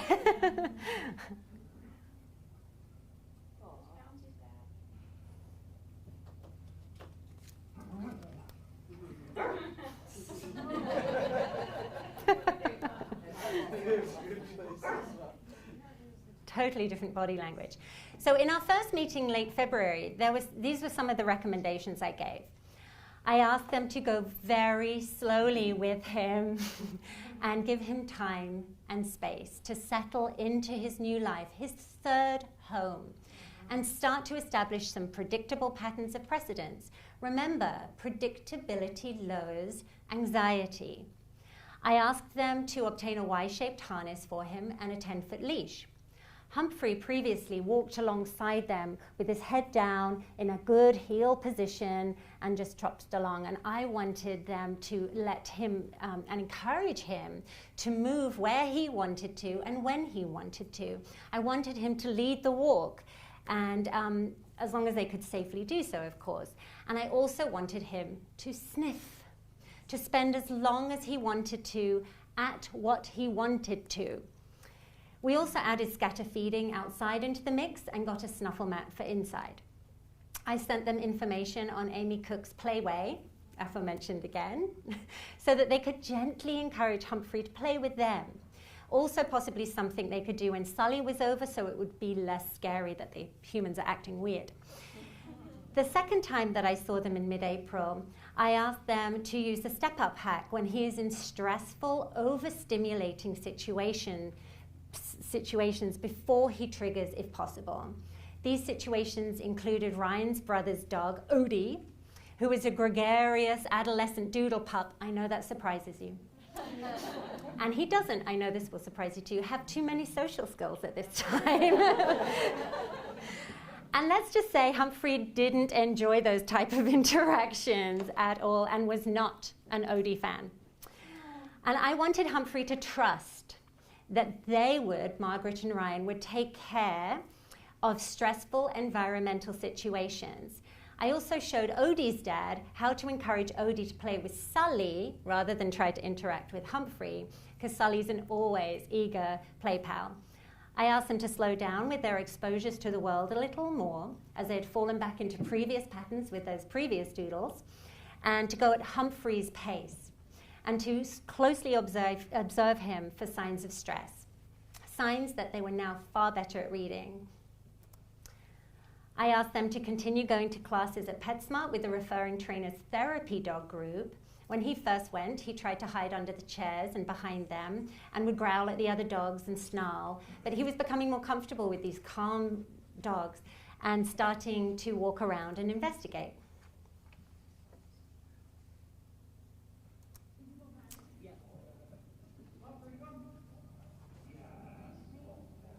At the end of April, he started an obedience class at another location, and in that class, towards the end, they dabbled in agility, which was fun and trust building with him. So let me bring you up to date with how he's doing today. He now confidently dictates the walk, often leading from far in front of them, and they focus on the experience rather than the distance. He still sleeps in the closet, but comes in and out, and in the morning, he jumps up onto the bed to give a good snuggle with them. 90% of the time on walks when he meets other dogs, he is tolerant and patient and will sniff and let them sniff, and then he'll move on and continue his walk. When he encounters rambunctious dogs, he is still a little intolerant, which is fine. He'll give a small signal and then move on. With Odie, he has also learned to be who has also learned to be more respectful in his interactions and play around Humphrey. Once Humphrey saw Odie going over to Sully and leaving him alone, he relaxed and opened up more. He's gained confidence in the situation and the environment. They've taken him to strawberry festivals and chocolate festivals, with Sully tagging along and also alone. He's more confident now. He'll go up to people and initiate strangers and initiate petting. They also took him on their boat in Milwaukee, and he's the hit of the marina. Everybody loves Humphrey, and Humphrey also loves them. He rarely does his bucking bronco behavior now, only seemingly when in new places or slightly stressful situations. And I'm curious if it'll occur again next year when the snow comes. I'm not sure if that's also. I'm not sure if it's a behavior that comes from eustress or distress, or maybe both. Maybe it's just really fun. I mean, it looks like it. So when I recently spoke to Margaret and Ryan, they said this: We were so lost and feeling disparaged. We had a broken dog, and we didn't know how to fix him. You gave us tools to help him and aided us in understanding his needs better. He is transformed and gained so much confidence. Sally, right? So, in the words of the brilliant Jane Goodall, you cannot share your life with a dog or cat and not know perfectly well that animals have personalities and minds and feelings. Both of these dogs were blessed to have humans that were committed to change what they were doing, how they connected, and how they approached growing with their dogs. And as their family dog mediator, I couldn't have asked for more from them, and nor could their dogs. Clark and Humphrey are living their best lives now, and their humans have a deeper understanding of the dogs they're sharing their lives with, and their futures look bright and continue to shine brighter. When I asked Amy recently what things helped her the most, over the last year and a half, she said it was when I had said that this process is a marathon, not a sprint. We don't always have all the answers immediately, and sometimes it's a journey for the client, the dog, and us. And I'm so glad and honored to be on this marathon, whether we're walking, jogging, or running, with my clients, their dogs, and all of you.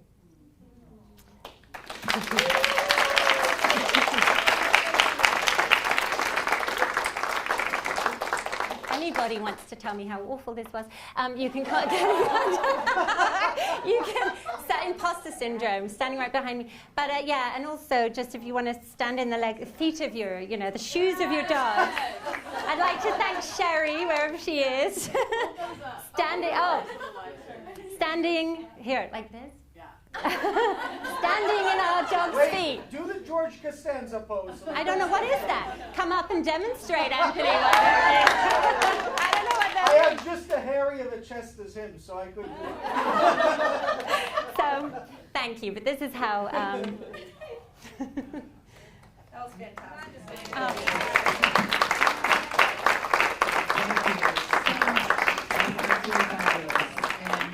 We unfortunately don't have time for questions for Sonia. If anybody does have any questions about her presentation, please see her afterward. Thank you. That was amazing. All right, so we are going to get because I'm a knucklehead. Justine Hall student up, and we'll be back in just a second. Are you sure? Are you sure? Really? Oh my God, it's so good. I didn't feel like it. I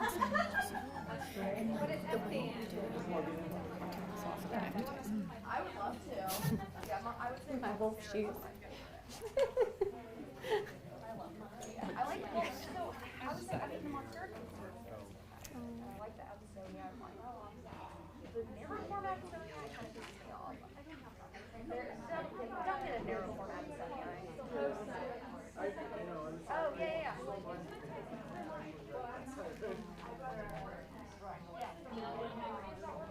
What? Oh, the Peru! I've wanted a Peru.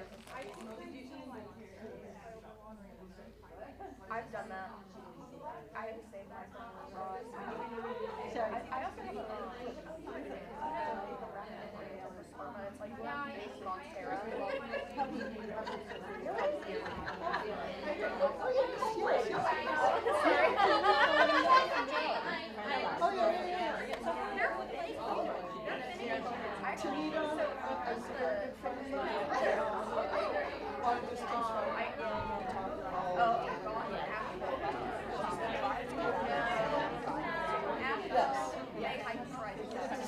I don't know if you know a lot about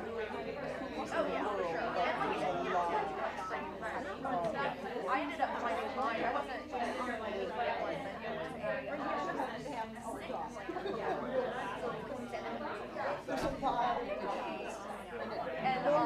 I ended up replicating it, and now it's not even like I just nice recipe, watering is a big thing.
Oh my gosh, yes.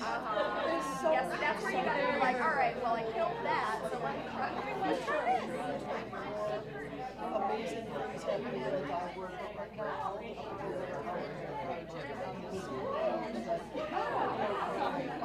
That was a very good one. Listening to the dog. Well, I feel like No. maybe Oh my goodness. Oh my gosh. Years ago.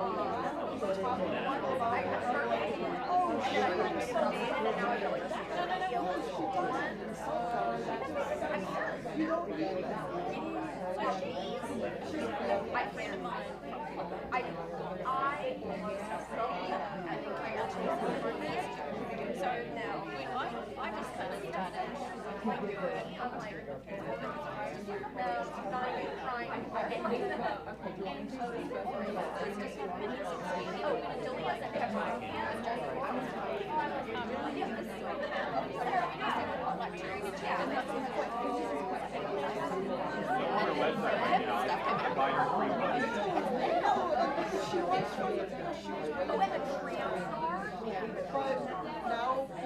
It's not going anywhere. But that might be like quite a big file. I'm just thinking. And if not, we'll do this. But let's try it. But every time, I try to talk to people about it and tell people yeah, and now. Okay, everybody, if you can all take a seat, we are moving along in the program. Dexter, you left your book on the floor. Dexter, paging Dexter, please get your roll. All right. Man, I'm just so blown away by what everyone is coming up with, and the energy and the enthusiasm for what we're doing here. It's just, this is so just reaffirming and even more community building than, our Facebook community is amazing, but this just feels fabulous, and I hope everybody else is feeling the same. Cool. So our next fabulous presenter is Justine Shermans, and she is going to be, the title of her presentation is Code Red, Unpacking the Increased Risk Between Kids and Dogs. And after having children of her own, Justine soon realized how tough it is for parents with young children to raise a dog. So she started the Family Dog, a training company for the whole family. Her mission is to help parents and kids everywhere to understand their dogs and love living with them. The Family Dog's unique, fun, and family-friendly techniques have quickly become the company's trademark. In 2015, Justine created Stop the 77, a viral video launching a huge dog bite prevention campaign aimed at keeping kids safe around dogs they know and love. Since then, not only families, but also dog professionals worldwide have been using the Family Dog's content, online programs, and music video-based school dog safety presentations to teach kids how to truly understand and respect dogs. This is gonna be amazing, so all y'all hang on to your hats. Oh my gosh. You got it. Yeah. Got some big shoes to fill after the last couple of days, right? So as a typical mum, I've got my list of notes here. First of all, I've decided to bag my laptop with my actual notes to the presentation and just wing it. So, yes, there was going to be a two laptop situation. I don't think I'm technically savvy enough to be able to do that, so I'm not going to do it. So here's my list. A, I have no notes. B, Kim, I'm really sorry because I did not use all of your color scheme. I did some of it, but I don't know if I even said that, but I'm going to say it now. And sorry for everybody else. I'm not a complete arse that I just don't obey rules, but I kind of don't obey rules. I wanted to say a massive thank you to Kim. For this time last year, I think all of our minds were blown. For everybody who was here, we just lost it, right? We were all sitting here feeling this amazing new content, putting everything together. And the fact that we're all back here this year to be able to show how we've taken all of that and used it in all of our own fields is just so cool to sit and watch everybody do that. And Kim, thank you for giving everybody the opportunity to do that, because it's been magical, right? Yes. Big round of applause. Brian, I just want to say, I'm sorry, this is going to be very reductionist. I just feel like family life is so chaotic, insanely chaotic, that you'll get the gist of the fact that I do understand the chaos, hopefully, behind the fact that I'm going to make this really reductionist, yeah? Okay, thank you, thank you. And for everybody who's going, oh God, kids, I don't have kids, I hate them. Thank you for sticking with me, because I know there's a lot of you. Okay, so with that said, here we are. So if in the world of dog professionals, as you know, all I do is work with dogs and kids. Don't they say don't ever do either one of those things? And I do both. So usually I find that dog professionals actually fall into these two categories, right? Either the first, which is I love working with young families, or I'd like to get into that, or the second is gross, I might vomit, no thank you. So let's have a show of hands who's in group one. Decent, I'm impressed. Okay, group two? Yes, okay, got it. All right, fine. So what we can say though is that families are actually struggling. Can we all agree on that? Yeah. Right? They're having a really hard time right now. So whether we actually want to work with them or we don't want to work with them doesn't really make too much of a difference to me, because they are there and they actually do need help. And even if you choose to just work with the dog, knowing actually what's happening behind the scenes, I think is going to really be helpful to you. So what I'm going to do for the next hour is give you a peek behind the curtain of the shit show that is the family. So, all right, so first of all, let's start with some pretty crappy news. Visits to the Children's Hospital, this was a study that was done just in the last couple of years. Dog bites have increased by 3-fold since the beginning of COVID. Right, and we I think that it doesn't really surprise most of us because of lockdown. Everybody was under, each other's skin in these really tight environments, and so no shock. But the bummer about it all is that number has actually stayed up double the regular summer rate. And the regular summer rate is higher than the rest of the year anyway. So something's going on. Grab a piece of paper and fill in the blanks quickly. See what you think. What's the percentage of children that are bitten before the age of 12? What is the age group most likely to be bitten? I'll give you the window. It's a 4-year window. And I'm going to give you literally 30 seconds to do this because I've got so much to say. And what's the percentage of dog bites that come from a family or a friend's dog, a dog that is known to them? 3, 2, 1. Okay, somebody tell me. 70, 50, 40? Okay. I'm not going to show you yet, actually, because if I reveal the whole slide. Okay, what's the age group most likely to be bitten? Under 5? 3. 6 to 10? 7 to 9? 5 to 9? Yeah, 5 to 9. Okay. Percentage of dog bites that come from a friend's dog or a family dog? 77, please. Everybody know that at least. Hopefully I've done my job.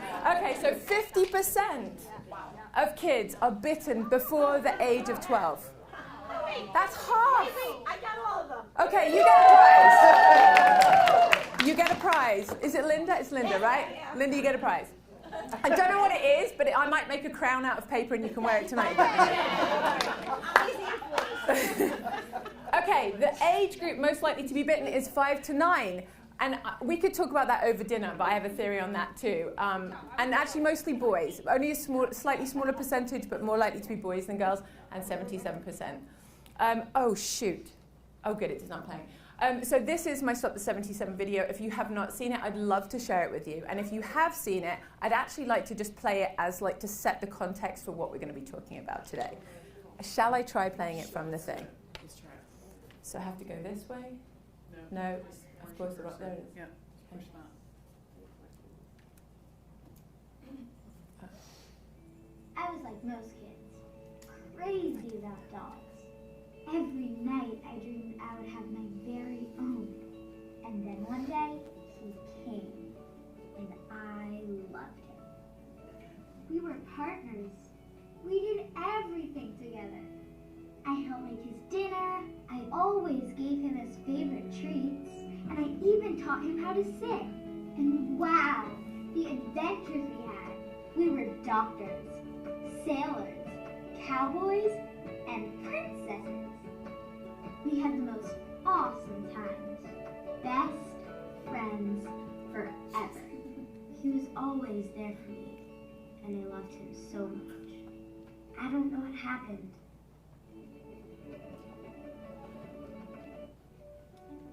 Everything I knew had changed, and I was part of a whole new family now.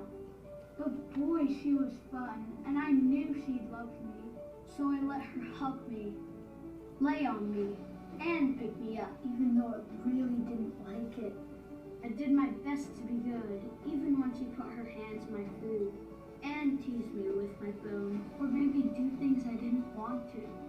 That swing was scary, so I held on tight.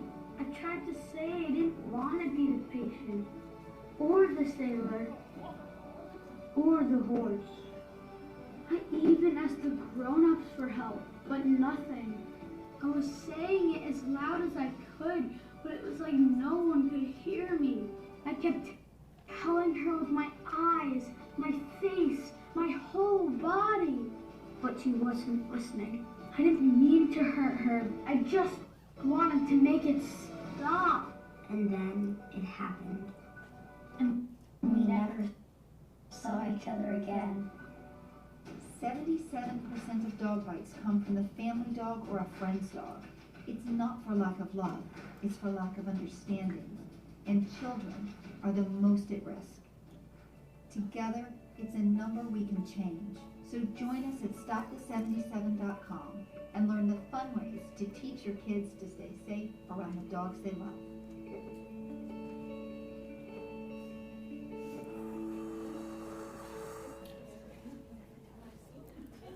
Okay, so first of all, I've seen that video a million times. It always makes me sad. I made it. I edited the damn thing. So I've seen it a million times. But now I have the added thing that 2 of my dogs have died in it, and my daughter's just gone to college, and she was that big. Stop, Megan, stop!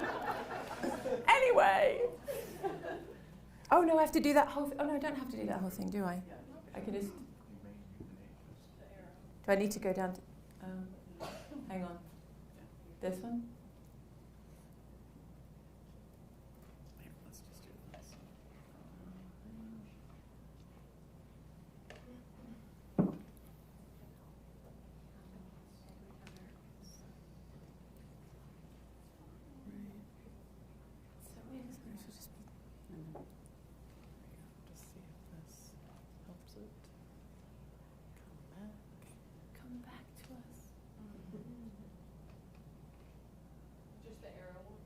Look, what about if I do the advance down the bottom there? See where the slice is? Would that help just to get it kickstart it again?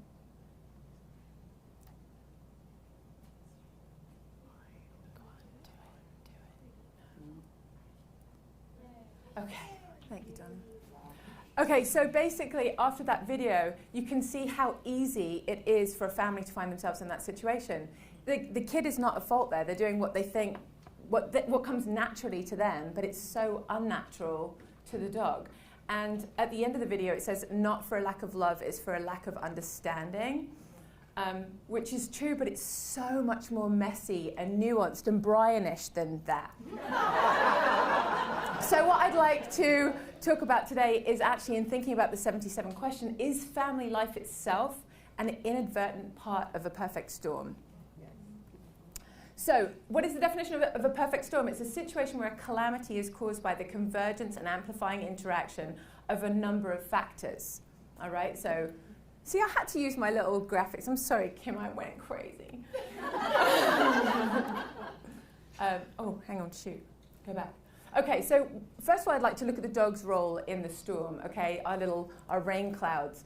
And these are the 4 things that I think we need to consider. That, in fact, I'm not going to list them all out. I'm just going to go through them one at a time. So the first one being that life has changed dramatically. We all know this. We've done Kim's amazing course. Their lock does not fit, their key does not fit our 2022 lock very easily anymore at all. And they are really, really struggling. Especially in the last 50 to 100 years, I think that's been the most sort of prolific time for dogs to really, it sounds like, I'm just kind of going from Kim's work. I don't have that background knowledge, but I am so aware of the notable changes to their lifestyle. Hang on. Okay. Next one.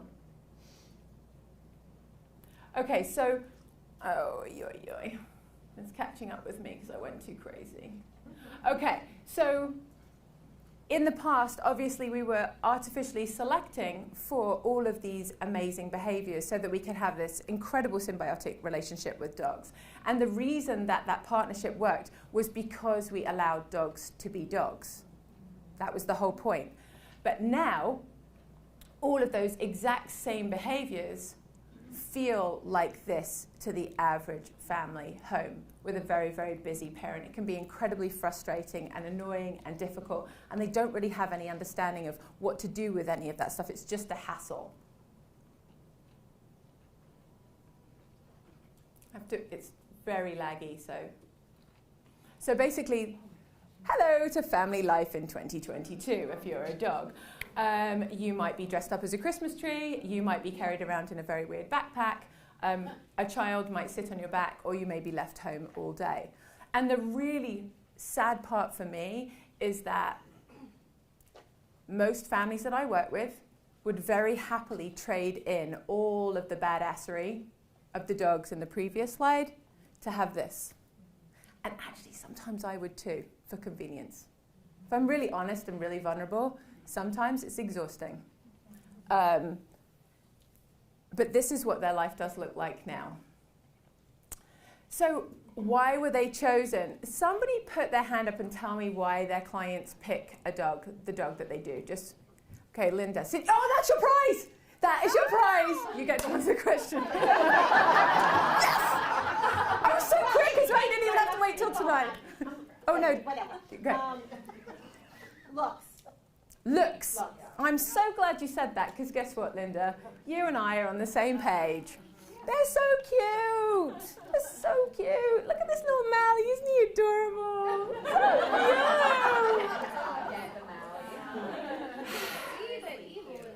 The other thing,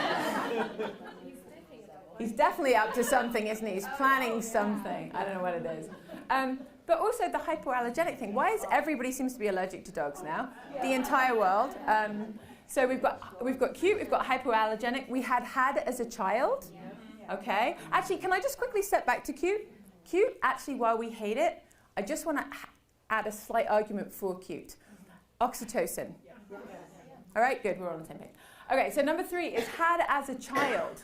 Okay, very different having a dog as a child to being the responsible adult that is going to look after that dog in a family with young children. Number 4 is, I saw it in a movie, probably my worst. And number 5, a friend has one. Probably one of my favorites, because at least they're getting the opportunity to see that dog like moving around and what they're doing. And again, this is so breed specific and I'm really generalizing, but know that I'm thinking beyond my generalizations, even though I'm just doing this for time purposes. But what I don't hear is, do you know what I did? I went and got a book, I went to the library, I went online and I researched all the breeds and I felt like this is the kind of dog that's going to really fit in my life. Never. Right? And then we're down to number 3. Where do families get dogs?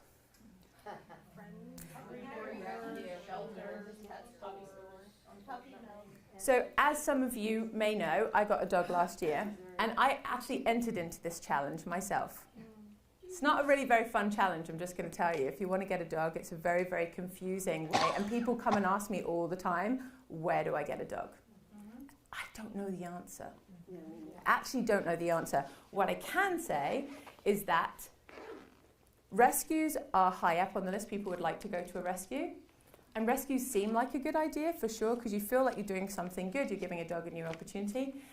Lots of really, really good rescues won't touch young families with a barge pole. And understandably so, because of all the risks, right? I was actually doing this job and my kids were 2 and 3 at the time, and I had a 5-acre fenced-in property, and I was turned down by 2 rescues. And they were like, we just don't know how the dog's going to get on with your kids. And I was like, believe me, I'll let you know. But I'm not going to keep a dog that's definitely not going to fit in with my family. For them, by the way, and for me, not just for my own purposes. A breeder. We know during COVID everybody wanted dogs, and really good breeders.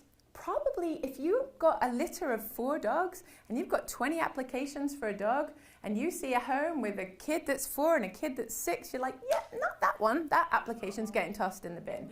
All right, so what does it leave families with the option for getting a dog from? If they're down to like pet store, puppy mill, online breeder that feels like a good breeder, but probably not. So we have to look at the fact that these dogs might already be challenged because their physical and mental care as they are brought into this world is not really being taken care of in the way that we would like it to, because profit is probably more important than this lowest hanging fruit. And the last thing that I wanted to talk about is, are their needs met? And again, with all of the, having done the course, Kim's work, it makes you think about all of their real intrinsic needs and what a family can actually offer them. And they have such minimal choice because of their captivity. Minimal exercise because of really busy lifestyles with families. You can expect like a 15-minute walk around the block in the morning, 15-minute walk around the block in the evening, maybe some time outside, but very little. When I bring up enrichment toys, people are like, what? You know, it's like this is a whole new world. I'm like, yes, hooray, we could do some fun things. But yes, that stuff is not necessarily part of the family vernacular.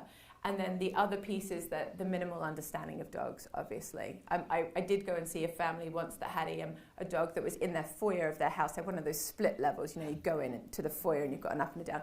And they basically put the dog in the foyer and gone to work, and they were so happy that the dog was cool, didn't go to the bathroom for 13 hours. Oh. And when they did let the dog out of the enclosure, they were actually really frustrated because the dog would rip around the house and jump all over the place and steal things off the table. And then they were like, well, back to the foyer for you. So he goes back to the foyer, and then in the evening when they have to let him to go out to the bathroom eventually after crossing his legs all day, he scales the fence and runs away, and they don't get it. And I'm like, where do I start? So this is basically the unfortunate kind of loop that families find themselves in. They don't really have the time to do the training, the exercise. The dog is a pain in the neck, so then he is bottled up into a place where he just ends up deteriorating. So that's dogs. All of these 4 factors, and my little scared monkey is going, oh my goodness, what's going on with doggies? No! So, I forgot to tell you, Chris, I wanted to use the whiteboard. Is that going to be possible? If it's not, we can just do this as a hand-raising exercise. It's not possible, I can tell by Chris's face. It's okay, okay, let's do this as a hand-raising exercise. Okay, so imagine that we've got a dog that might not come from the best place, and we've got a family with young children, and we know how challenging it can be for a dog to live in this very busy family life. What are we going to teach that dog to be successful? What do they need to stay in that family home where their parents will not lose their mind? Can you give me some ideas of things that you think a dog needs to know? Raise your hand and just literally, I'll call on you, you can shout them at me. Yes? Their name. Their name, okay, cool. Yes? Self-regulation. Self-regulation, yes. How to go away from pressure. How to move away from pressure, yes, absolutely. Yes, absolutely. Resources, okay? I was even going with more, you guys are so highbrow, I was thinking way more basic that's going to keep them out of the shelter. Rachel?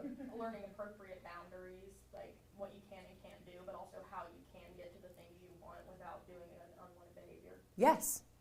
Yeah. Crate training. Yes, crate training. So a recall, yes? Potty training. Yeah. Potty training. That's where, see, I'm basic. I'm not like up here. I'm like, wait, let's go way lower. Okay, give me some more basics. Move away from that item. Move away from that item. Yes, exactly like a leave it or a kind of, yep.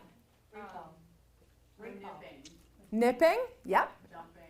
Taking treats gently, like that kind of hand target, yep. Coexisting with other animals. Okay, being good with kids, being good with dogs, being good with people, being good with anybody who comes in the house. Otherwise, this dog doesn't stand a very good chance. What I forgot to say at the beginning, because I don't have my blooming notes, is that parents are struggling, and we often hate on parents and kids when we see them. We're like, ugh, so annoying. But what I wanted to set up, and I didn't, is to say why it's not actually always their own fault. All right? And here, oh, that was my blank slide. Here is why it's not their own fault.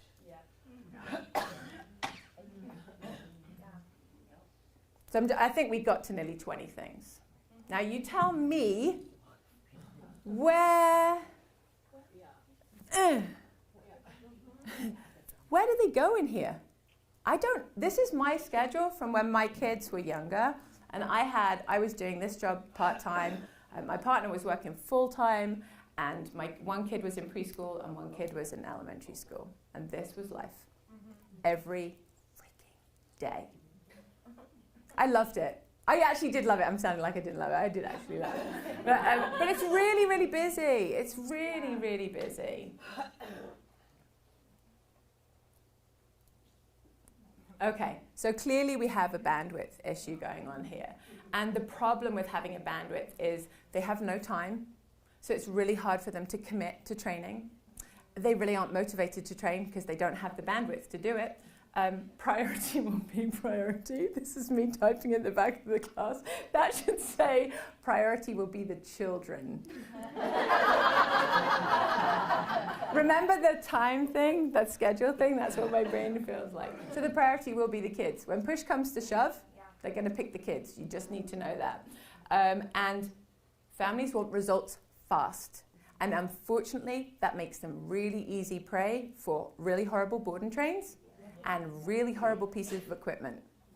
Give me the answer quick, because I do not have the time to fix everything. Okay, moving on to number 2. This is how Kim and I met. Do you remember this? This is our first conversation. We were like, it's a mismatch of expectations. We were talking about this right from the beginning. And it's really, I think that is at the crux of what all of the problem is. But it's not parents' faults. So I thought this would be really hilarious to think we know dog training inside and out, right? So we know what our expectations would be. But what if I wanted to stop smoking? I don't smoke, so it's a bit of a weird thing. But if I did, I was like, what if I wanted to stop smoking and I wanted to figure out the best way to do it? And if you do an online search, these are the different ways that you can actually... motherly love is that, a breathing necklace, which, by the way, I didn't even know what that was. I don't know if you guys do, but it's like a little whistle-looking thing that helps you inhale and exhale and regulate your breath. This is what I was doing, like midnight, Healthy Vicks, all this stuff. You can read the list, obviously. Which one would you pick if you know nothing about stopping smoking? Who knows, right? It's a crapshoot. So when it comes to working with dogs, it's a crapshoot for parents to know how to deal with it. And the issue about this is that they start to take in really not great information. This is how their expectations get off, because they find themselves just being bombarded with messages from the outside, and they don't really know how to filter through what is good information and what is bad information. And this video I'm going to show you right now is not for a discussion about equipment that's being used in here. Well, it is very questionable.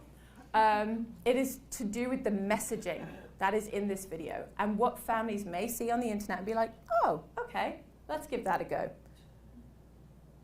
Oh, I've forgotten how to do it. Hang on a second. I'm going to get that over there.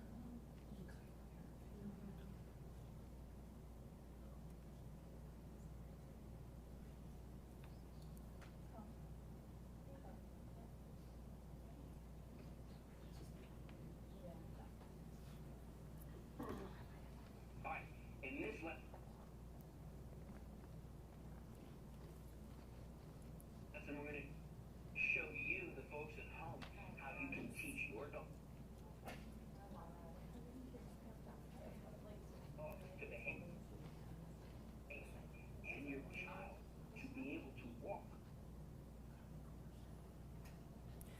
I'm just going to set it up. 11-year-old. This.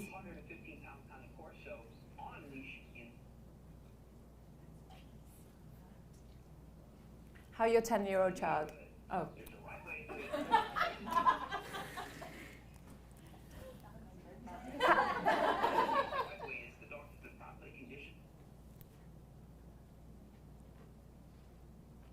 I almost don't.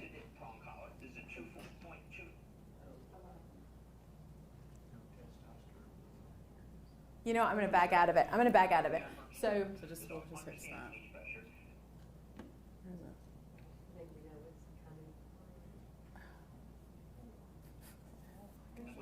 It's just so laggy. The whole thing's laggy. I know. So while Angie does the video, what I'll tell you what the video is. It's a lesson, a how-to that a 10-year-old can walk a 150-pound Cane Corso down the street safely.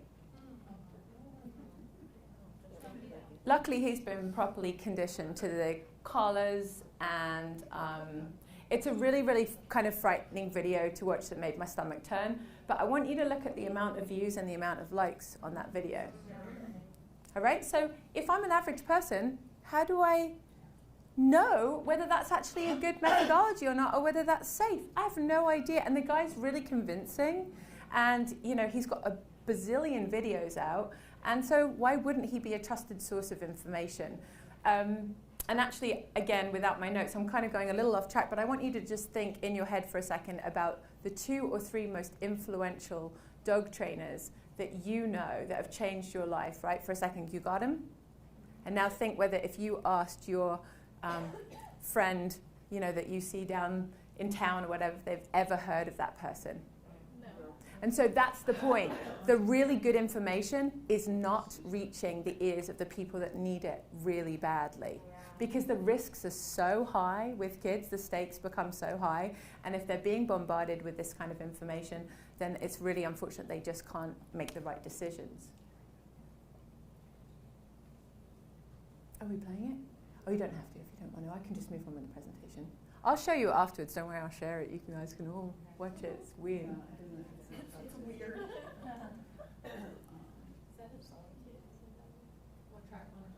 I don't know.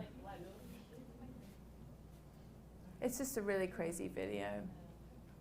I can just move on.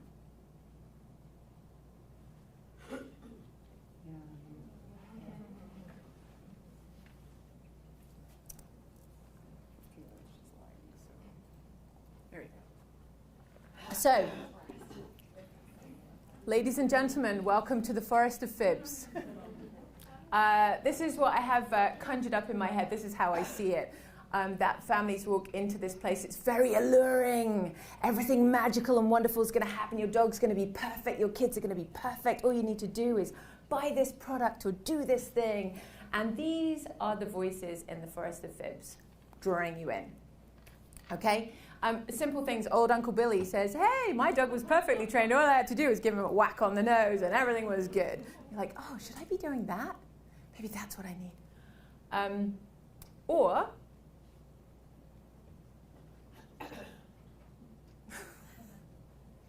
it's coming.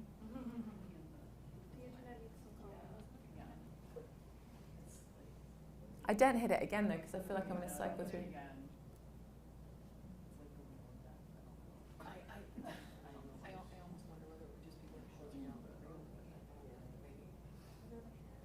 Should I try doing this?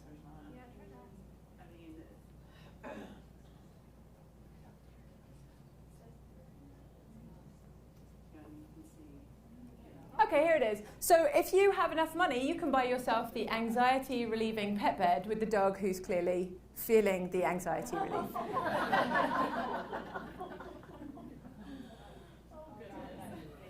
And these videos that can play or not play, you can kind of get a good idea of what families are seeing on a daily basis when they scroll through their Instagram feed or their TikTok. We've got kids kissing dogs in the face, we've got a baby riding a dog, and we've got a spa treatment going on at the end, because all dogs love having a Turby twist on their head. And I'm mocking it because it's kind of funny, but it's also obviously Not funny at all. And the issue is that when parents' expectations are, this is what a family dog does, and this is what a family dog likes, when their dog doesn't do that, they think their dog is broken. Right? So we have this horrible mismatch of expectations. I came home and found my daughter and dog like this. Sure you did. Sure you did. Yeah, exactly. Oh, yeah. Now I think the videos have made it stop. Oh, hang on. Can you do that?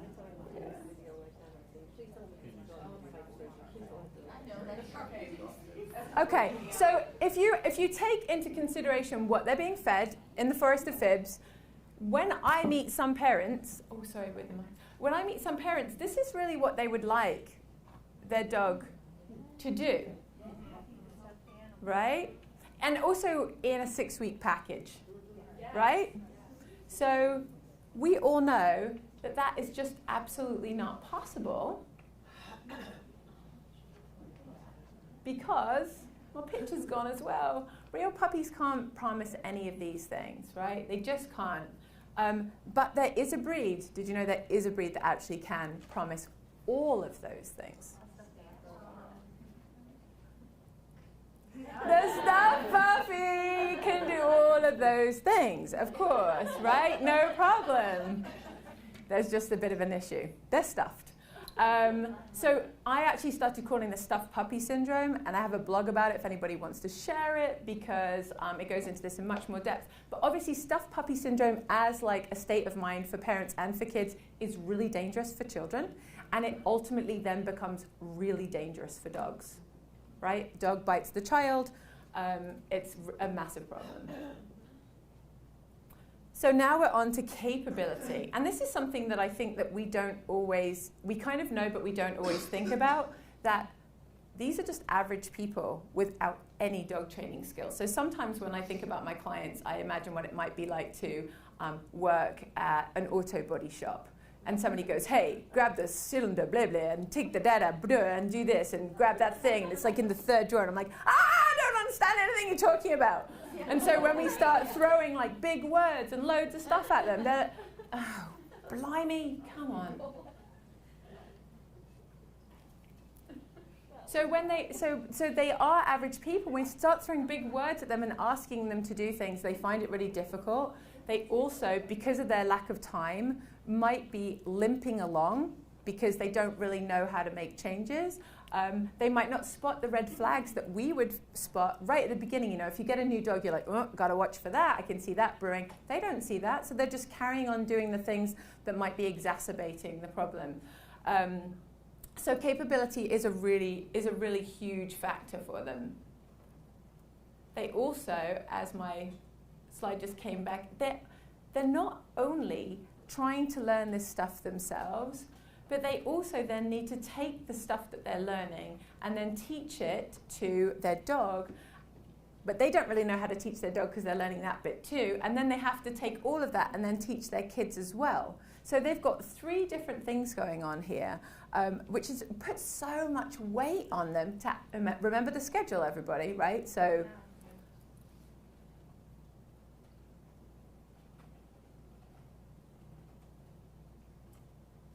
And then lastly, we're in this category of mindset. And I touched on this a little bit earlier on, but we live in a world where perfection is sold hard.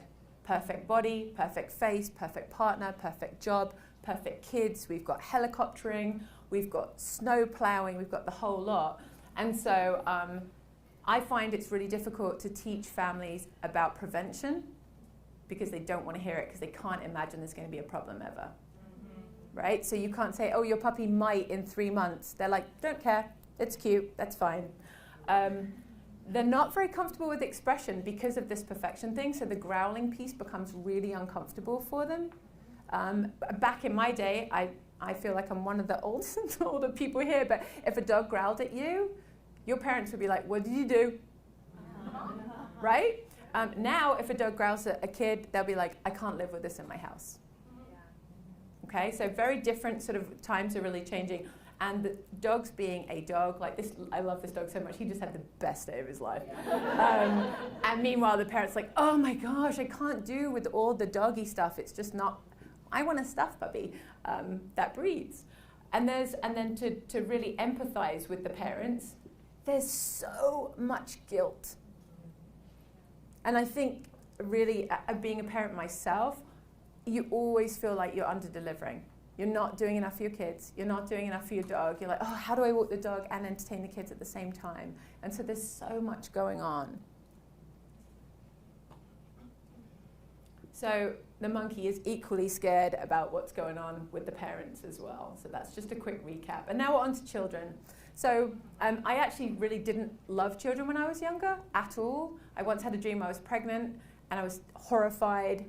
And then I went into hospital and I had 8 Irish setter puppies and I was so happy. And I was like in the hospital bed and I told my mum and she's like, you're so weird. Why don't you like babies? But then through my life, I just kept getting jobs working with kids. I'm like, why do I have to be around kids all the time? But actually, one of the things that what I love about kids is they are so incredibly fun, right? They do bring, like, they're just so much like puppies.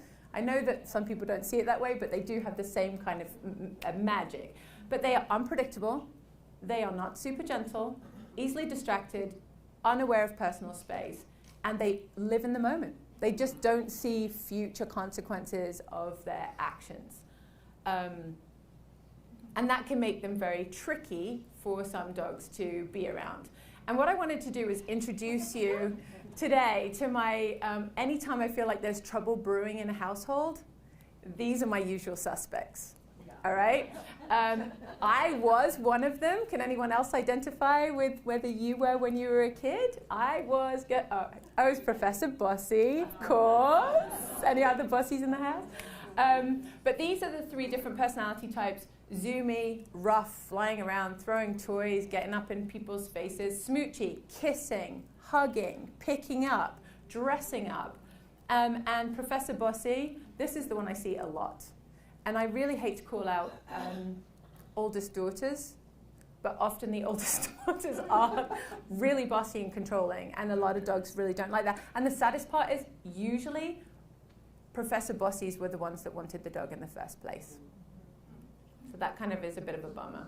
So the thing, before I go back, I'm going to just leave it on the screen. But I just wanted to say something about the Professor Bossies and Smoochies and Zoomies is that everybody has their own legs, obviously, in the kid world, and you can no less take the herding out of a Border Collie than you can take a Zoomie out of a kid, right? Or the Smoochie out of the kid. There's a need there in that child. They want to connect with the dog in the way that they know how.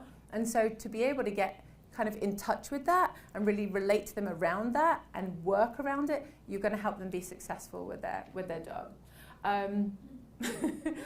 So I just thought this was a fun way of showing all the legs. There's a lot of legs. There's a lot of legs going on.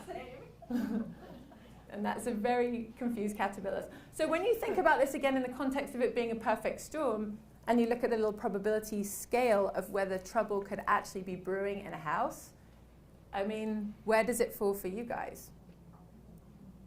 Right? It's on the possible for probable to me. Or at least that's what I'm looking for. And when trouble is brewing, pick up the phone. Hey, dog trainer, can you help me? I've got a dog who is growling at my child. Right? And this presentation really is really more about addressing dogs that do not they're not reactive, they're not aggressive, they are just the average dog who's living in a family that has accidentally become aggressive because of their situation or slightly reactive. And dog training, unfortunately, isn't the answer, is it? It becomes very clear that when I put this pie chart together to make it even more obvious that if you're training the dog, it's just a teeny piece of what's going on in the entire picture. And we're not using all of the other skills that we have to help the dog, particularly in the dog's little section of the pie, but also helping the kids and the parents.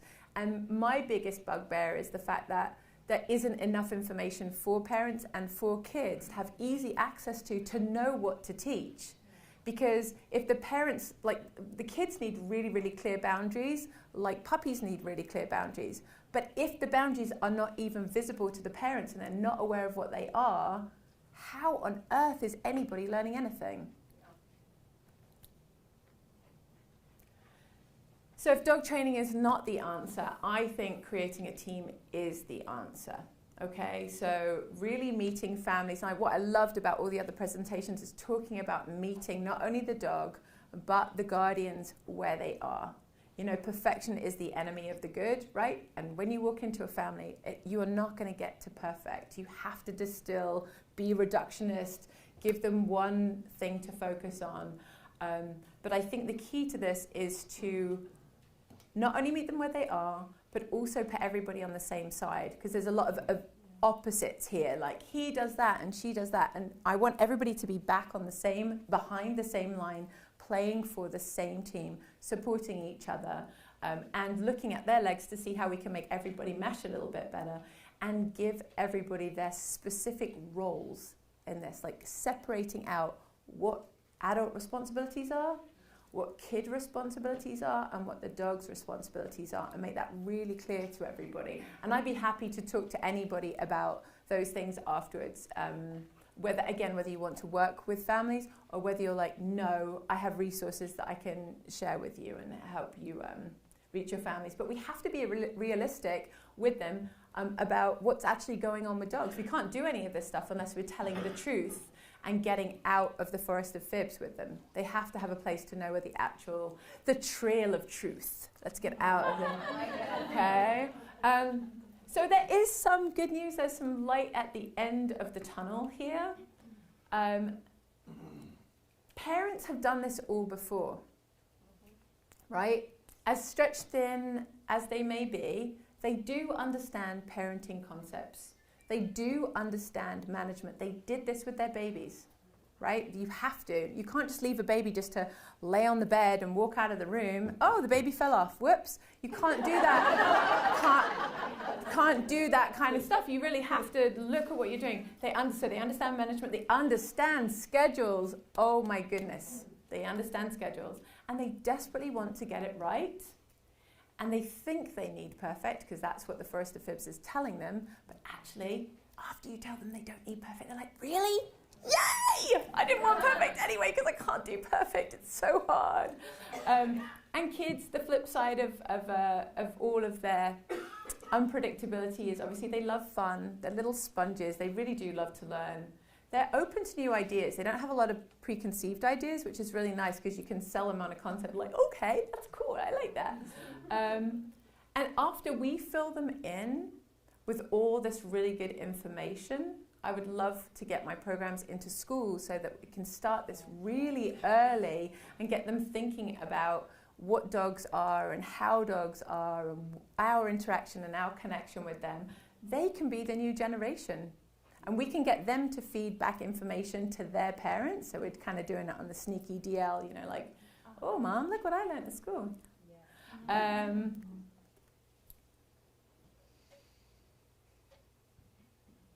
So, wrapping this all up now, I'm sure that I haven't managed to be able to persuade some people to come from the group 2 to the group 1 necessarily. But as I said, I would really love to continue the conversation, because I think it's really important for us to change the narrative for families. We got to blow up the Forest of Fibs a little bit, cut down some trees, and make it easier for them to hear really good information that can help everybody live safely and happily together. And that, my dear friends, is all I have for you today.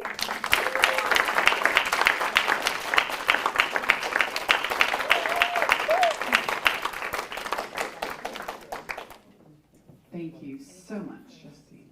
You are so welcome. Absolutely fabulous. Awesome. We are going to, pardon? Do we have time for a few questions? Or no? No. And that was that. Today, we have no time for questions. So, Bridget and Justine, you want to swap costumes? We will get moving right along. Thank you, thank you. Note to self, don't do it without your notes. It's a sound. Oh, Yeah, yeah. Justine, that was fantastic. Amazing.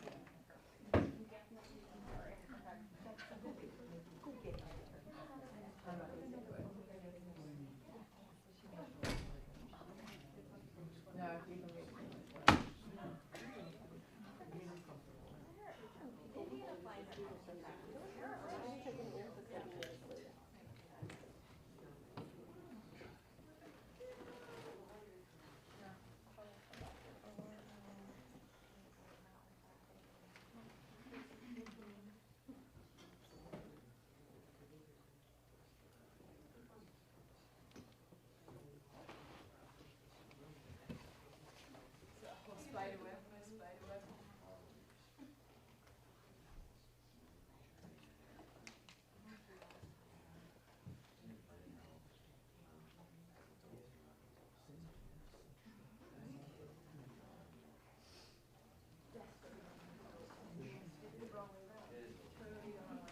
Okay.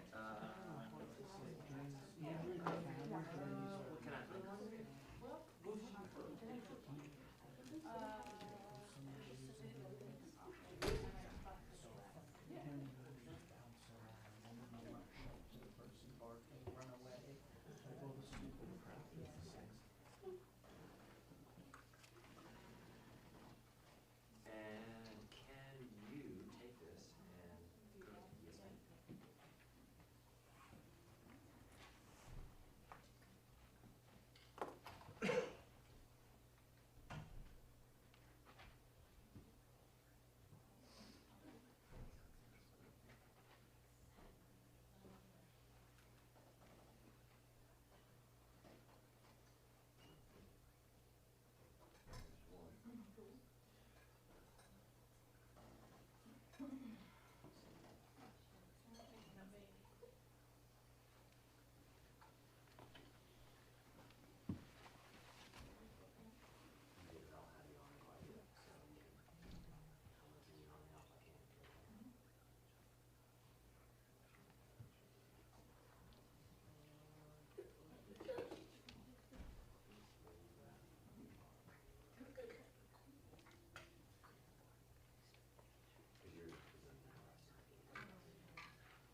Everybody still has their Wi-Fi off, correct?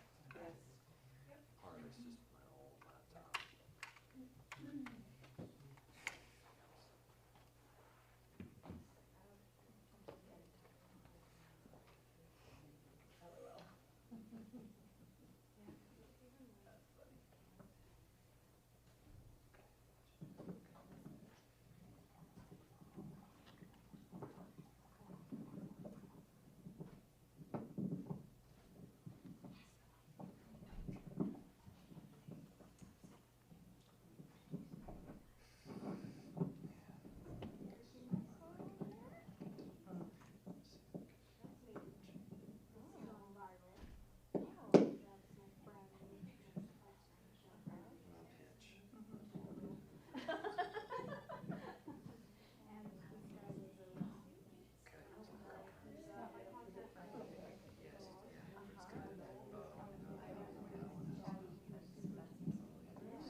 it took me like almost 5 minutes to look this up.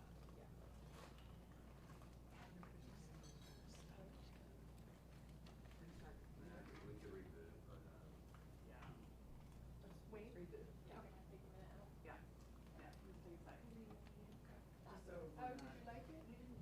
I might take it. Didn't I? I couldn't it, but whatever. It's fine. It was authentic. It was wonderful. I guess it's the only way I really know how to do it. Oh. I'm gonna go outside and brush because I don't need to. Oh. You're cool, right? I'll tell you what. Okay.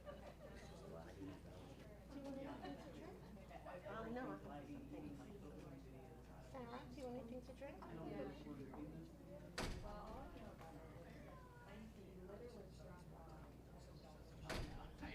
They were left there, dropped there, without a sidewalk. That's really all the green. So I don't know if that's.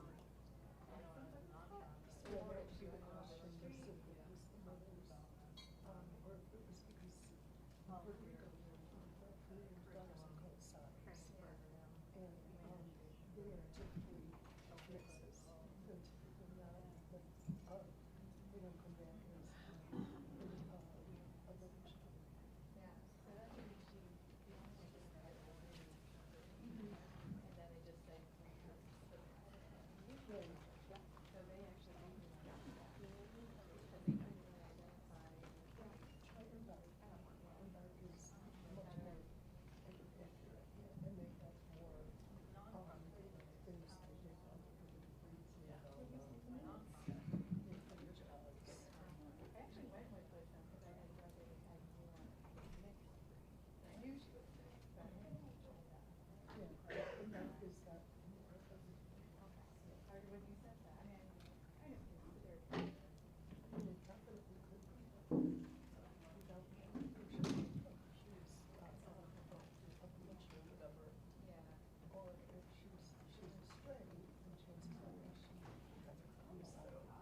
she has to work out. There's been a couple of times where she hurt her once and was able to not totally shut down. So she is able to maybe stay in the building and maybe come in and do a couple obstacles. I couldn't do a course, but could maybe do a couple more things and then you'd be like, okay, done. Whereas before she heard that noise, she was done. And it would take her maybe a few weeks to get her that did.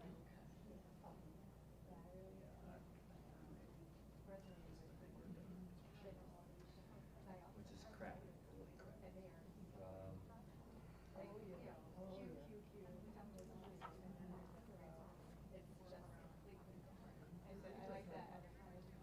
Yeah. Okay.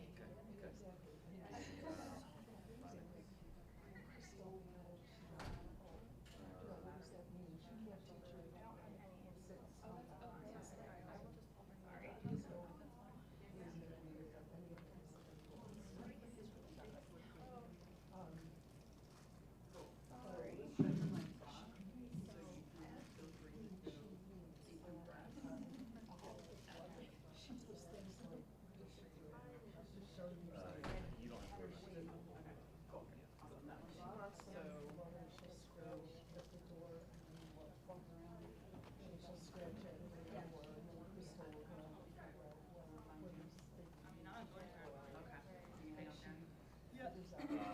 Are we sure? Kids would have. So As well. HDMI. they're not primitive, they act more primitive than a lot of since I'm very courses. They're all gone. And I do all my, I try to they have to read other people that have been successful in teaching. Yeah, I would be able to see how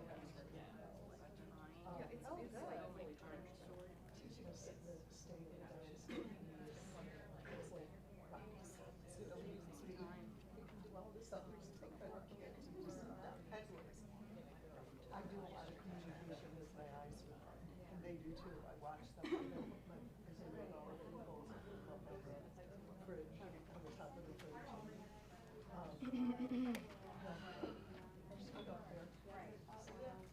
There's food out there. And then I've had two of them that in the summer didn't want to.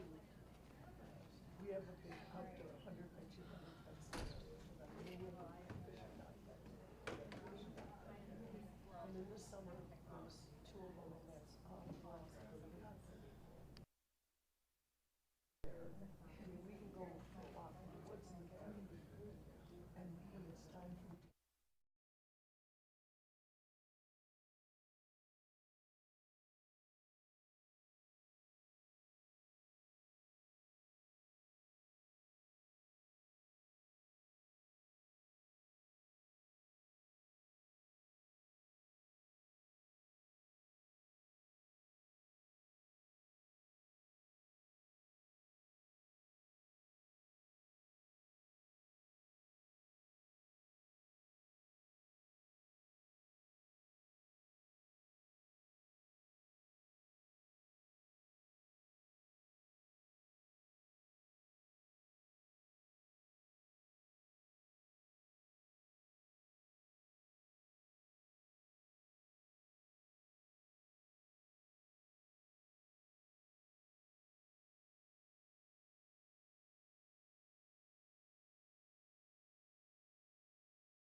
right, hello.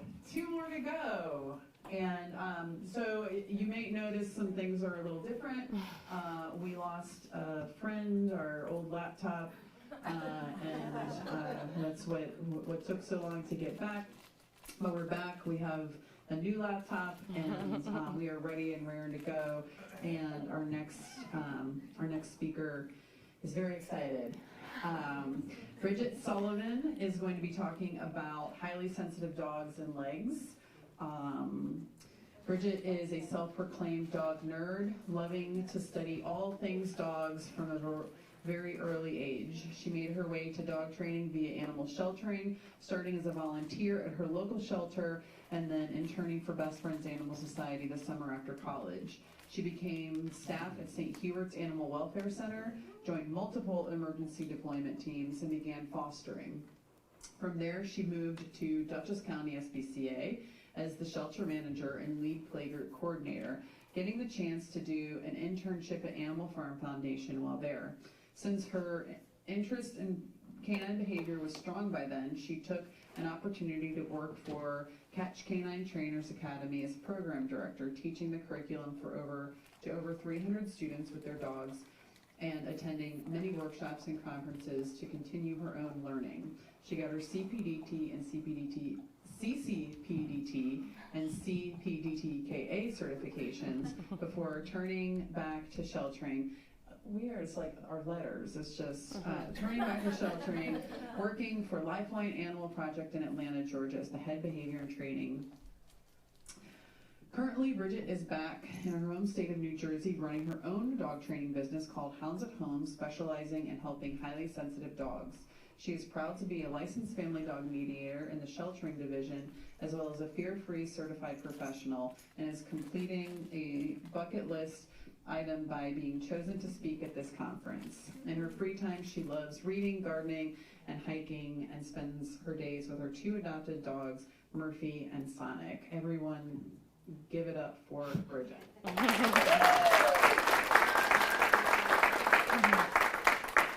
Okay, so as you can probably tell from that very long-winded introduction I wrote myself, I struggle to be concise. So I have a very long presentation. I'm going to have to try to just get it going so that I can try to get through all of the slides. We'll see how we do, but let's get this info dump started. Okay, so firstly, I just want to dedicate this presentation to all the sensitive souls. I consider myself a student of dogs. Every dog I've met and gotten to work with, I've learned a lesson. And it might have been a small lesson, it might have been one of those big, messy lessons, or it might have been a lot of different lessons, all from one dog. This particular dog on this slide, his name is Hunter, and to this day, he is one of my proudest placements. He got the fairy tale ending, really, from the shelter. Oh, what's happening, Kim? I'm fine. He really got the fairy tale ending from the shelter, and when it works out like that, it's magic. So, I really want to dedicate this to the just village that it took to get this guy to, this is a recent update all the way on the right there, sunbathing in his home, just perfect. I do also want to mention that those that were not so lucky as to get to walk out the front doors of the shelter also taught me so many lessons. And so today I would like to share those lessons with you as well, so that those dogs can bring all of that through for all of us to move forward. Because I really find that the sensitive dogs are those that fall through the cracks, especially in the sheltering system. This is my boy Murphy. I, as I said, have had a long career in sheltering, and I managed to burn out pretty badly, not once, not twice, but 3 times. After the 3rd time, I kind of told myself, 3 strikes and you're out, bench yourself and take a breath. and I decided to go my own way and start my business, Hounds at Home. But that subgroup of dogs that I really still saw not being supported, and not because anybody was necessarily doing anything wrong, but there was no time, there were no resources. All of the things that we just heard Justine mention about parents, shelter workers, it's really rough. But I wanted to be able to help with that part of the community from the outside of the system. And so that's kind of how I came to what I'm doing. It also became extremely personal for me because of Murphy.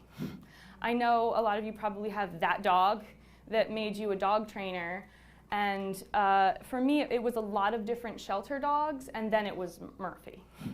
And continues to be Murphy. I grew up with purebred golden retrievers, and so I was under the impression that that's a dog. That is a normal dog. That is what dogs are supposed to be. And I still completely, I love my love sponges, but also Murphy's not broken. And he is so beautiful in such a different way. And I really love to help my clients see that beauty in their dogs and change that perspective for them. Because I think that the general public thinks that a golden retriever is kind of baseline dog. And I get it. I do understand. I used to be that person that was like, oh, you want to go say hi to all the dogs? Go ahead. My Lucy actually one time got into somebody's minivan. We were walking down the road, and the sliding door opened, and she goes, oh, hello. And she just got in, like, hey, new family. And the kids were like, a dog, and I was like, oh, I'm sorry. But, it was fine because she was Lucy. That sliding door opens when Murphy's walking by. That would have gone very differently. And I had a steep learning curve with this boy. The other thing that kind of happened all at once was I burned out for that third time, and COVID happened. And so I found myself all of a sudden isolated in a city that was not my home, without friends, without my family, with this very high accommodation needs dog that I hadn't been properly prepared for. And I also found out about 3 days before lockdown, I got an ADHD diagnosis. So this whole time, I had been wondering, why am I broken? What is wrong with me? I can't hack it in the shelter. I've tried everything, and I can't do it. And it was crazy for me because my whole world kind of fell apart and finally came together at the same time, because there was finally an explanation. There was a reason. And it was crazy for me. And so in all of the grief and sticky feelings that were all over COVID lockdown, I went to, something that I do a lot, which is research rabbit holes. And I went down a couple different research rabbit holes, one about neurodivergence, because that was an entire learning experience and continues to be. I had no idea that it is unfortunately pretty normal for women to get a later in life diagnosis and to struggle their whole lives and to have to mask their whole lives. And I looked at my dog and I just saw so many similarities that I could just so identify with him that I kind of made a pact with him in that moment, like, it's you and me, and we're gonna figure this out. And Murphy's why I'm still here today, because he got me through that night.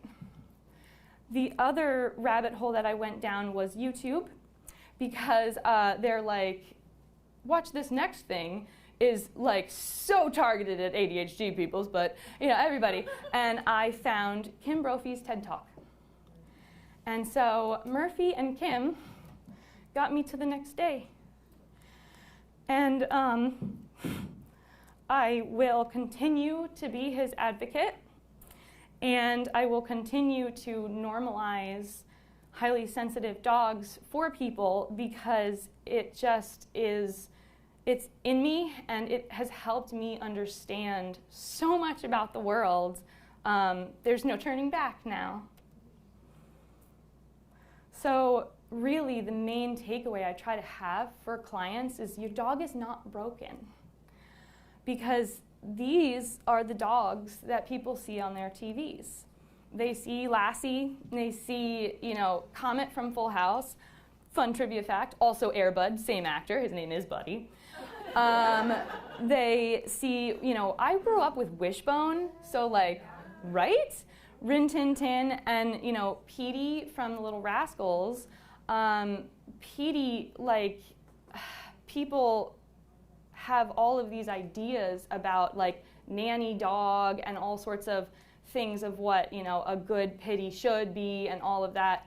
If anybody knows, my other dog is a blocky head man, and we'll get to that. He's in this presentation. But this is the idea that the general public has about good dog, and they're not realistic examples.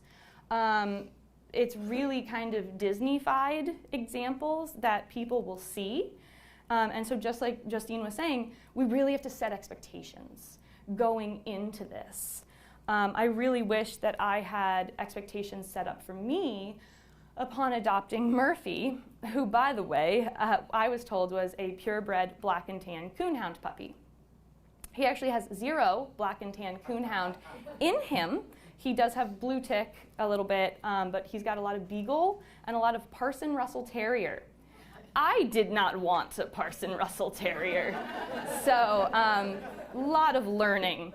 So, expectations, and a lot of the expectations here are from Jean Donaldson's Culture Clash, if you're familiar. So people kind of assume that a dog is intelligent and has morals, is capable of planning revenge and does things out of spite. If you're like my mom, she'll be like, oh, how dare you do that in my home? And it's like, Ma, I don't know where to start with that one, Ma. Solves complex problems, understands the value of things in your home.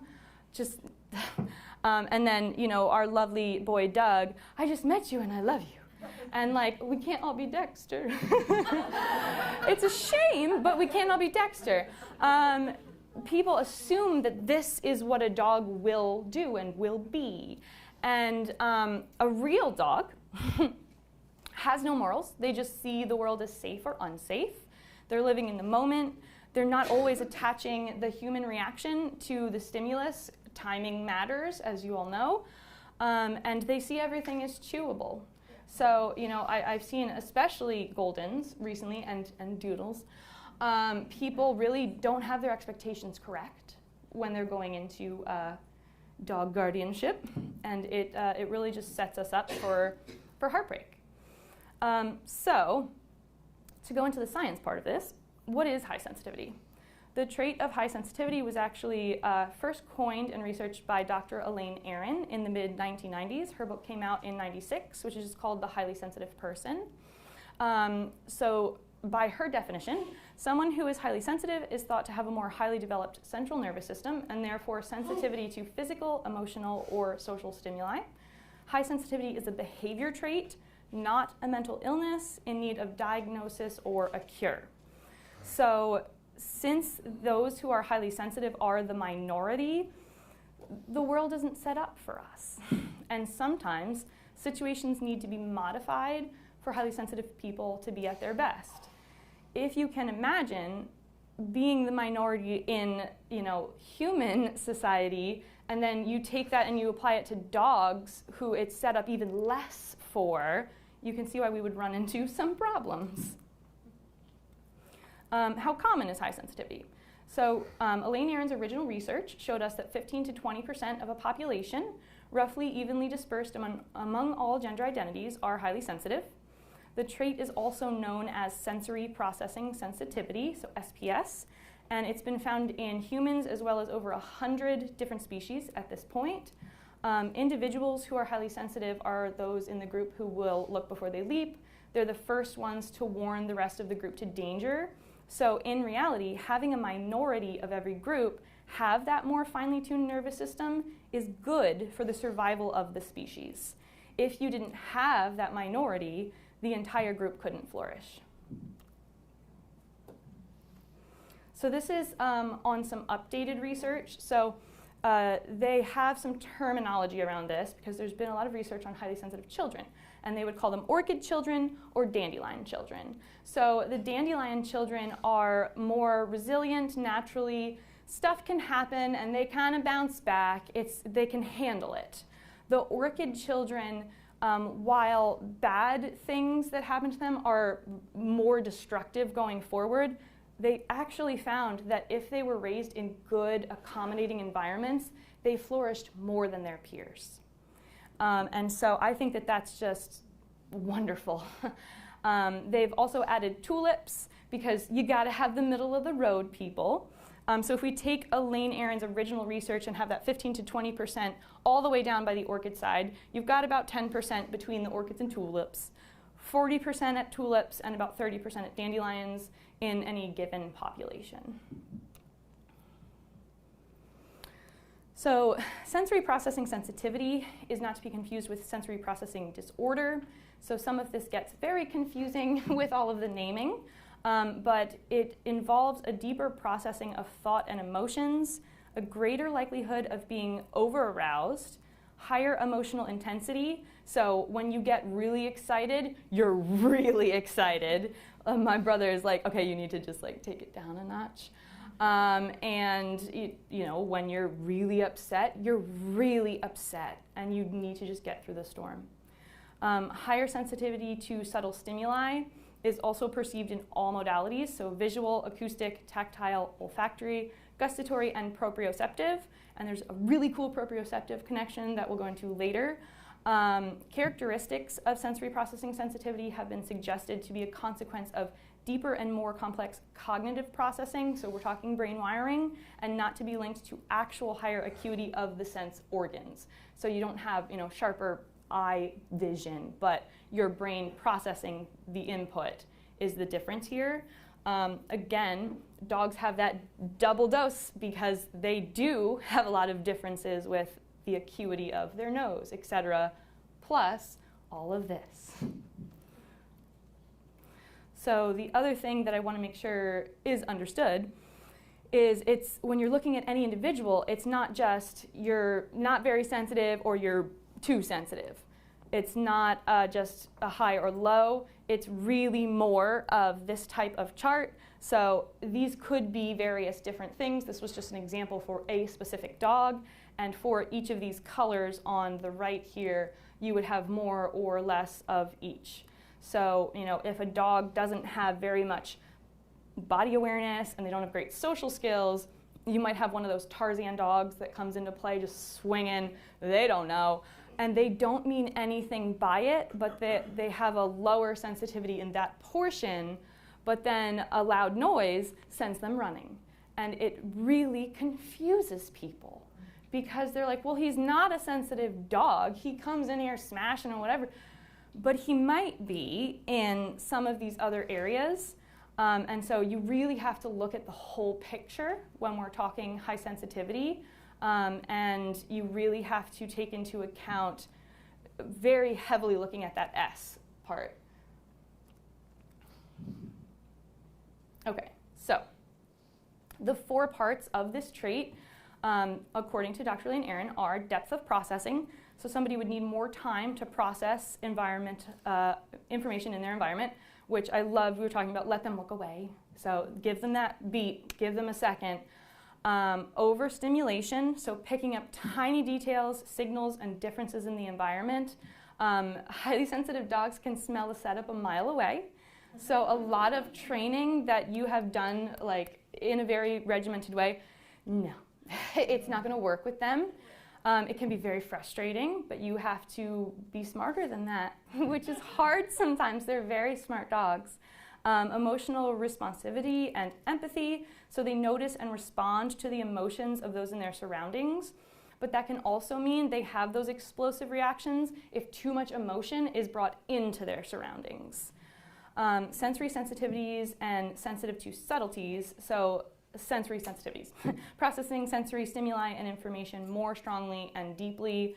I had a dog once that could not function in a training space because of the fluorescent lighting. We had the class outdoors one of those weeks that we were doing it because it was just beautiful out.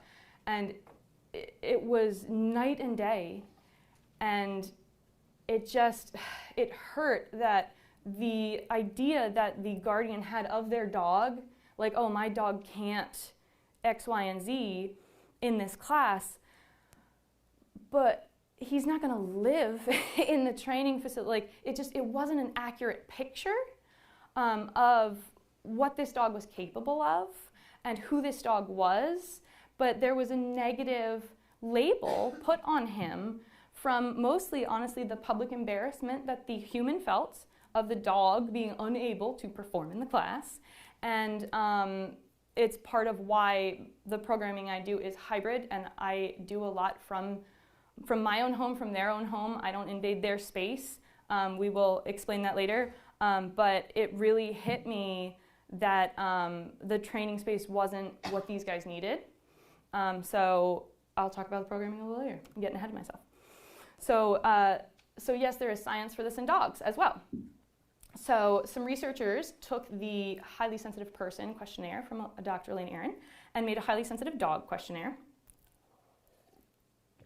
You'll notice there are 3 instead of 4 on this one because some of the questions were not applicable to dogs. So there were questions on the highly sensitive person questionnaire that were things like, you know, art and music really moves me. And the dog couldn't answer those questions. So they took them out. And they kind of distilled it, and what we got is ease of excitation, so how quickly and easily the environment causes arousal, aesthetic sensitivity, so attention to and awareness of subtleties in the environment, low sensory threshold, the low amount of sensory input needed to cause a reaction. So we are trying to keep these dogs sub-threshold. We are trying to keep them so sub-threshold that not only can they eat, they can play, they can feel so totally comfortable that I get to actually know who they are. So after the questionnaire was completed, the findings were that canine sensory processing sensitivity is a distinct trait separate from neuroticism, fearfulness, or anxiety. The level of sensitivity of the guardian did not affect the reporting of the dog sensitivity level because they did do a control questionnaire from a friend or family member. So it wasn't just the main attachment figure filling this out.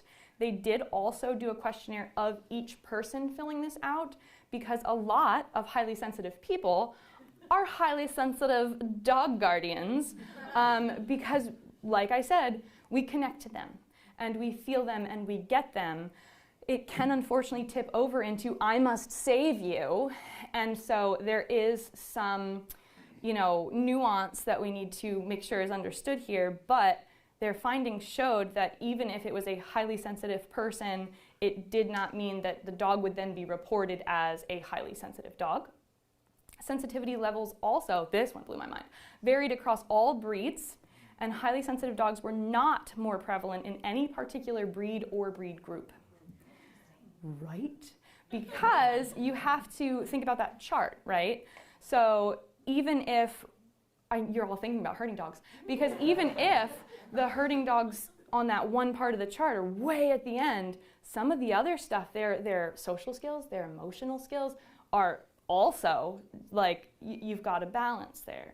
So even within that subgroup, some were highly sensitive and some were not. Okay, so why do we need to know about this? Go away, fly. So we need to know because it really does affect all of the legs. It affects the environment because the environment for highly sensitive dogs honestly has the potential to make or break everything. Just like that dog in the training class, it was a buzzing fluorescent light. Ruined it for him. He couldn't do the thing. Accommodations might be needed to make difficult environments tolerable for a highly sensitive dog, and the dog decides what is tolerable. A crucial part of the environment is also the communication style of the humans. So I have seen mismatch adoptions where it's not that the home itself or anything about the home was the mismatch. It was how the dog needed the communication, how the person needed to give it, and they were not on the same wavelength, basically. Genetics. The trait of high sensitivity has been shown to be genetic. So a lot of the time when we're getting like puppies in the shelter, we might not have the mom, we might not have any information, which is how I ended up with my Murphy, because a lot of people really just assume that you can adopt a puppy and you do all of the things and you socialize them and you raise them perfect and they are perfect. And it's not that easy. Puppies are not blank slates, and they come with sometimes highly sensitive genetics. And it was hard for me to feel like a failure and to feel like I did everything right. Why is he not a golden retriever? You know? And then you stop and you think for a minute, and it's like, you know what? I will also never be a golden retriever. And so then you just sort of like see him and explaining the genetics of this, that like, no, this is totally, I see this all the time. People feel so much better embracing who their dog is. The current research is looking into the long-term effects of transport of dogs, especially at an impressionable age. And I can't wait to see that, because you better bet that there's some trauma stuff that's all wrapped up in this. I can't even begin to tell you where we're going to separate just the natural temperament of the dog and a trauma history, because it's all in there. So consideration. If the dog was from a different area of the country or a different country, as we were talking about earlier, dogs that maybe were street dogs, explaining just the needs of that individual sometimes is just a total shift is needed for the guardian to be able to be the person that dog needs. And then self, I put little stars around because yes, we're going to take a deep dive into self because each individual's sensory sensitivities will vary. If you have met one highly sensitive dog, you have met one highly sensitive dog. Proprioception, spatial awareness, and the variable of pain, super important, will also change an individual's experience of the environment. If you think of a time that you were in pain and something happens, pain trigger stacks you quickly. So we will get to that. Personal levels of confidence due to healthy social attachments and a feeling of safety and security can also contribute to how individuals interact with the world. So if you have that safe attachment that you can go out into the world and check out some stuff and then come back and be like, we good, Mom? Okay, cool. Go out and check some stuff. It is a totally different thing than if you are like, I don't know. Like, can I do this safely? Can I do that safely? Even some of these dogs I've worked with, even getting a behavior out of them, we celebrate. So the anxiety intelligence factor is another thing that I always bring up to people, because people are always very worried about like, oh, but my dog is so anxious, my dog is so anxious. The puppies in puppy class that for the first 2, 3, 4 classes are under the chair and they're observing. They're gathering information, they're watching, and eventually you get to like, haha, never mind, mistakes were made. Like, and I love that part, but their guardian meanwhile is mortified. And I always tell them, you clearly have a really smart dog.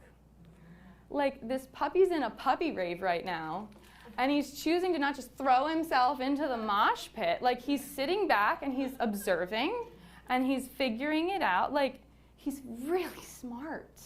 And, it's a blessing and a curse to have a really smart dog, but it's it's a thing. It's some of the beauty of Murphy. I love training with Murphy. He loves training with me, and it's such a different relationship that I have with this boy. So contrary to the popular belief that emotions get in the way of logic, research by Roy Baumeister has actually placed emotion at the center of wisdom. So he found that one reason that emotion is felt after an event is because that emotion helps us to remember what happened and then learn from it. So the more upset or excited we are about something, the more we think about it, ruminate on it, and figure out how we did it or what happened. And that makes us more able to either repeat that if it was a great thing or avoid it. And so the stronger the emotion is that's tied to our learning, and these learners have very big feelings about things, you should watch them learn. It's beautiful.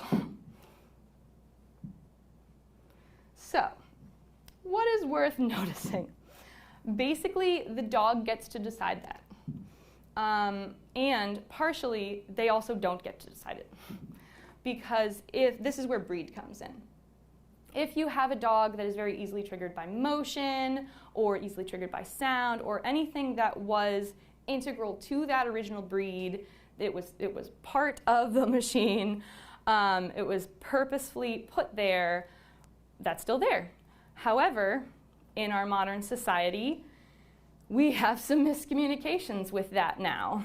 So, if you have a dog that has I must catch that thing kind of drive, could be a problem, especially if you have children in the house. That eye contact is too much or uncomfortable.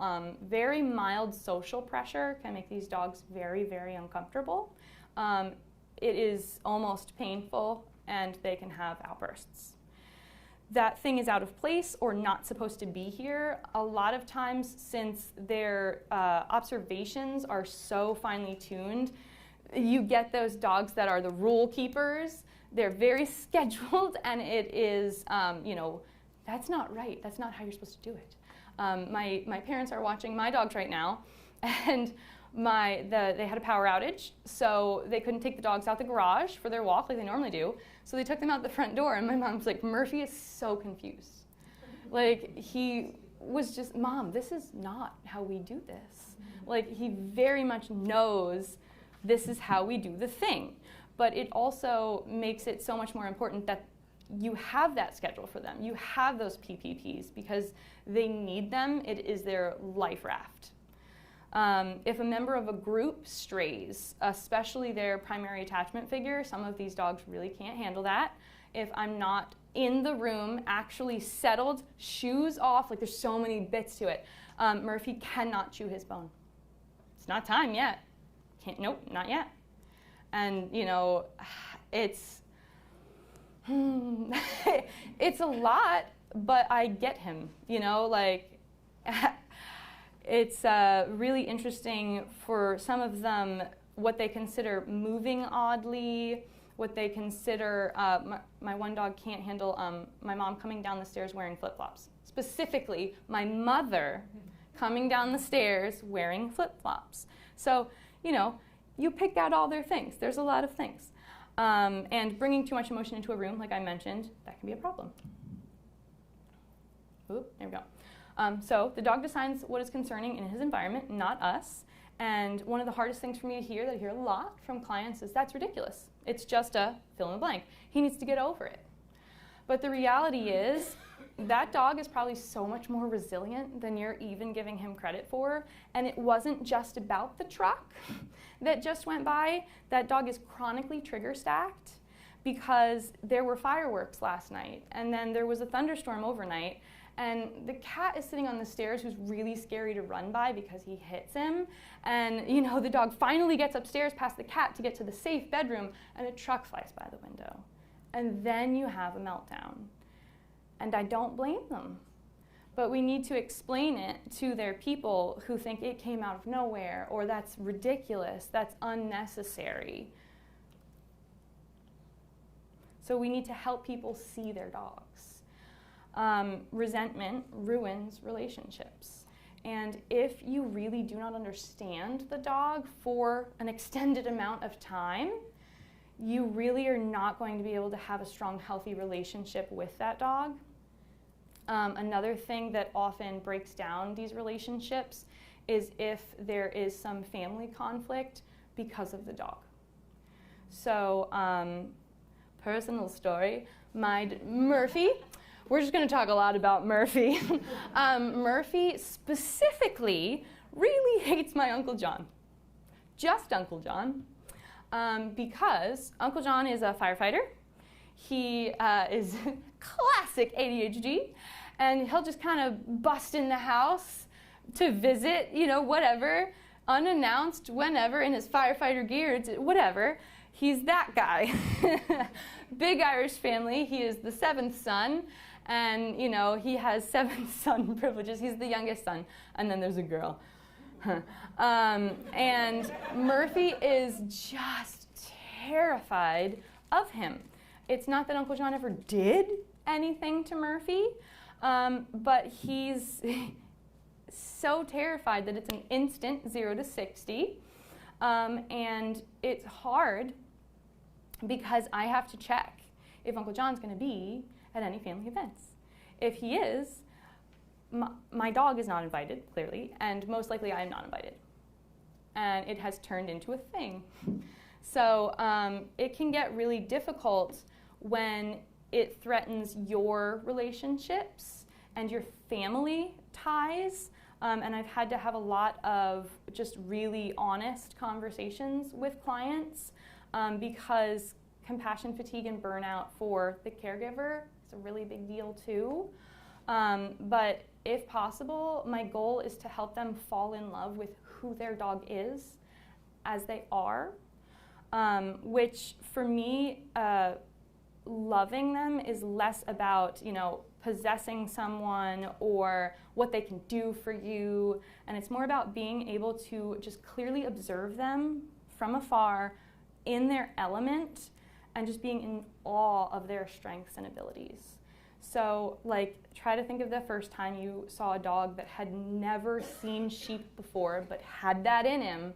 See those sheep and do that thing. And it's mind-blowing. When you see that dog in his or her element and just see the beauty that is there, that's what I'm trying to bring to the guardians. I also try to make sure that the guardians understand Umwelt and the dog, seeing the world from the dog's perspective. And we do go over, dogs have a much better sense of smell than humans do. And, they see the world in a spectrum of blue and yellow. And we go over all of that just to kind of give them an appreciation for dogs. It's not super sciencey and drawn out because, as we've said before, most of our clients don't want to be dog trainers. But a lot of them love knowing, oh, trivia, did you know? And, you can get them really interested in dogs and then from there in their personal dog. We also often have to explain the comforting coddling thing where, a lot of people still believe that you are reinforcing fear in these dogs, reinforcing anxieties, if you comfort them. I have a lot of thunderphobic dogs and things like that in my programs, and it's been crazy, actually. The box fan hack, this past 4th of July, one of my clients in my longer program, absolutely terrified. She designed herself a panic room. She goes into the shower, the dog opens the door of the shower, goes in, closes the door, and she sits in her panic room. Sometimes she drags a toy in there with her and she waits it out. And that is how she learned to deal. She's brilliant. But her guardian had kind of just given up hope that it was going to get better. She was like, this is as good as it's going to get. We put a whole bunch of things into practice. Some of the appliances already in the home that the dog's already used to hearing, I had her turn those all on. When the fireworks started, it was time to do the dishes, obviously. And I also had her add the box fan. The dog didn't go in the shower for the first time in 8 years. And she laid on the bed and just relaxed and watched a movie with her mom for 4th of July. And she just didn't even think it was a thing. She just was like, this is as good as it's gonna get. So, you know, when we are actually meeting their needs, it's magic. Also, I really stress decompression and play. I think this is the 3rd shout out to Dr. Amy Cook today, but at this point, look it up. We do a lot of decompression. Another Leslie McDevitt shout out. We do a lot of latte, a lot of stations, so that it's just comforting patterns. And then, like I said, natural situations rather than setups. So a lot of these dogs really blow off setups. This is the dog that, like, they're yelling at you from behind the baby gate, you're throwing food at them, and they're like, yeah, no, this is a setup. I've been set up. So you've got to do it in another way. I also really stress proactive management. So we will set up the home before we're doing other things, little baby gate airlocks when you come in the door. Again, a lot of super anxious dogs are flight risks.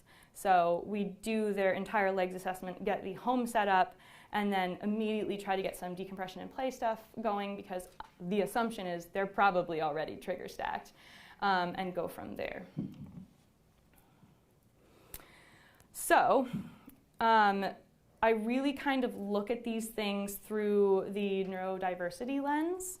I really love Temple Grandin's Different, Not Less, because I don't see Murphy as less, but he is different, and he has some needs that some other dogs might not have.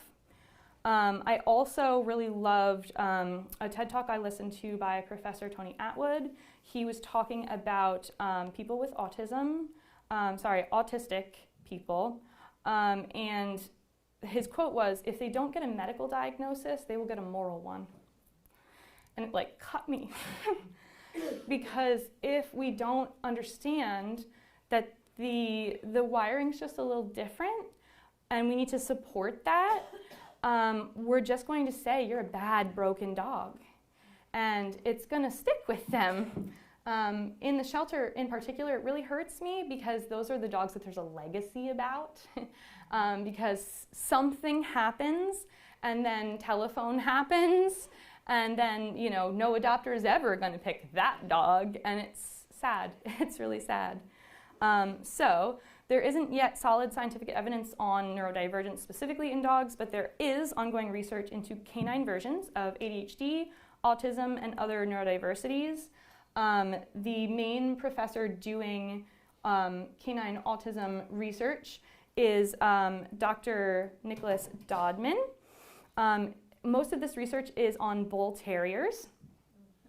He has dubbed it, unfortunately, canine dysfunctional behavior, CDB. Ooh, yeah, see?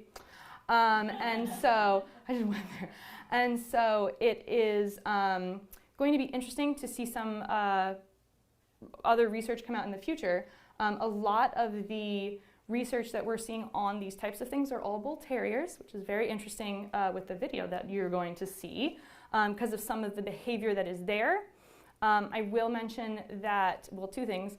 There is an actual recognized canine version of OCD, so that is one thing. And also, a lot of human psychiatrists and psychologists do feel that the behavior trait of a highly sensitive person is probably actually somebody somewhere on the spectrum, but we haven't caught up with enough research to fully identify all the individuals who do need support.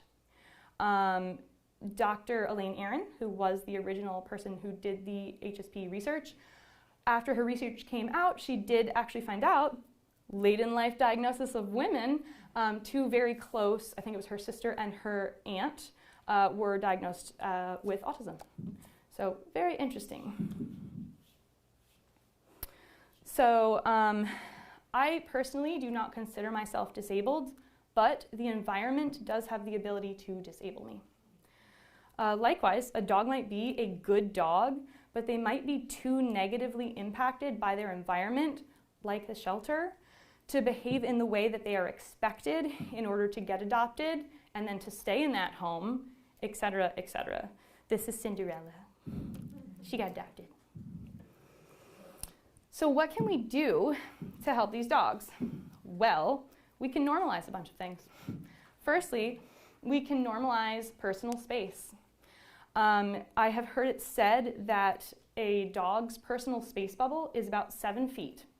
That makes the average dog feel most comfortable. So that's about a foot out from a normal 6-foot leash. Humans' personal space bubble can be shrunken all the way down to 7 inches that is needed for us to function, which is why we can handle being on a subway with a person right here, and we can scroll on our phone and deal. We might not be super comfortable, but we can deal, and a dog can't handle that. So even if you are not a person who has a highly sensitive dog or works with highly sensitive dogs, please be an ally to highly sensitive dogs and understand that personal space needs to be normalized. Also, we need to normalize social selectivity. Do you like every person you've ever met? Me either. So it is super normal to have a dog have preferences. Some dogs they might like more than others. Some dogs might be bringing way too much to the party and they're like, no, thank you. Very few dogs are all the way to this side of the spectrum, which are your actual dog park dogs. It's not many. And very few are to the other side of the spectrum that are full out predatory dog aggressive, but they do exist. Most dogs that we're going to work with are somewhere in the middle here, dog tolerant, dog selective. As dogs age, this will fluctuate, things will change. Also, if they are spayed or neutered, hormone changes, so many things are involved in this, as well as pain. I thought it was really interesting with the case that we saw where the one dog kept just repeatedly humping the other one.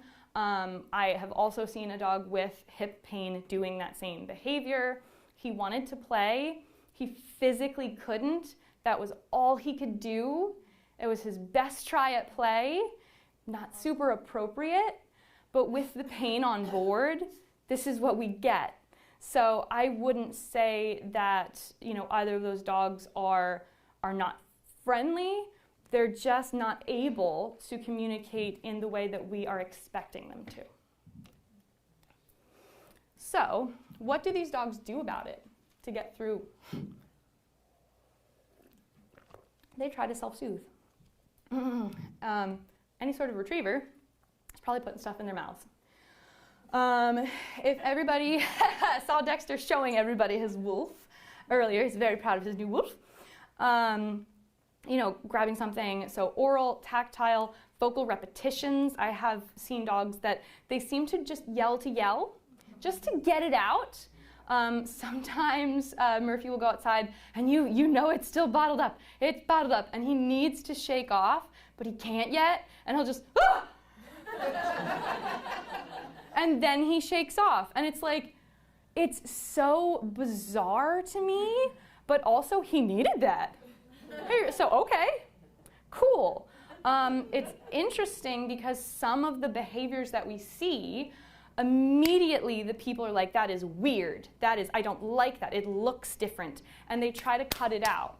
They need to do these behaviors. They are trying to regulate.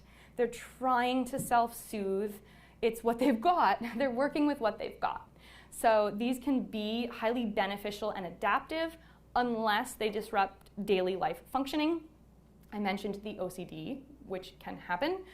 If they find that something works really, really, really, really well, they can get stuck in some stereotypical behaviors. That is a time when you should see your vet. But they can do a lot of things that to me feel very much like stimming. I would like to point out my idea of that crazy huckle-butting that we saw. So the dog doing those kind of Bucky Bronco things right before the poop. If you are really uncomfortable and you need to regulate. All he had to do was actually go to the bathroom, and he would have felt better. But he had this feeling, and he couldn't get there. The Hugglebutt was the bridge, the stim, to get his system regulated enough that he could think again, that he could just poop. And it's crazy where dogs will insert some of these behaviors, but it's also really cool because what it tells me is that they are able to regulate. They're able to actually complete the stress cycle and get themselves to a point where they're back online, they're back with you. You just gotta give them a minute. So what exactly is stimming? So self-stimulatory behavior, often called stimming, is when someone repeats specific movements or sounds as a way to self-soothe or remain engaged in a situation. So most of the time, these are going to be things that the dog is doing for themselves. This isn't so much a communication tool as something that's just used to regulate. However, sometimes if they are nicely regulated and feeling good, you can get a joy stim, which are the best. And you'll see one of those. So I'm going to try to play this video. This is some example of some stimming that I have seen and witnessed. You will see, well, I'll talk while it plays. Let's do that, because I'm running out of time. Yeah, okay. So this guy is suckling on a blanket.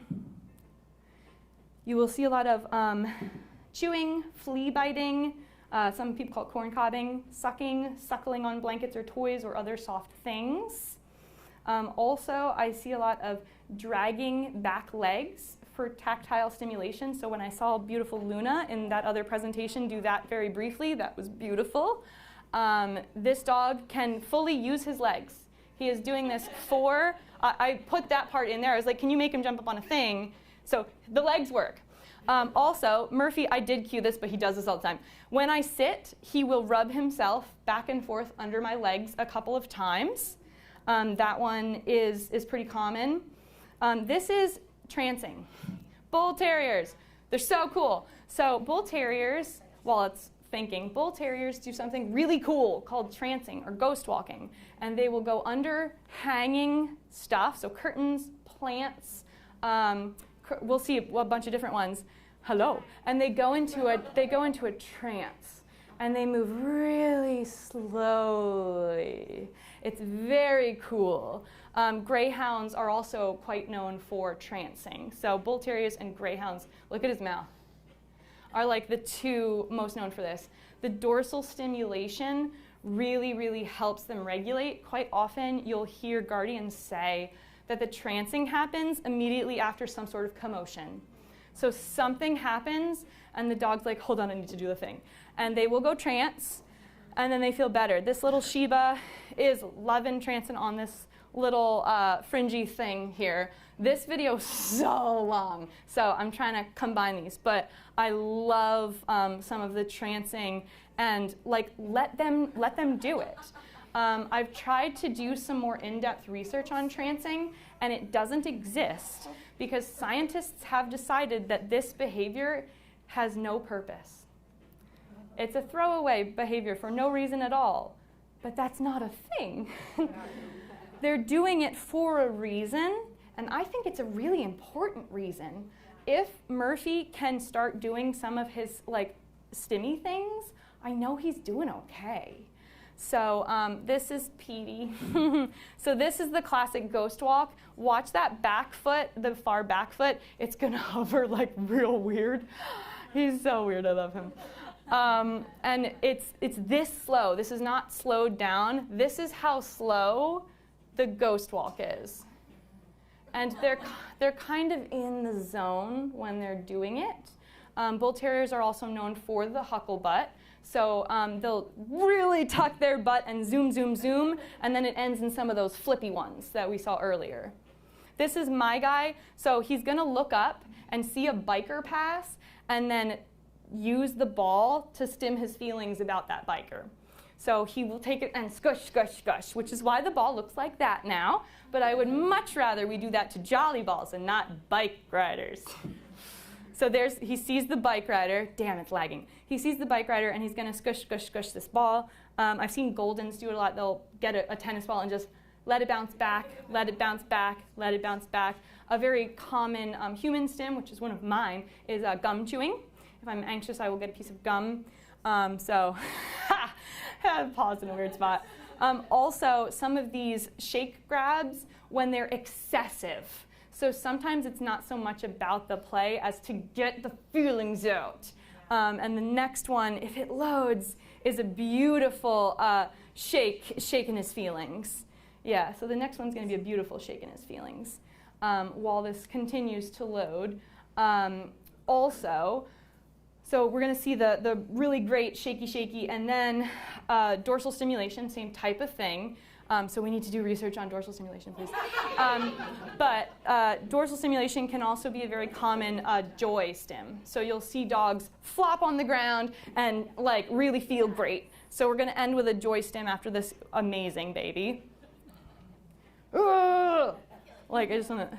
So here's Sonic's joy stim.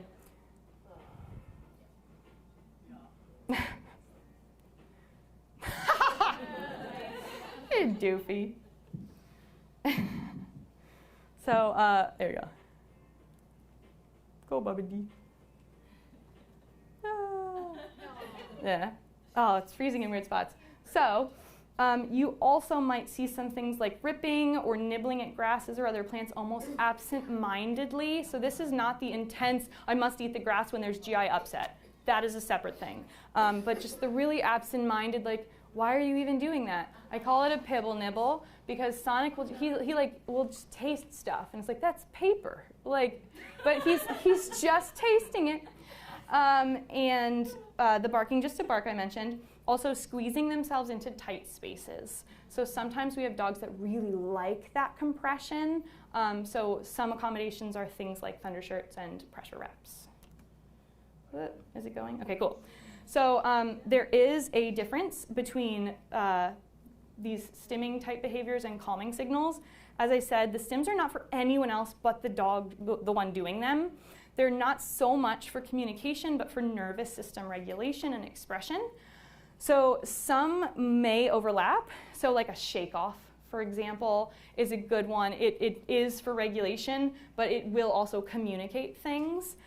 If you find some overlap ones or ones your dog does naturally a lot and you can put them on cue or at least name them, you can then help your dog co-regulate by asking for the behavior that you know is needed. So it's really, really helpful just to know them well enough to know when they need a little assistance. I will have days when Murphy isn't super regulated and he's punchy. He's a muzzle puncher, just for funsies sometimes. If a door's open and he's kind of grouchy, he'll just punch it as he walks by. No big, he punches the vacuum just to check every time.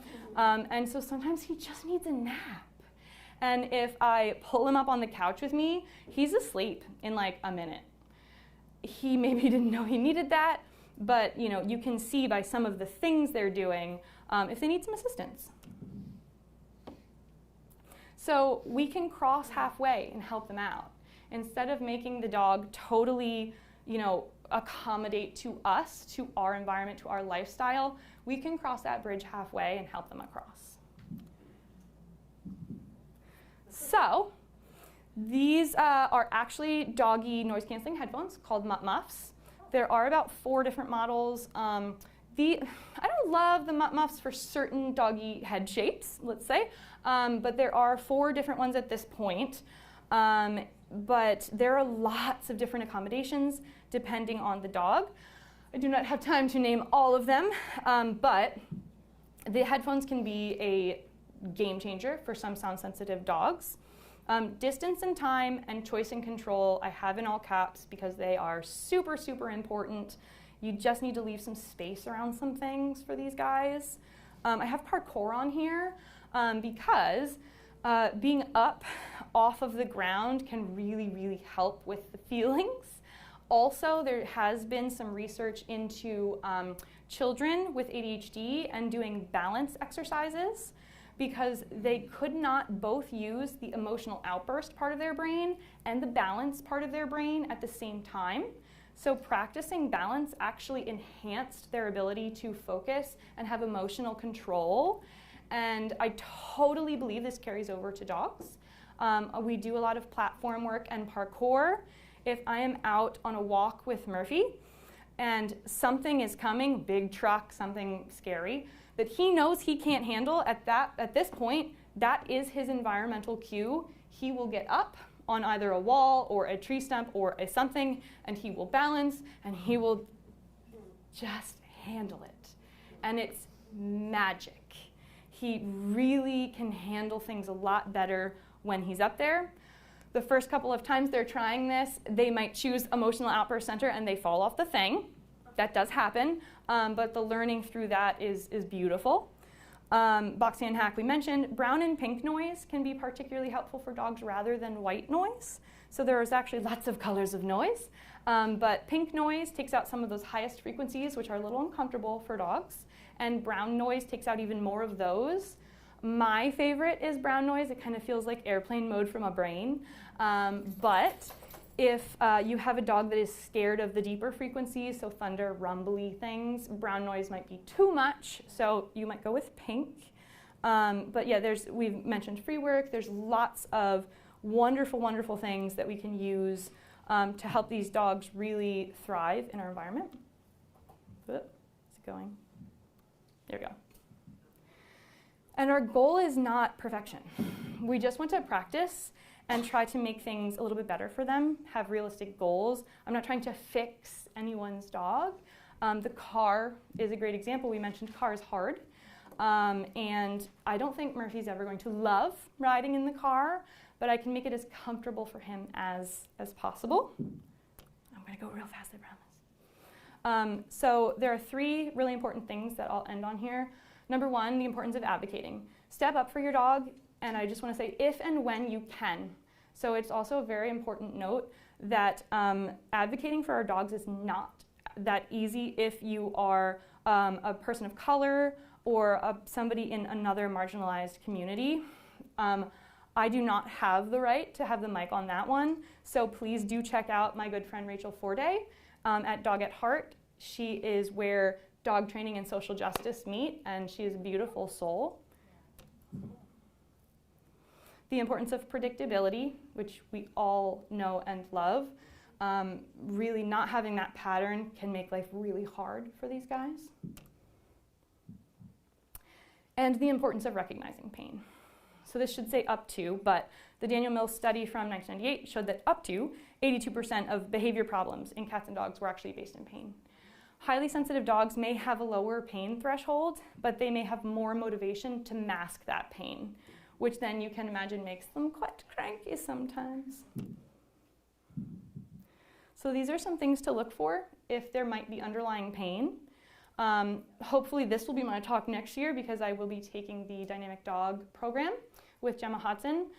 So some things that you might not even think about, including if you have a leash pulling situation. Is that dog pulling on leash to sniff? Or do they have pain in their back end and they're trying to put all the weight into the harness to take some pressure off that pain? There are little things that sometimes are not that little, especially with highly sensitive dogs. So I mean, something as simple as when they go to the bathroom, can they hold that stance? Or are they moving around? Do they have to readjust? That can tell you a lot. So all of these things. How can we as professionals support highly sensitive dogs? We can teach our clients that not all dogs enjoy being greeted on leash or pet. We can offer education for the public on dog body language. We can teach children to ask before petting or interacting with dogs and to let dogs come to them. We can offer education to shelters, rescues, and fosters. We can work with other professionals and build a team of specialists, which is one thing I love about Dynamic Dog. You are working really tightly with vets. We're working together as a team. We're working with, hydrotherapy specialists and whatever is needed for that dog's team. You can help guardians understand that their dog's sensory processing sensitivities are, innate in them and that their dog is not broken. You can personally foster highly sensitive dogs and help matchmake so they can find that right environment. And you can be an ally for highly sensitive dogs yourself and model the behavior that we are trying to help the public learn of, not just going over and petting every dog, etc. I do want to say that we do also need to have personal boundaries. You can't help anyone if you don't protect yourself. We can all read Kelsey's book when it comes out so that we can learn self-care. You need to decide what your deal breakers are as a professional. You have to know what is your job and responsibility and what isn't. You can also have resources to other professionals to refer people to, because I am not a family therapist. I'm a dog trainer. You can keep open lines of respectful communication, and you can have hobbies and stress relieving activities that don't involve dogs. I know. Make sure that you're celebrating every little win. And I do want to say, you do not need to trigger your PTSD to make a living. You don't have to work with every single client. Caregiver burnout's very real for the caregivers as well. This is hard, being a reactive dog guardian when you feel super, super alone. So seek out a support network. I have each client build a support network for themselves, which is my next slide. But also, if you need a support network, seek that out. Shout out to Jessica Dolce, who does some amazing compassion fatigue work. She also has a group called Dinos, Dogs in Need of Space.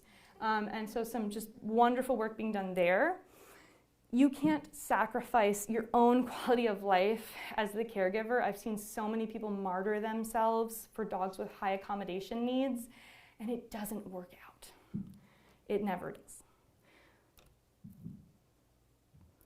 So if you are really burnt out, Jessica Dolce told me this, make sure that you remember to halt and ask yourself, are you hungry?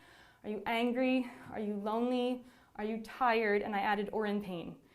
I teach this to my clients because the days that they are the most just upset and they tell me it's the dog, they already were trigger stacked themselves.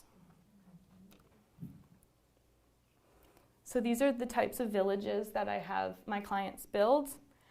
And your dog doesn't have to have a million friends. This is a personal example with me. I have a friend who's not allowed in my house, says Murphy, but he can take hikes with me outside. That's perfectly fine. So we'll take it. Score. So these are some of my my village, and I do want to make an actual statement here. Rehoming is a valid choice. Taking the shame away from rehoming, especially somebody who's got nothing left to give and they're in full burnout, really is part of the job. We've said this a lot. It's not a straight line. So I give this graphic to all of my clients as well. And I just let them know that they can live a joyful life with their highly sensitive dog. So I give them knowledge of who their dog really is, and then I give the dogs patterns, trust, and safe environments so they can build some resilience. We observe a lot, both the dog and the people. Where did we begin? Where are we now? Is it a little bit better? It's working. We could work on breeding highly sensitive dogs out of the gene pool, but I just want to ask, what would we lose in the process? I think it would be a lot. This is my program that I don't have time to talk about. These two beauties here are two of my most interesting case studies from my 6-month program that I'm currently running. If you want to talk about it later, please do come talk to me about dogs. But I don't have time to talk about that. And just stay connected, because I'm here for you. I did just check today my QR code, not all of my things actually linked, so I will fix it. It will be the same QR code. But all my resources and research is available if you want to read the actual research papers, and a whole lot of just really cool things are there. This is my business and all of the hashtags and whatnot. So please do stay connected. I'd love to hear from you. Thank you.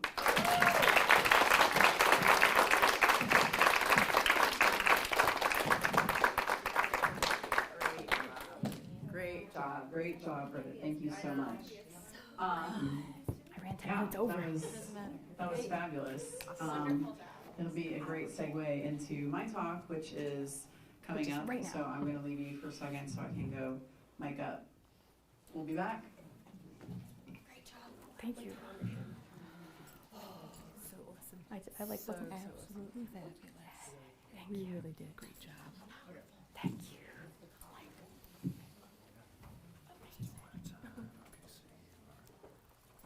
Okay.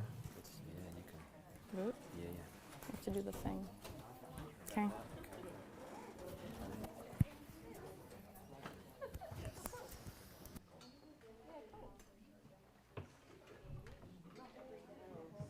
Awesome. Awesome job. Thank you.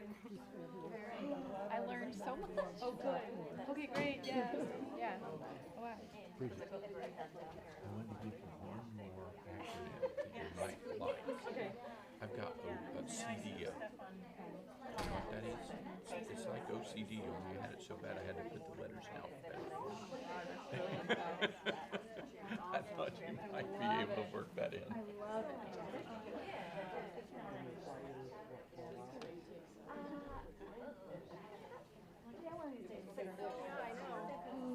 I forgot so much stuff that I was ever No way.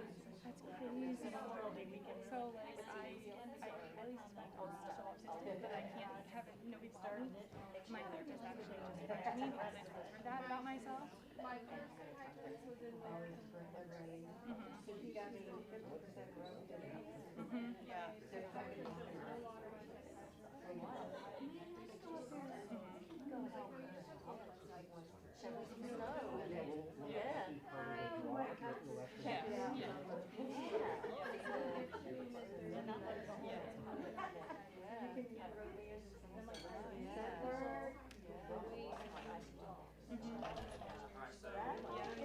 It took a lot of work. I'm exhausted. There's so much. That one gets me out.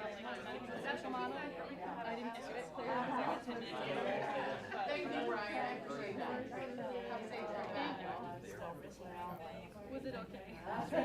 I'm still scared. I like keep thinking about it. When Peyton Manning was quarterback of his backup. Okay, guys, just in the interest of time. Chickadee check, check. Yeah, we're gonna start calling you back to your chairs. Yes. And get this final presentation of our 2-day event going. Will someone jump outside, poke their head out just for the stragglers that we might have, and just make sure that they know we are moving along? Okay, great. Chris is getting everybody going. And I will wait a second before we start the live stream and I introduce Angie, just to make sure folks are coming in. I have all of the speakers already gotten their check. I didn't get mine. You didn't present. Almost. But good try. So close. Really good try. That was good. Because I mean, honestly, I'm so tired. I might just hand you one. But it wasn't very I don't know about you guys, but like I'm feeling just like saturated in awesomeness. That's right. Holy cow. Bridget, you blew us away. Yeah. Oh my gosh. Yeah. Oh my gosh. I have to say, you guys really all have exceeded my expectations. It's just, yeah. So while we're waiting to kind of make sure these couple last stragglers are coming in, yes, Will we get the PowerPoints? Will we be able to? we will figure that out. Yes, we haven't already figured that out, but I think there's no reason we can't figure that out. It'll be in a PDF. We can put that in a PDF, Yep. so we'll have the video. And access to the online course? You mean the online, like the live stream thing? Yeah, absolutely. Yeah, because the people who paid for the whole thing will still have access to that too. So we'll just send out the link for that so you guys can watch it. And then all of these things will be edited because Chris is going to do work his magic in the upcoming weeks and whatnot to make sure all these things are edited and pretty, and we take all our awkward tech stuff out of it for the sake of sharing it with the wider public.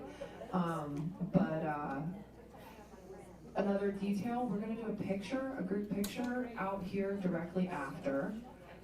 So everyone, before you leave, just run out here and let us snap a picture real quick. we'll do a little conclusion afterwards, but I'm going to go ahead and introduce Angie. It looks like most everyone is back in here. So Chris, let me know when you're ready to live stream. Okay. So I almost feel silly reading her bio because I know Angie so well. Angie's just awesome, and now you guys all know that because she's been our MC for the last couple of days. I've had the good fortune of knowing this amazing woman for over a decade, and as she had referenced earlier, we have been working on kind of like, what are we going to do about all these big problems for over a decade together, her being in sheltering at first, and me being in behavior consulting, and then finally I stole her from her sheltering career and brought her into the dog door. But I am happy to call her a friend above all else, and the professional part is just a bonus. So I will read her bio, however. Angie's remarkable leadership and communication skills have defined an extensive, successful career working with dogs and families in both sheltering and behavior consulting. She has worked closely with the Dog Door for over a decade as an invaluable partner committed to the evolution of standards and practices in canine welfare and behavior. Angie worked for nearly a decade as the Director of Operations for a small rescue and then the Asheville Humane Society.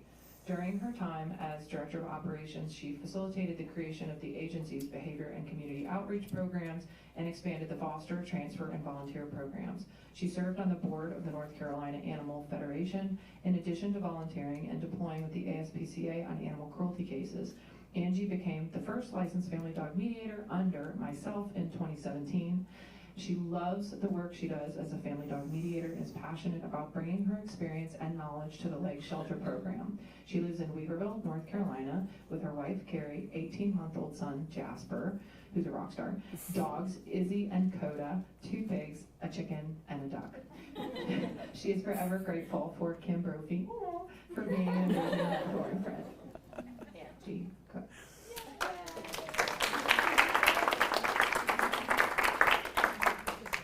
All right, you guys, final stretch. We're gonna do it. We're gonna do this.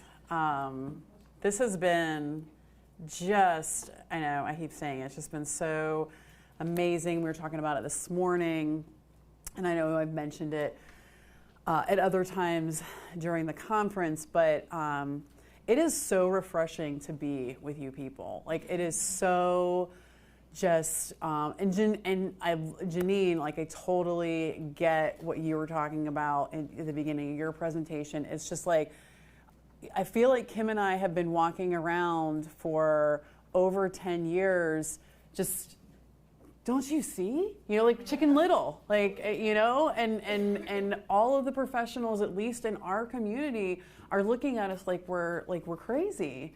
And to come here last year especially, and just to have this, you know, all these bright eyes and just like people having epiphanies and light bulbs going off everywhere, it was so cool. And then again, coming here and having people sharing their experience working in this paradigm shift and the amazing things that are coming from it is just, I always knew that we would get here. I just didn't think we were going to get here this quickly.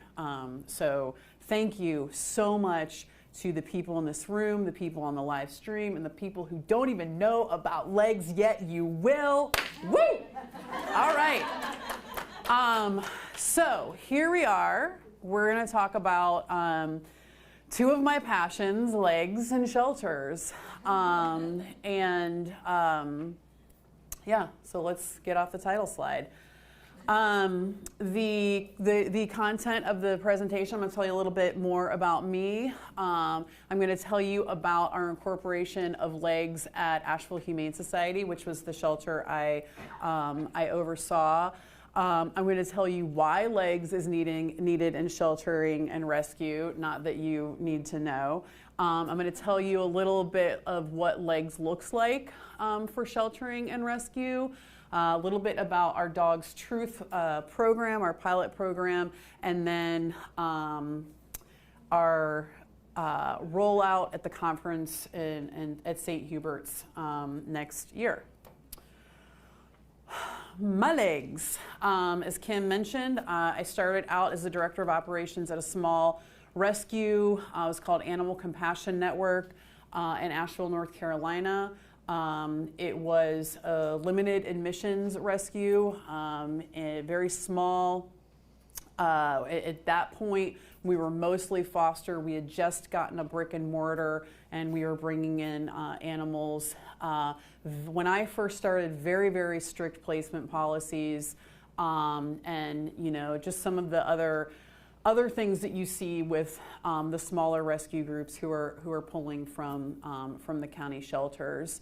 At the time, we were one of 2 small rescues that were working, or the main rescues that were working within our community to assist our local shelter, which was run by Asheville Humane Society, with disposition of animals.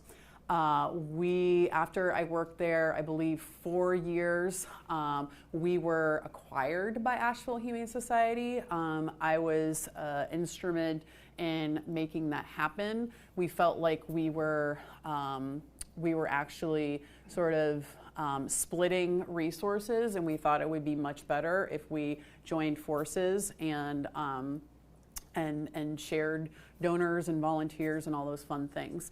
When I first came on at Asheville Humane Society, I actually was the director of I don't even remember what I was. I was the director of something with the community. But like literally after being there for 30 days, I was called in the office and made the interim director of operations because our CEO was leaving and our director of operations was going to step into her place. And my first charge was to develop a behavior program with Kim Brophy.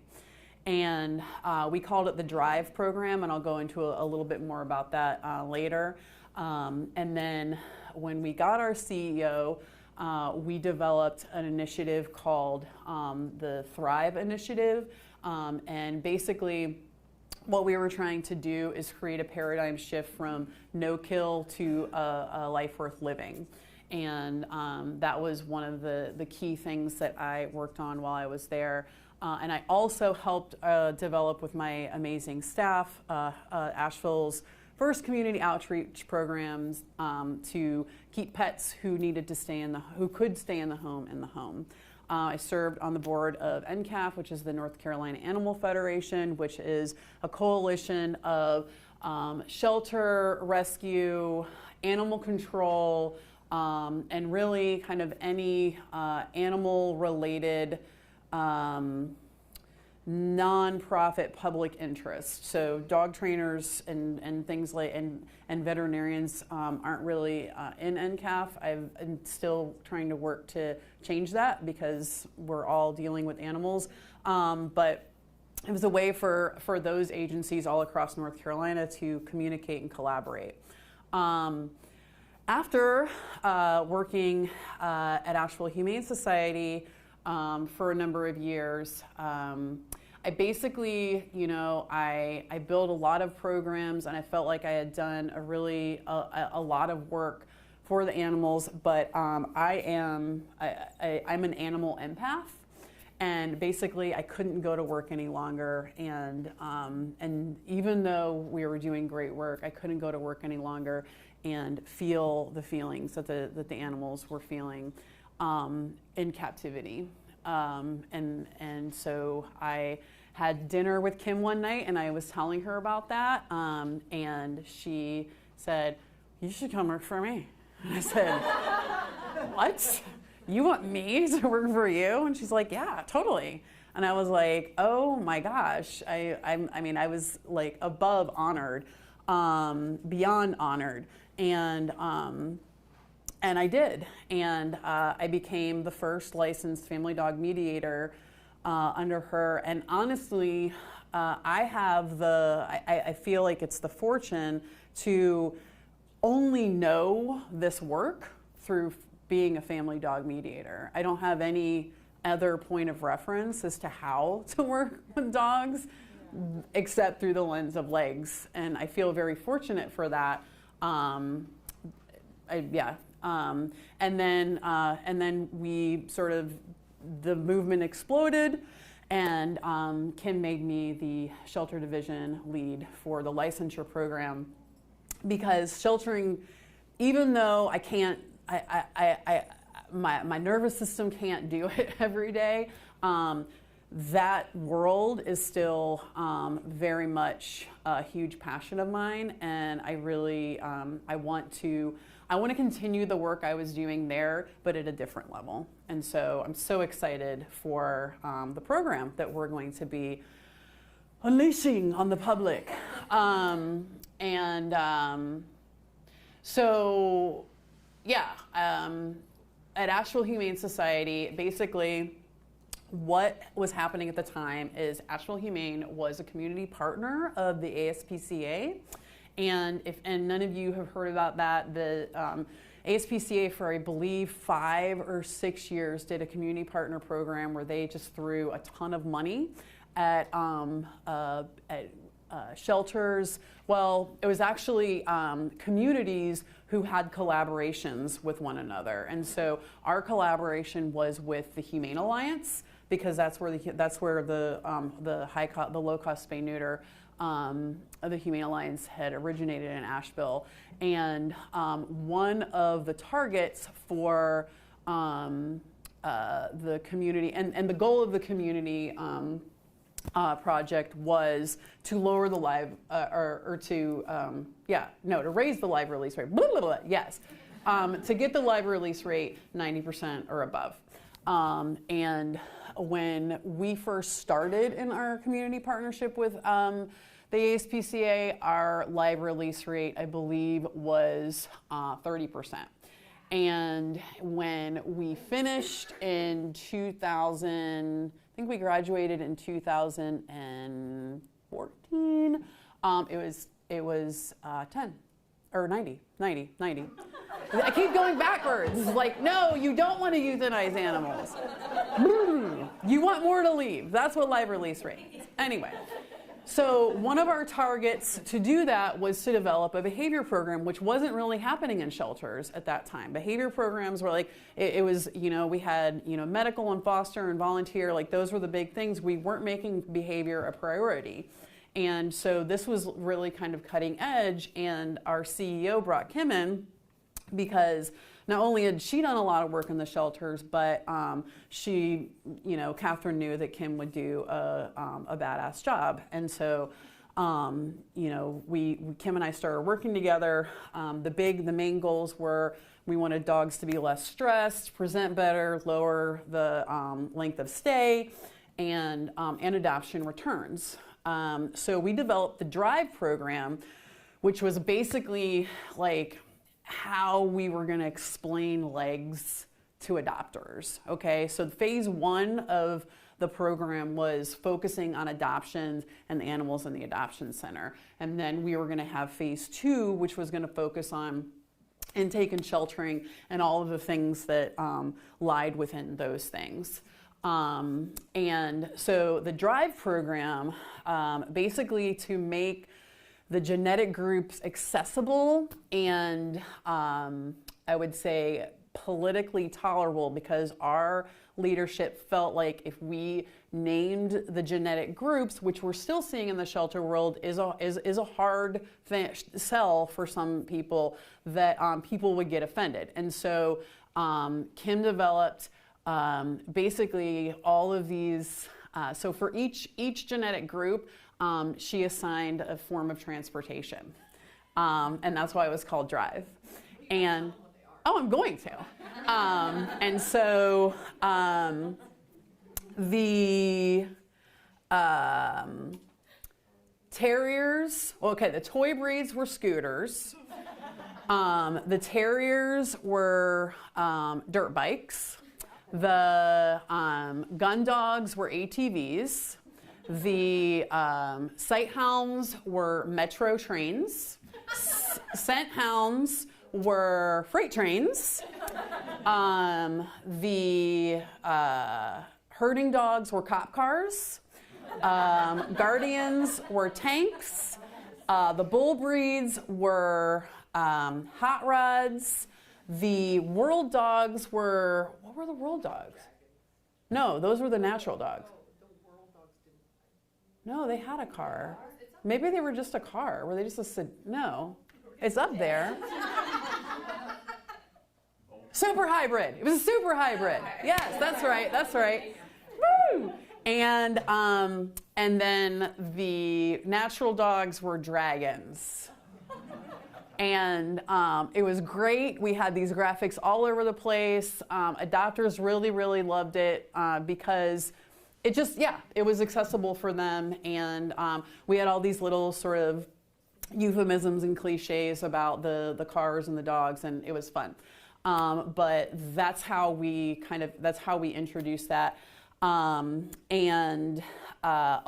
with all of that, so that was basically kind of our explanation and how we presented to the genetic groups. But for the, the kind of like behind the scenes part of the legs, we were developing PPPs for the dogs. We were developing different types of staff training. We incorporated nap time. We focused on genetically driven behaviors and social interaction. And so all of that was what we were focusing on. And then I left, and the goal was just to keep continuing with phase 2. It was never implemented because we had changes in leadership and staffing, and that wasn't something that was a priority for them. So now Kim and I are developing phase 2. We're revamping some of phase 1 and developing phase 2, and that will all roll out at the end of next year. So why is legs needed in sheltering and rescue? Here are the facts. It is, and these are older numbers. I couldn't find the more recent. These are the numbers as of 2019. I'm imagining they're much greater now, but this is what I had for this presentation. So it's estimated that 78 million dogs are owned in the U.S.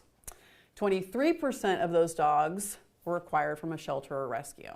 So that's it's about 18 million dogs are acquired from the shelter or rescue. It's a lot of dogs. 2 million dogs are adopted from shelters and rescues every year. And then it is estimated that 3.1 million dogs enter the shelter annually. So 3.1 go in and 2 million leave adopted. And 48% of owner-surrender dogs are relinquished for pet problems. What are pet problems, you may ask? They are behavior problems. They are the dog got bigger than the owner expected, or a health problem that the guardians just can't take on.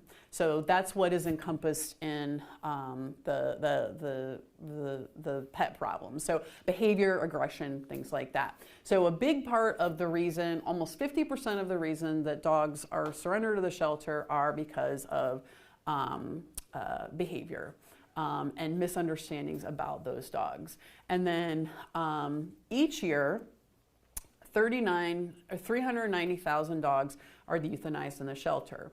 That is a change from the 970,000 that were euthanized in the shelter just a short 8 years prior to this number. There also was a huge uptick in actual return to owners. 800,000 dogs are being returned to owners every year because of some amazing programming on that end, and microchipping and all that fun stuff. So those are the facts as far as where we are as currently as we can be, but they're still pretty big numbers. There's lots of dogs that need help in our shelters. Legs is needed in sheltering and rescue because when I was there, when I was working in sheltering, what I felt was some of the biggest issues was just the disconnect between the people who were working with dogs, and the people who were relinquishing the dogs, and the people who were adopting the dogs, and so on and so forth. So Legs, the program, is there to provide a philosophy and a template that shelters can use to base decisions about all aspects of working with the dogs in their care. We want to create a common language and understanding of dogs, have accurate genetic grouping identification, and provide the greatest access to 5 freedoms for animals in captivity. And we're going to expound on that a little bit more. So to create a common language, we want to help staff, volunteers, fosters, and adopters understand the legs of their organization, each dog, and the people that they work with. And we'll go into this a little bit more when we get further in the slides, but when we go into these shelters, we're not going to walk in, I'm not going to walk in with my little briefcase and put it down and start handing out things to people as to what they need to be doing better because they're doing something bad. First and foremost, I don't know. It's not my shelter. I'm not in that community. I don't know I don't know what's going on there. I don't get to stand from an ivory tower and tell people what they're doing wrong and how they need to fix it. What we will all do together and help them to figure out are what are the legs of their organization, what are the legs of the people who they work with, both their staff and their volunteers and their fosters, and what are the legs of the people that primarily are relinquishing the animals to the shelter before we even start talking about dogs. Because who's running this show? It ain't the dogs. If everyone is on a same page as to kind of like where we are, then we know where we're going. And until we know that, we can't know where we're going. So the language and understanding, we will be providing a quick and easy legs assessment for each dog to inform care, housing, and communication with adopters and staff. And what this model really helps to do is to provide adoption counselors and anyone who's talking about the dogs with talking points for adopters even when not much is known about the dogs. That's something that I really found was effective when we incorporated this at Asheville Humane Society is, we would get a dog that came in that, I don't know, like the owners weren't really thorough in their owner surrender form, or they were a stray, but because we had the legs assessments and we were working with them, and we had, we'd put them through the dog key, there were actually things like we didn't just go into the room with the adopter and be like, yeah, this is Fluffy. Fluffy's, she's cool, she's been here for a few days and she seems great, she eats, and, she likes to play with toys, and, I can't tell you how many of my clients come to me and they're like, yeah, we got the dog from the shelter, they knew nothing. Nothing. And that's not the fault of people who are working there, it's just they don't know anything. But the legs assessment really picks apart all of the things that we all see and helps them to see them so that they have things to talk with the adopters about. Not to mention, whatever genetic group they're showing a higher disposition or higher disposition to, they can talk about that. There's also a legs specific adopter survey so that adopters can take a survey basically describing their lifestyle and their environment and all of their legs, and we spit out then an algorithm that says, well, this genetic grouping would probably work best for you. And ultimately, like if I get $1 million, I would like to build a software that says that we can put all of the aspects of the dog's legs into the software and it'll spit out these dogs in this specific facility are actually what will match your lifestyle best. And then we have the dog's truth. So we will be giving shelters access to the dog's truth so that they can provide that to all the adopters so they just learn about legs. Number 2, accurate genetic grouping identification. Everyone will get access to the dog key. Basically, it kind of, helps to meet in the middle this, hopefully, this argument between as to whether or not we should be labeling dogs. I 150% understand the drive for some shelters to not want to label dogs, their breeds, and I don't think that a lot of staff are equipped to do that. But the dog key has 90% accuracy, and so that is way better than the 17% accuracy that we're getting at the intake end with a lot of people, and it just gives the ability to keep genetics in the conversation, which it needs to be, and then providing the greatest access to the 5 freedoms for animals in captivity.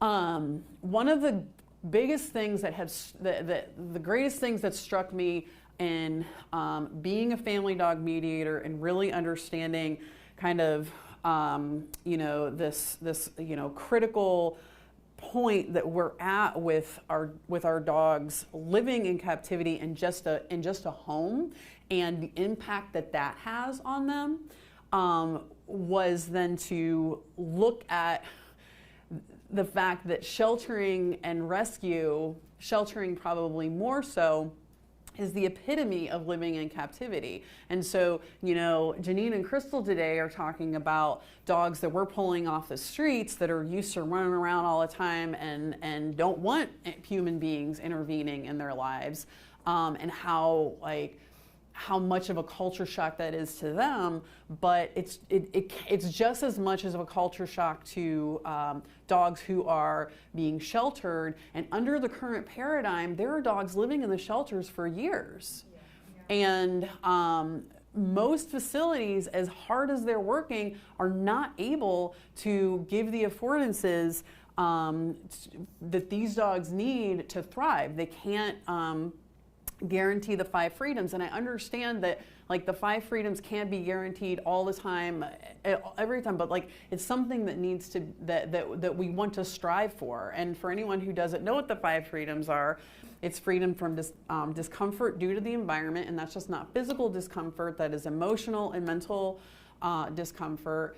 It's freedom from thirst, hunger, and malnutrition, freedom to express normal behavior for the species and the breed, freedom from fear and distress, and freedom from pain, injury, and disease. And I know some of the most state-of-the-art shelters are not able to provide those basic things to dogs, especially dogs who are living in the shelter for a number of years. And so if we're going to stay in this world of keeping dogs for this long, we want to, we actually need to start thinking like zoos and not like shelters. And even though dogs are pets and they're fuzzy and they sleep on our beds and we dress them for Halloween, they're animals in captivity. And it's just a big aspect that we'll be looking at when we're working with our shelters. And then we're in a unique position of placing an animal that has been in captivity back into captivity. And it's not like we're releasing them into the wild and go forth and have a great life. It's, well, now we're going to give you to these people and we don't know what the heck they're going to do. Let's help them understand that, and let's help you understand that, so we can help mediate this family. All right, so what LEGS looks like in sheltering and rescue. So this is basically kind of an encapsulation, a cursory overview of what our program will look like, and chances are in a year it'll look completely different too. But this is what we got brewing right now, and this is the foundation of what it will be. So first and foremost, we're going to do an assessment of the organization itself. So everyone will receive a sheet that will be that will have a series of questions that will help each organization understand their own legs. And some of those questions will be, the L, the organization's experience through time, training, education, leadership, background, etc. Their environment, physical environment, are they brick and mortar, or are they foster, or whatever. Their culture, their structure, their relationships with other groups, their community, their laws, all of those things, everything that goes into facilitating the care of and transfer of dogs to other folks. Their genetics, and I consider kind of their history as their genetics. Like, what is their foundation? So the organization's history, how they were founded, what's their mission, and what type of group are they? And I put the laws in there too, because a lot of that affects how they operate. And then the S is specializations. Are they breed specific? Are they age specific? What are their programs? What are their adoption requirements, their intake methods, all of those things? Because all of those things shape how we are then going to operate and work with the animals in our care.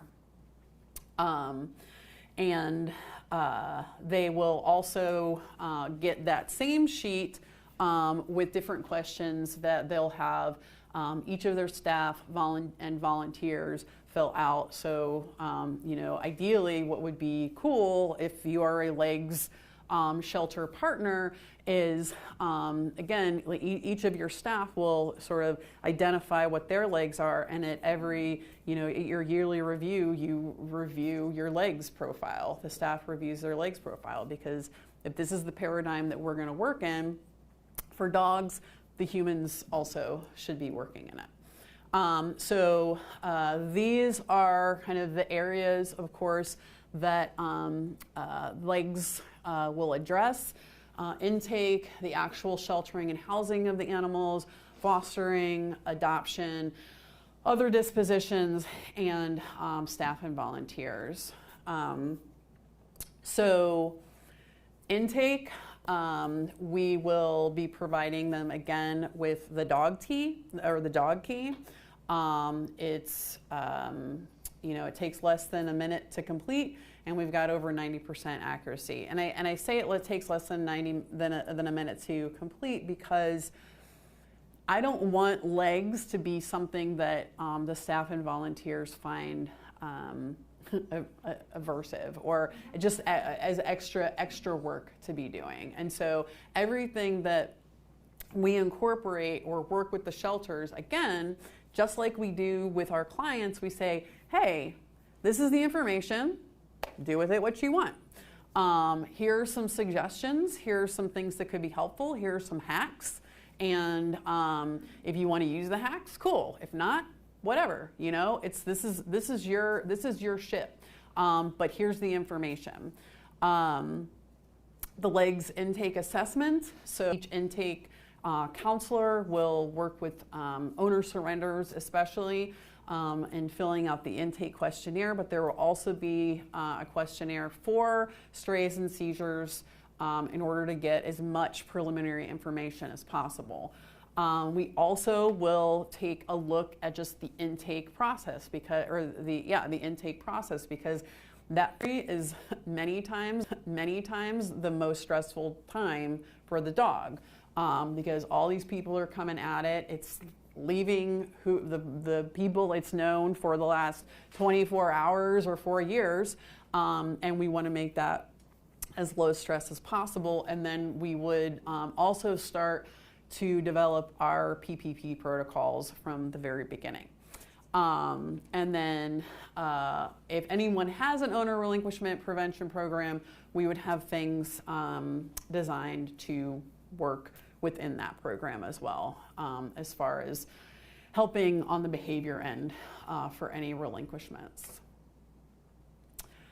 Sheltering. So we have things set up to establish PPPs to create predictability and lower anxiety for the dogs in the shelter. Facility where you have to get the dog out to take them to medical or to take them to play groups or to do whatever. We look at the whole building and the layout, and we say, okay, if you're going to go this way, then we want the dogs always to know that this is the route to here. And we get them out, everybody gets them out of the kennel the exact same way. You use the front door and you do this and your body's doing this. So the dogs know what to expect every single time something is happening. So it's just create little patterns, you know, just stopping at the door and, you know, not even necessarily, especially in the shelter, asking for a sit, but just stopping at the door and just waiting for a you know, a kind of the whole like chill out thing. Like having things that the dog can hang their hat on. I know what's going to happen when this strange person takes me out of my kennel. I know I'm good. Incorporating the step up hack when we're walking through the shelter. The dog's not just dragging you along on the you know, on the noose leash. You've got, you know, the dog right here, and if someone's approaching, and whether the dog's concerned or not, the handler is stepping out. Like we're just creating, we're using the legs hacks to help the dogs have as minimal stress as possible, and to feel safe and secure. Housing to make decisions about where to keep the dogs. I once, when I was at the shelter, went through the owner surrenders, and there had been a seizure of, I think, like 6 blue tick hounds, and they were in the back, and you could hear them like when I parked my car, and you hear that anyway, but they were like excessively distressed. And when I went back, the staff had put them right next to an entire run full of chickens and roosters. And I'm pretty sure they probably had been baying the entire night because there was this amazing smelling thing. And the chickens and roosters probably weren't having a great time either. And so just looking at what we got going on, what's going on under the tank, and making sure that we're making you know, housing decisions that are going to be beneficial for everyone. And then create an environment conducive to the dog's specific needs. How can we give them more outside time? How can we give them more human time?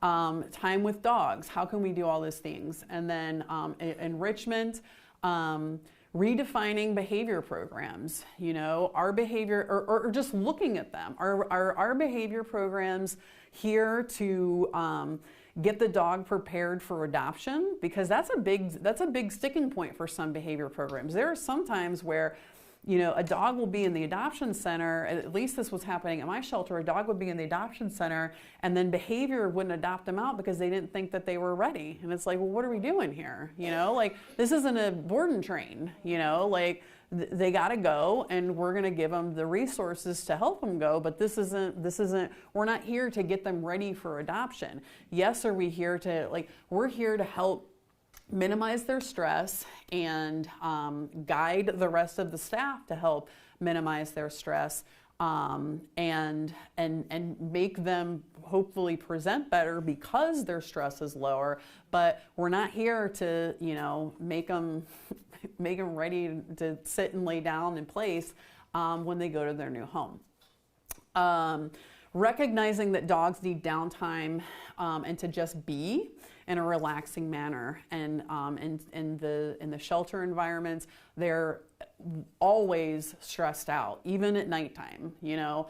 And so that was one reason that we incorporated nap time, so that we weren't, it wasn't a constant barrage of people coming in. Like, when we had nap time, nobody went back there. It didn't matter if it was staff, volunteers. The lights were out. The dogs were resting on their beds with a Kong for an hour, and nobody was disturbing them, whether it be potential adopters or staff, volunteers.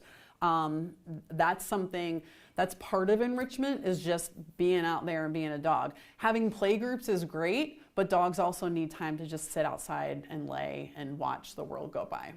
So seeing if we can figure out a way to do that. Giving them as much agency as possible while they're being sheltered. Giving them choices. All of those things are things that in our day-to-day we don't think about when we're sheltering, because we're just trying to make sure there's a kennel ready for the next dog coming in. But what LEGS is designed to do is to have all these systems in place, so it just makes it easier.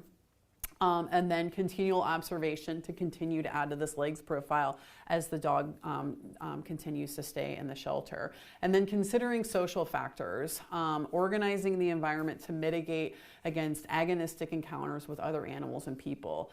You know, a lot of dogs don't like handling, a lot of dogs don't want to interact with other dogs, and sometimes some of the trauma that we see, after the dog is adopted, can have originated through some bad interactions in the shelter. Then fostering, really a lot of the same things as with sheltering, but now we get to see, how does this dog interact in, interface in a family atmosphere? And we can get more information and knowledge with them, but we still want to keep the PPPs in order. We want the fosters to understand everything that's happening, so that there's consistency and congruency all throughout the dog's trajectory through the sheltering world. And then adoption. The matching, the adopter survey really can help not only kind of an adopter see, like, oh wow, I was coming in here thinking that I really might want this border collie over here, but it looks like I'm much better matched to this Pomeranian, and we know none of them are going to do that. But at least we can be having this conversation. Like and what we kind of really stressed to our adoption counselors and everyone was, we wanted them to know. We actually had them sign at the bottom of the dog's kennel card, because it's what had all the description of everything, its whole LEGS profile. We had them sign, you understand what you're signing up for. We have told you exactly what you're signing up for. So when you call us tomorrow and you say, this dog, blah, blah, blah, blah, blah, we could say, yeah, we told you that. And you signed a paper that said that you understood that. Okay, bring him back, but you know. And just continuing to have LEGS-based conversations with members of the community, and really getting our getting adoption counselors and everybody who's working with adopters on board and with the language and the understanding of what LEGS is, so that they can articulate that, because they're ambassadors to the community. And then again, they'll have the whole LEGS assessment tool, the whole LEGS assessment form that they'll be able to just have very long, detailed discussions about the dog with a potential volunteer. Having standard introduction protocols for potential adopters. I cannot tell you how many times adoption counselors just it was just a cookie cutter introduction, and everyone should be trained in how to read, just kind of like what Bridget was talking about, like every dog has that graph, like every dog has a different preference to potential, not only other dogs, but human beings. And the introductions shouldn't be, this cookie cutter thing.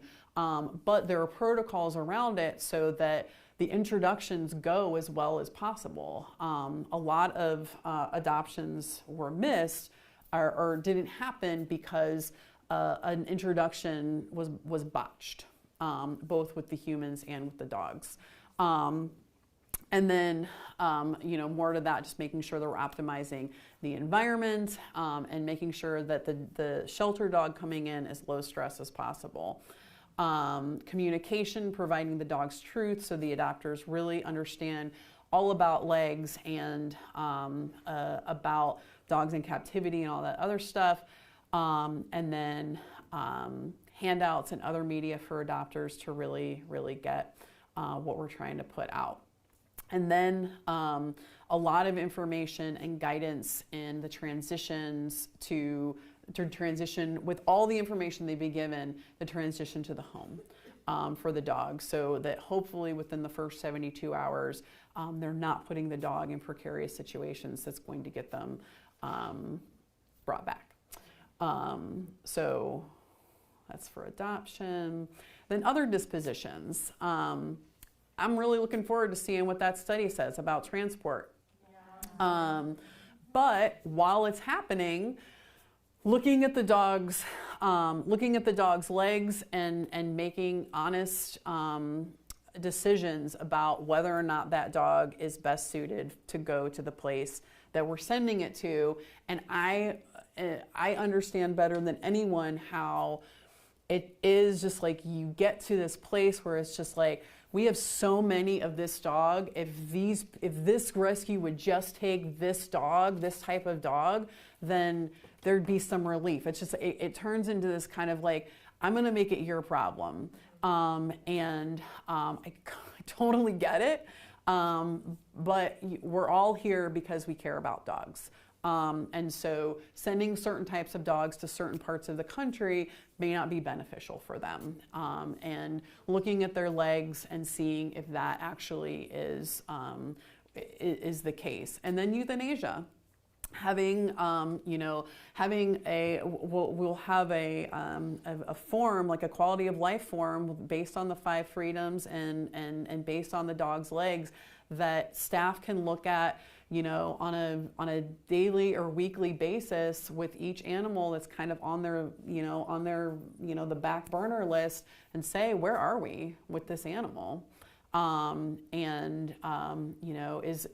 Is what we're doing now incongruous with this dog's legs and the 5 freedoms?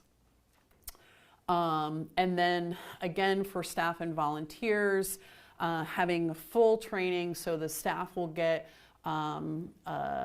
access to the legs training modules, so they really, really understand legs, training on how to use all the tools, access to the FDM Applied Ethology platform so they can get continuing education, and just create a better understanding of what the legs philosophy is. And then by doing that, and then that also will be provided to volunteers if the agency wants that. And what we're just trying to do is arm all the constituents of those in those communities that are working with dogs in shelter and rescue, understanding legs and the predicament that dogs are in the 21st century. And we want to support them as they navigate this new paradigm, because I'm sure many of you, after last year, you came and you learned all this stuff, and now you're like, how do I put this into practice? Like, we're here to help the shelters do that as well. And then also, encouraging the hostings of viewings of the Dog's Truth so that more of the community can learn and discuss legs. All right, so this is the Dog's Truth program for shelters and rescues. So for any of you who don't know what the Dog's Truth is, it is a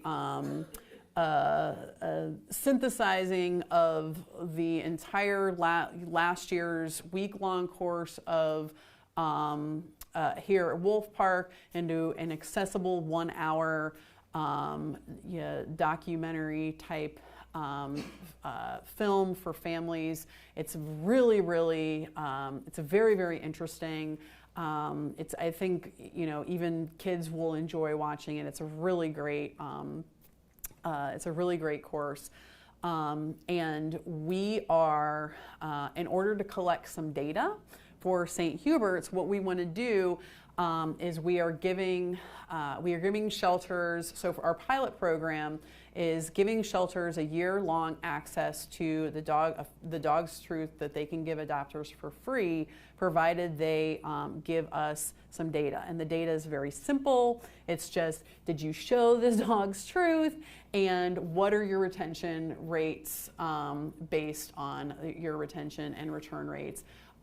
Before adopters started watching the Dog's Truth as opposed to after. And then if they don't want to provide the data, they have access to 100 coupons for $500, $5 a coupon to give to adult adopters. The pilot program is starting in September. And there's limited spots available. If anybody's interested, enrollment ends on the 25th. So shoot me an email if you are interested in getting on that train. Is that supposed to be September 25th that it ends? Because that said August 25th. No, it is August 25th that enrollment ends. Yeah, so enrollment is just you saying, hey, Angie, I want to do that. Okay. And then the Legs for Shelter and Rescue Conference, it will be held at St. Hubert's. It is the premier presentation of the Legs for Shelter Rescue program. Kim and I will both be presenting there. It is September 29th through October 1st, 2023. Stay tuned for details. And all right, it's 6:06. We don't have time for questions.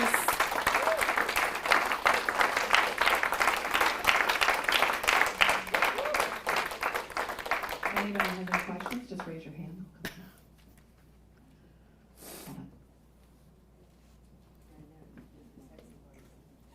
I feel like I should know this, but what is the most common form of euthanasia in shelters? Sodium pentobarbital.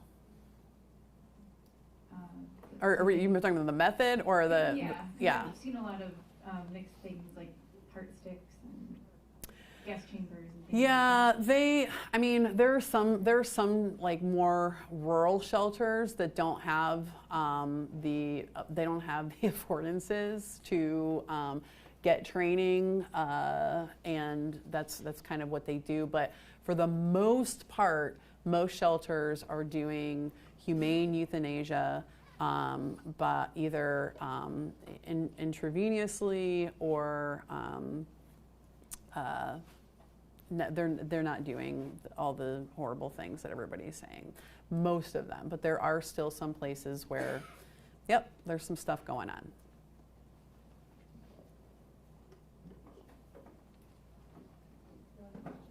No other questions? Okay. Thank you so much, Angie.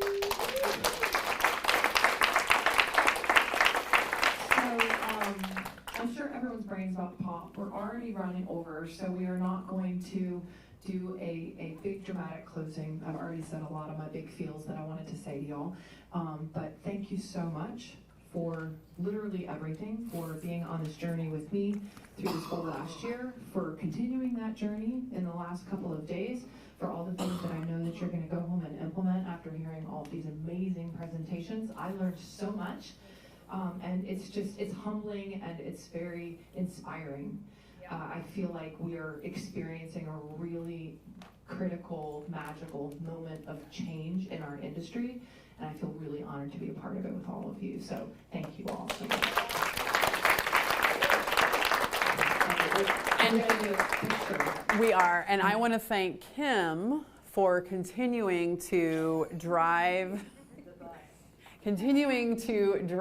this ship in the most beautiful and graceful way, and to uphold the integrity of all of the communication and the respect. Thank you. You're amazing. Y'all are all amazing. For continuing to keep all of our things safe. I feel so honored that so many people have felt that like this room is a safe place to share some really hard things, and that the Facebook platform continues to feel safe. And Kim is what helps us to fish. She's the PPP that keeps us safe. So thank you so much for all that you do. Thank you. You guys make it easy and exciting and reinforcing. So, so we're gonna do just a quick picture because I'll kick myself if we don't outside, and then I will have to miss you all till next time.